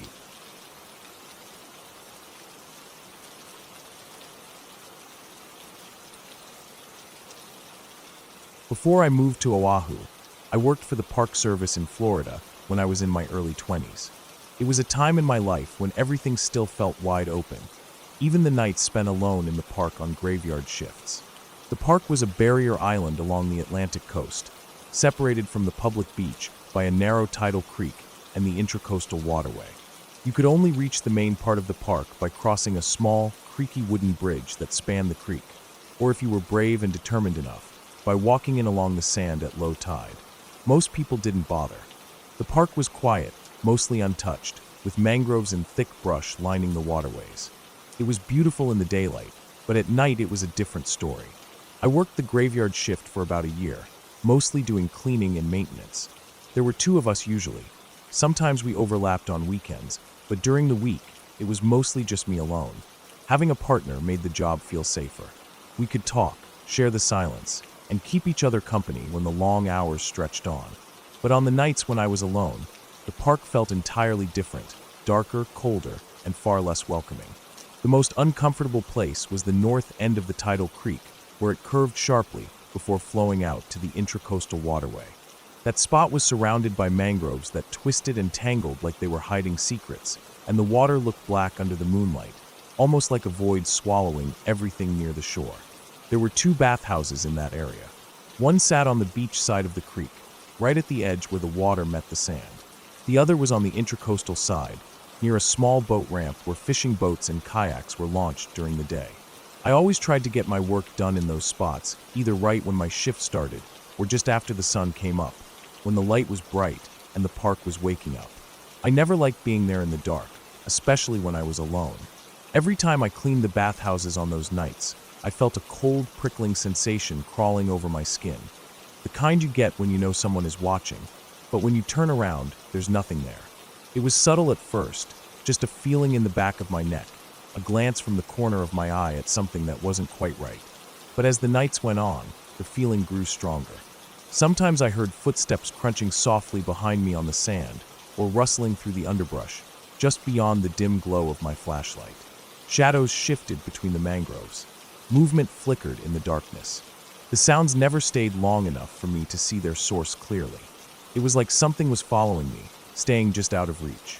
I worked fast in those areas, cleaning as quickly as I could, trying not to look over my shoulder more than I had to. My heart would race when I was near the boat ramp bathhouse. The salty smell of the water, mixed with the dampness of the mangroves, made the air heavy, almost suffocating. Every snap of a twig or splash of water felt like an alarm bell. I never dared to stay there alone longer than necessary. For a long time, I kept my feelings to myself. I didn't want anyone to think I was weak or that I couldn't handle the job. There were still some older guys on the crew who made it clear they thought a woman didn't belong doing this kind of work, especially at night. So I kept quiet, smiled through the uneasy moments, and told myself it was just my imagination. But after a while, I casually mentioned to a few people that the north end of the creek felt weird, like something wasn't right. That's when someone said, "Well, you know about Murph the Surf, right?" I hadn't heard much about it before, only a vague name here or there, but that night I looked it up. Murph the Surf was a surfer guy turned jewel thief in the 1960s, someone who became famous for his daring heists. What I found out next made my skin crawl.